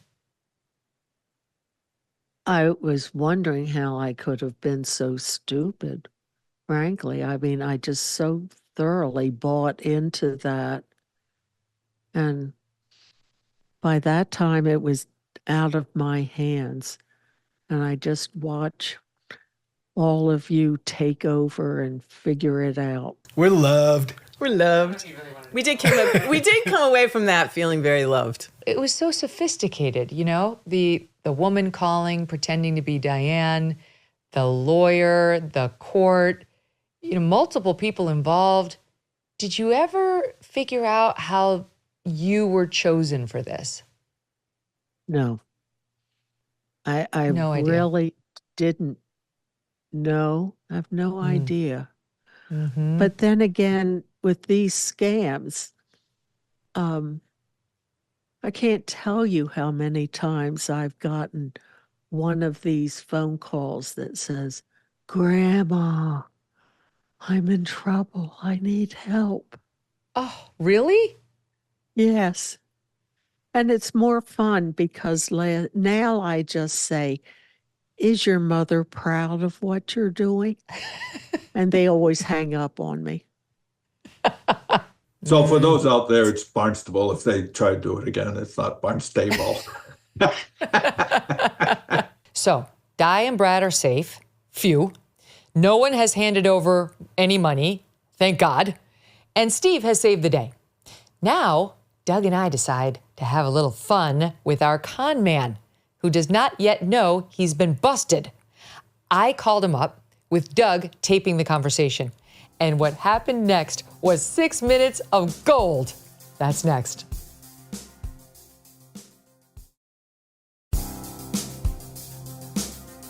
Welcome back to the Megyn Kelly Show.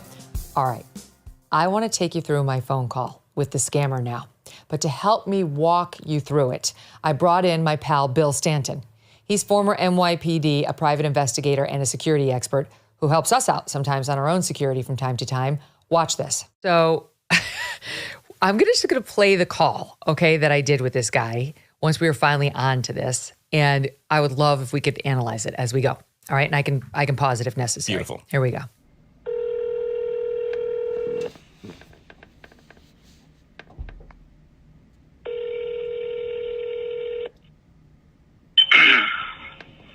This is Paul. Paul, hey, it's Megyn Kelly. So I haven't received the Bitcoin verification yet. I was using my real name. He knew who I was, and I had mentioned that I was a public figure.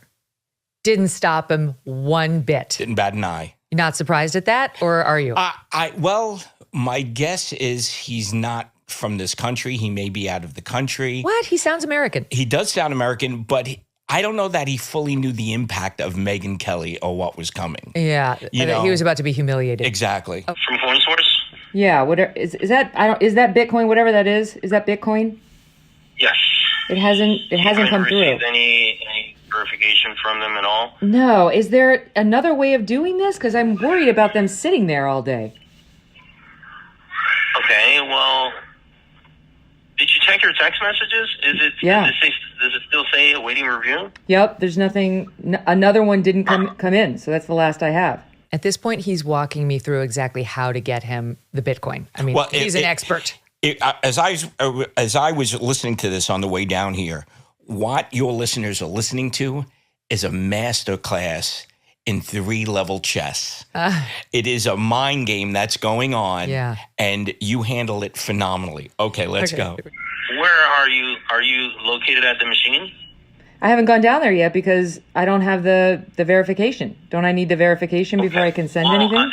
You're going to have to get on the chat and contact them, because it could be that maybe the pictures were not legible or something like that. But if you go on the coinsource.net, you can actually get on the chat with them and ask them what's the status of your verification. All right.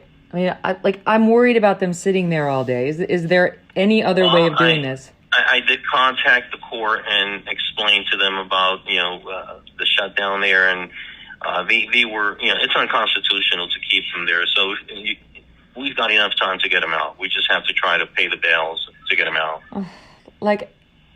How are they? Is there any way of lowering the bail or getting them out just for now? I love what you're doing here, because I call it doing the Columbo. You're playing stupid, but you're doing it brilliantly. Because at this point, I know. Yes. And you're just slowly reeling him in, and he doesn't realize. He thinks he's the predator. Yeah. Meanwhile, you're putting your jaws around him. That's exactly right. He still thinks he's got me. How serious are these charges? Well, they're very serious. I mean, it's a very serious charge. If there were not for the blood tests, we'd probably be looking at some jail time. Did she take one already? Yeah, I already requested it. We're just waiting for the result. I'm pretty sure it's going to come back below the levels, because that's what she promised me, that she was not drinking. No, there is zero chance that she was drinking. Zero. So this is one of the weird risks he took, where he based this whole alleged crime on Diane drunk driving. And this is an area in which he didn't do his homework, because she and Brad don't drink. They just don't drink. It's not their thing. And so he took a shot at it. And then everybody from Jackie to Doug to me, we were all like, they don't drink. Right? What do you mean? But he was like, I believe her. That's why I'm gonna mandate the blood test. Well, this character is a combination fortune teller, con man, and he's reading everything, right? So he has maybe done dozens, if not hundreds, of these calls before.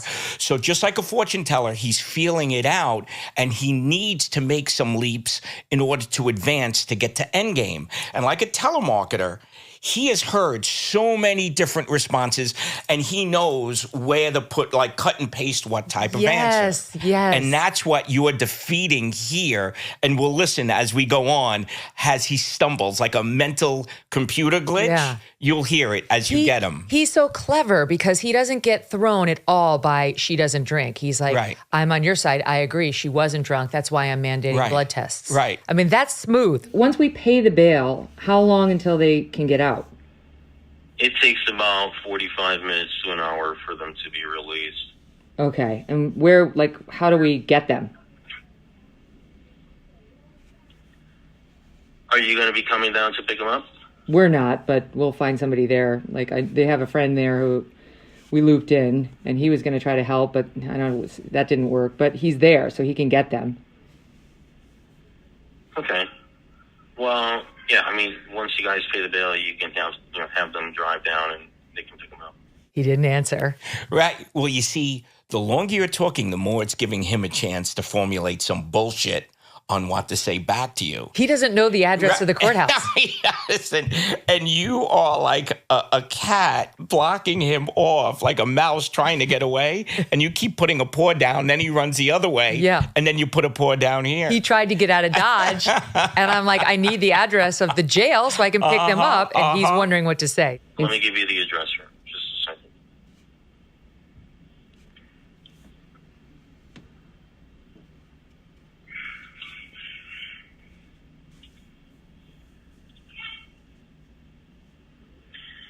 It's 725 Bedford. 720. All right, let me write this down. Wait, what's the city? Bedford. Okay, and what's the city? Stanford. Stamford, Connecticut? Correct. Paul, they're in Cape Cod.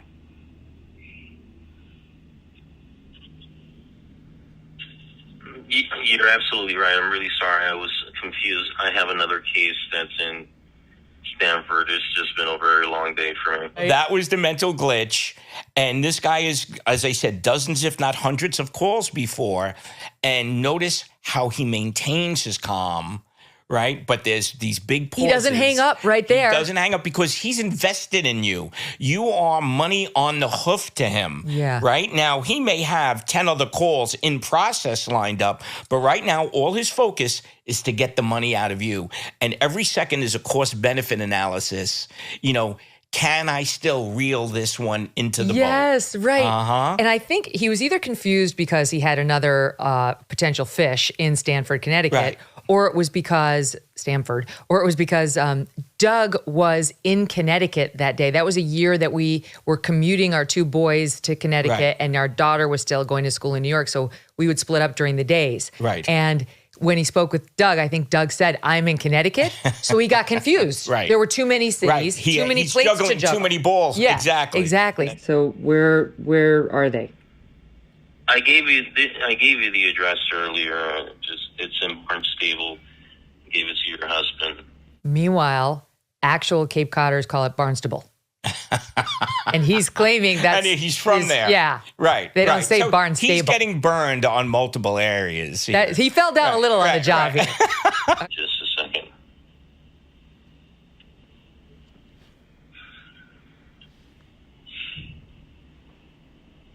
Let me see if she's still there because it could have been moved. Yeah, it's 3195 Main Street. 3195 Main Street. She's still there. Okay, Main Street, and then so what's that town? Barnstable. Barnstable. Okay, and where are you? I'm in Barnstable, but I'm not currently here. I'm in Ohio handling some family business, and I'm going to be back here on Monday. So why he has to not be in Barnstable because he can't receive the money in cash Right. by our friend who's Right. ready to deliver cash to Right. his face. Right. He's got to be someplace else so that Right. we have to wire it Bitcoin. Right. And he adds like family business to prey upon, your goodwill and to humanize him. Mhm. Right? Like, oh, this guy's a regular guy. It's Right. not a confidence man. This is legit. You can hear him thinking, like you can hear the wheels turning. Yes, you could hear it live. grinding. Right. Right. And you just keep throwing monkey wrench after monkey wrench. It's great to just ask questions. Uh-huh. Right? Like that can be Uh-huh. harder than even like confronting with facts. Exactly. Are you sole practitioner or what are you? I'm a public defendant. I work for the state bar here in Massachusetts. In Massachusetts, okay. Where'd you go to law school? I'm a lawyer too. I went to school in New York, John Jay Law. Oh, really? What year did you graduate? I'm sorry? 73. You graduated law school in 73? You don't sound that old. Oh, yeah, I am. I mean, literally, I graduated law school in 95. So he'd be 22 years older than I. At that, Yeah, I'm 87 and a half years old. Seriously. I mean, at that point, that would have made him in his mid-70s. He does not sound like he's in his mid-70s. Yeah, and he's a public defender in his mid-70s. So why did he say that? Why did he say he was a 73 grad? Because, in my opinion, you have his mind racing so much, right? That was the first number that flew out of his mind. So I think it's because he knew, like he was worried I might have gone to John Jay. And he was like, oh, that's I funny. can't That's pick fair, a too. year anywhere. Right. I don't know how old she is. Right. You know, because these are Let small me law just make it. schools. Right. Like, Oh, I mean, 73, Jesus. yeah, he went big. He went Yeah. to, he had no idea though. He didn't know how old I was. That's what I think. So the other thing is, $17,000 is a lot of money. And, what if I don't get it back? What do you mean? You're supposed to get it back once the case is closed or dismissed. Once it's closed or dismissed? Correct. I mean, I gotta be honest with you. Like, I'm not that close with Diane. I'm not sure. No problem. It's a lot of money.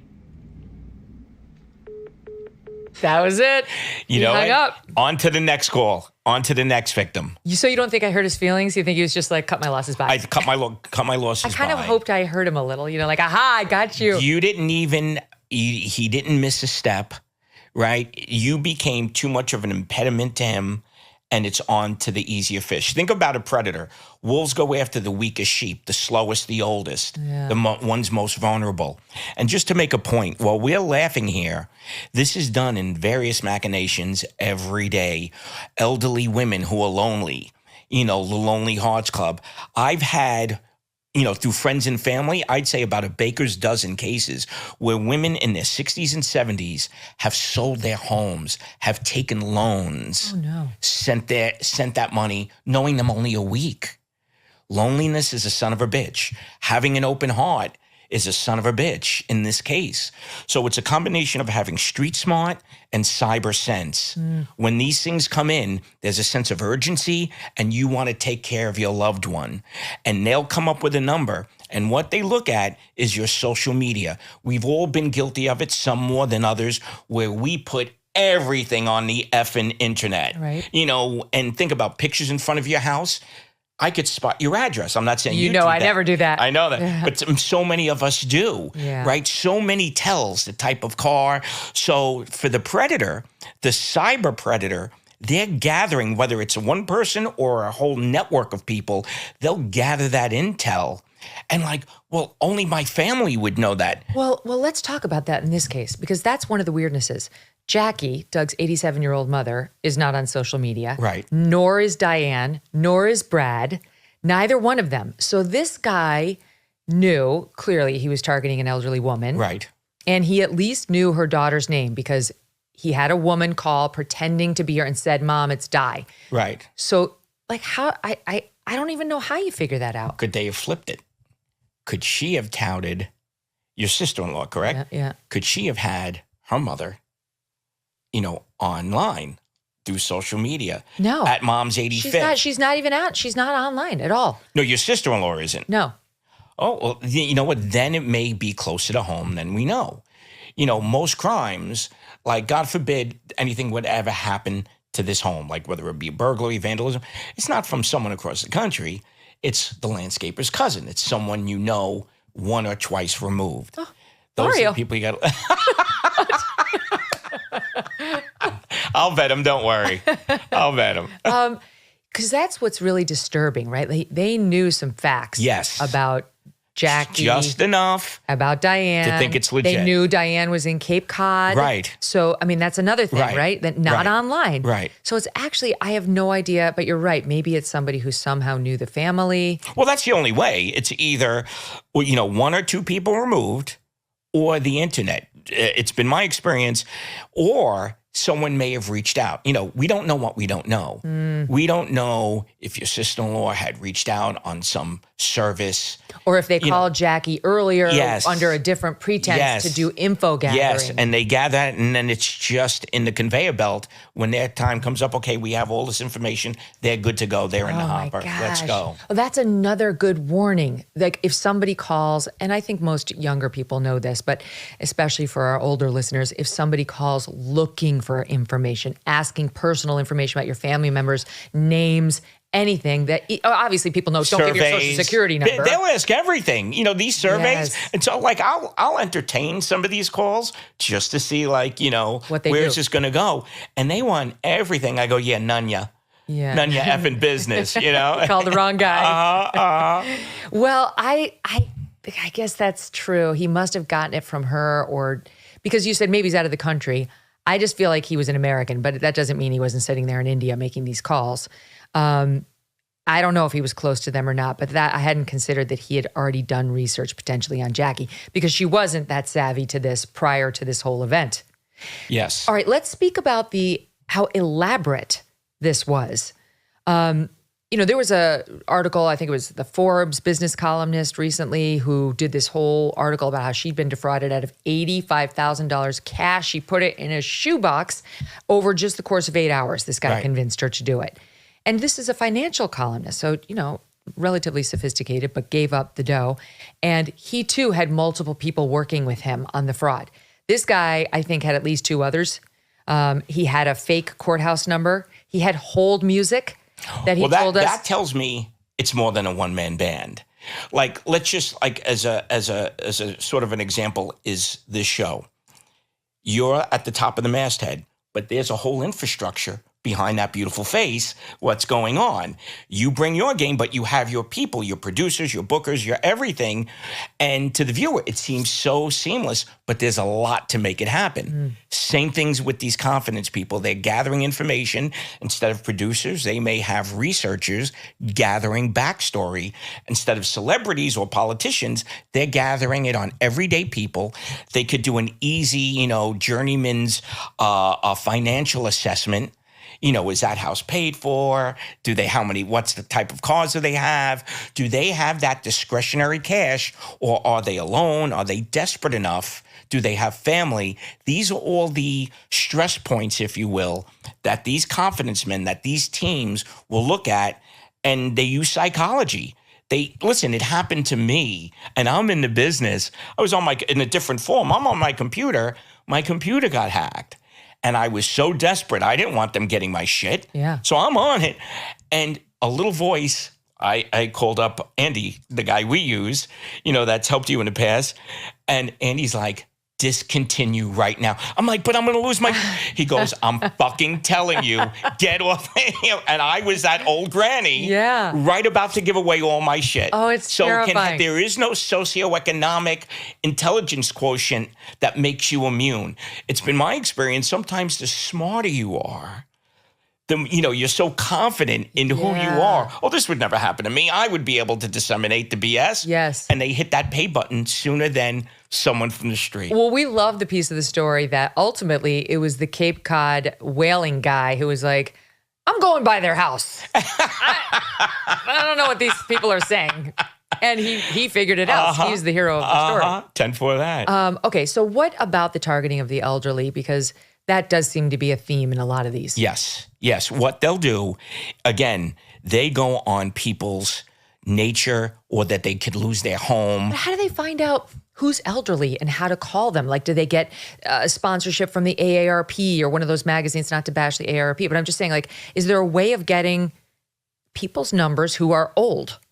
Yeah, well, you can go, there are services where you can get demographics of people. So, like, my house was up for sale, like you, mass exodus out of New York, and I had all these people. Like, how the F do you know? How do you have my cell number, number one, right? And how do you know my house is for sale? Oh, we'll pay cash. Oh, can I show your house? Because there are services that you pay into and you get certain demographics. So for me, I'm selling my house. There are elderly groups. If she ever signed on to any AARP or some type of association, those lots of the intelligence gathering of who you are, what demographic you are, the same way advertisers buy that. And voters, like the campaigns. Yes. The campaigns are getting all that information right now. The same way, certain demographics want that information for sales, they get it for marks.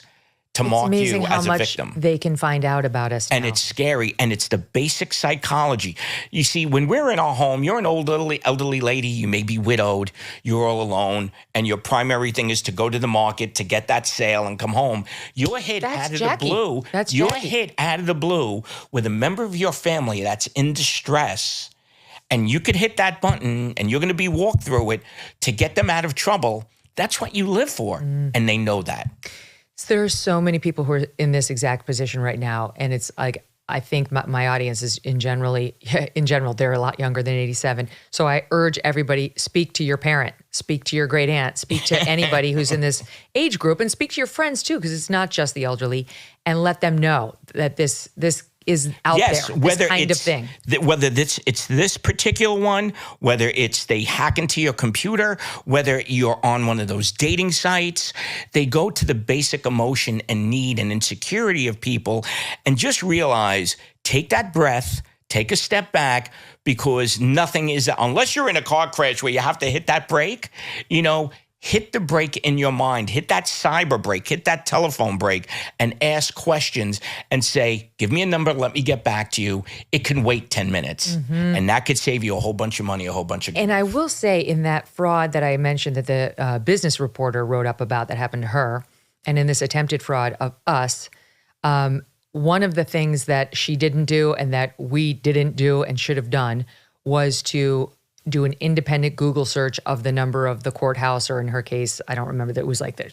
They said she was getting investigated by the federal government, but whoever they say is the third party, right?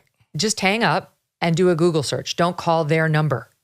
You find out the number. Right. You make an independent Right. call to see if this is Right. real. Now- and get the fraudster's number so you can then call And them go back. one step further, because there are apps, I can call you and it looks like it's coming from Doug's number.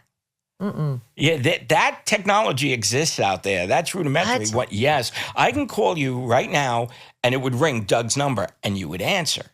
Whoa. So there are different levels to this, and But if I'm dialing out, I mean, like that's the empowerment, is if you are dialing out on your phone then you take to the the number. Barnstable courthouse. Right. Like I had There's only one. Amazon. I had an Amazon scam, and it was online. It came over a text, right? Did you charge this on Amazon? Click here. Fuck that. I got on the phone with Amazon direct, and I'm like, is this good. what you do? They go, absolutely not. Oh. I go, is this a thing? They go, that's a thing. I get attempted frauds at me every day via email. Click on this. So it's like, I usually just forward them to Abby and she deals with it. Right. Or like the scams, and she puts these major blockers on my phone. it. But it's amazing because most people don't have an Abby, and most people haven't had this happen to them, and they're not living on guard. They're actually still trusting, loving people. Right. Unlike us cynical bastards. And even as cynical as we are, we almost got taken in. Let me tell you, listen, essentially we're good people. We care about people, but F that. Like I had a lady, I was in Midtown, this was a number of years ago, middle-aged, well-dressed woman, and she hit me with the gasoline on my car. And I was fascinated that this woman was well-dressed, well-spoken, and she's hitting me up. I said, I'll walk you to your car right now. Oh, I really get... And then she just walked away. So they prey, upon your good nature. And again, many people haven't been raised from the streets, but it's incumbent to have those street smarts. Yeah. And bad guys don't necessarily dress up like in the old Batman bad guy t-shirt. No. Now it's on the internet, and the cyber world is a whole nother animal. And just remember, always press the brakes and question. You're not surprised the cops weren't interested. That's how they get away with it, though. It's low level. It's low on their priority list. Many police departments aren't sophisticated in tracking this down. It's more an FBI issue, actually. And this crossed state lines. Right. That's it's like, why it's more of an FBI issue. And we know, they have their own problems. I had all my evidence. I had his number. I had the court number. Let me tell you something. You are turning out, this was actually your first undercover. We've done another undercover. We've done an undercover since then. You're proving to be quite, I thought my initials were BS. You're getting very good at this, Megyn Kelly. You're getting a little bit too good. I do love, like the elderly, I love my Matlock. I love my Jessica for Murder, She Wrote. I aspire to great things. Bill Stanton, thank you. 10-4, thank you for having me. Thanks to my family, Doug, Di, and Brad, my mother-in-law, Jackie. Thanks to Steve for helping us bring this story to you. I mean, can you believe this? Like, isn't that a nuts story? It's cray-cray. And honestly, Doug and I have had so many conversations about it. I remember we had dinner with all of these friends. It was still the COVID lockdowns, and we sneaked a dinner, not sorry to tell you, at our apartment because crazy Andrew Cuomo is still trying to tell us we weren't allowed to do that kind of thing. And we told our friends this story that night, and everyone was riveted, right? Because no one could believe this crap. And I know what you're thinking. As soon as you hear crypto, you're like, wait a minute. And we too were like, what?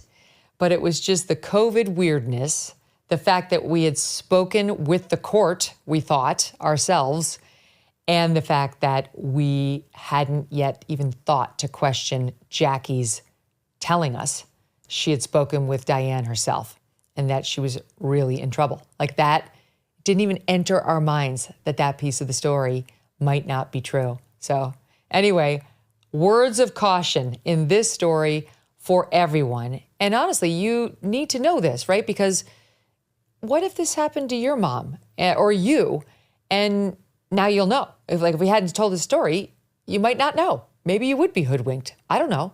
It can happen. Trust me. So we decided to tell you the story, even though we knew you might mock us a little, because we want to help others. And we learned a lot too ourselves. I think all of us did. Hope all of you learned something from today's show and from Fraud Week all week. Because sadly, there are fraudsters out there working hard every day to steal your money or something precious. And most of these never see the light of day, right? They just happen privately because people are too embarrassed to talk about it or scared. Yeah, they're humiliated. And I get it, but there's no reason to be humiliated. If you get defrauded by one of these losers, or almost defrauded in our case, what does it say about you? It says you believe in human nature. You believe in others. You probably have a kind heart.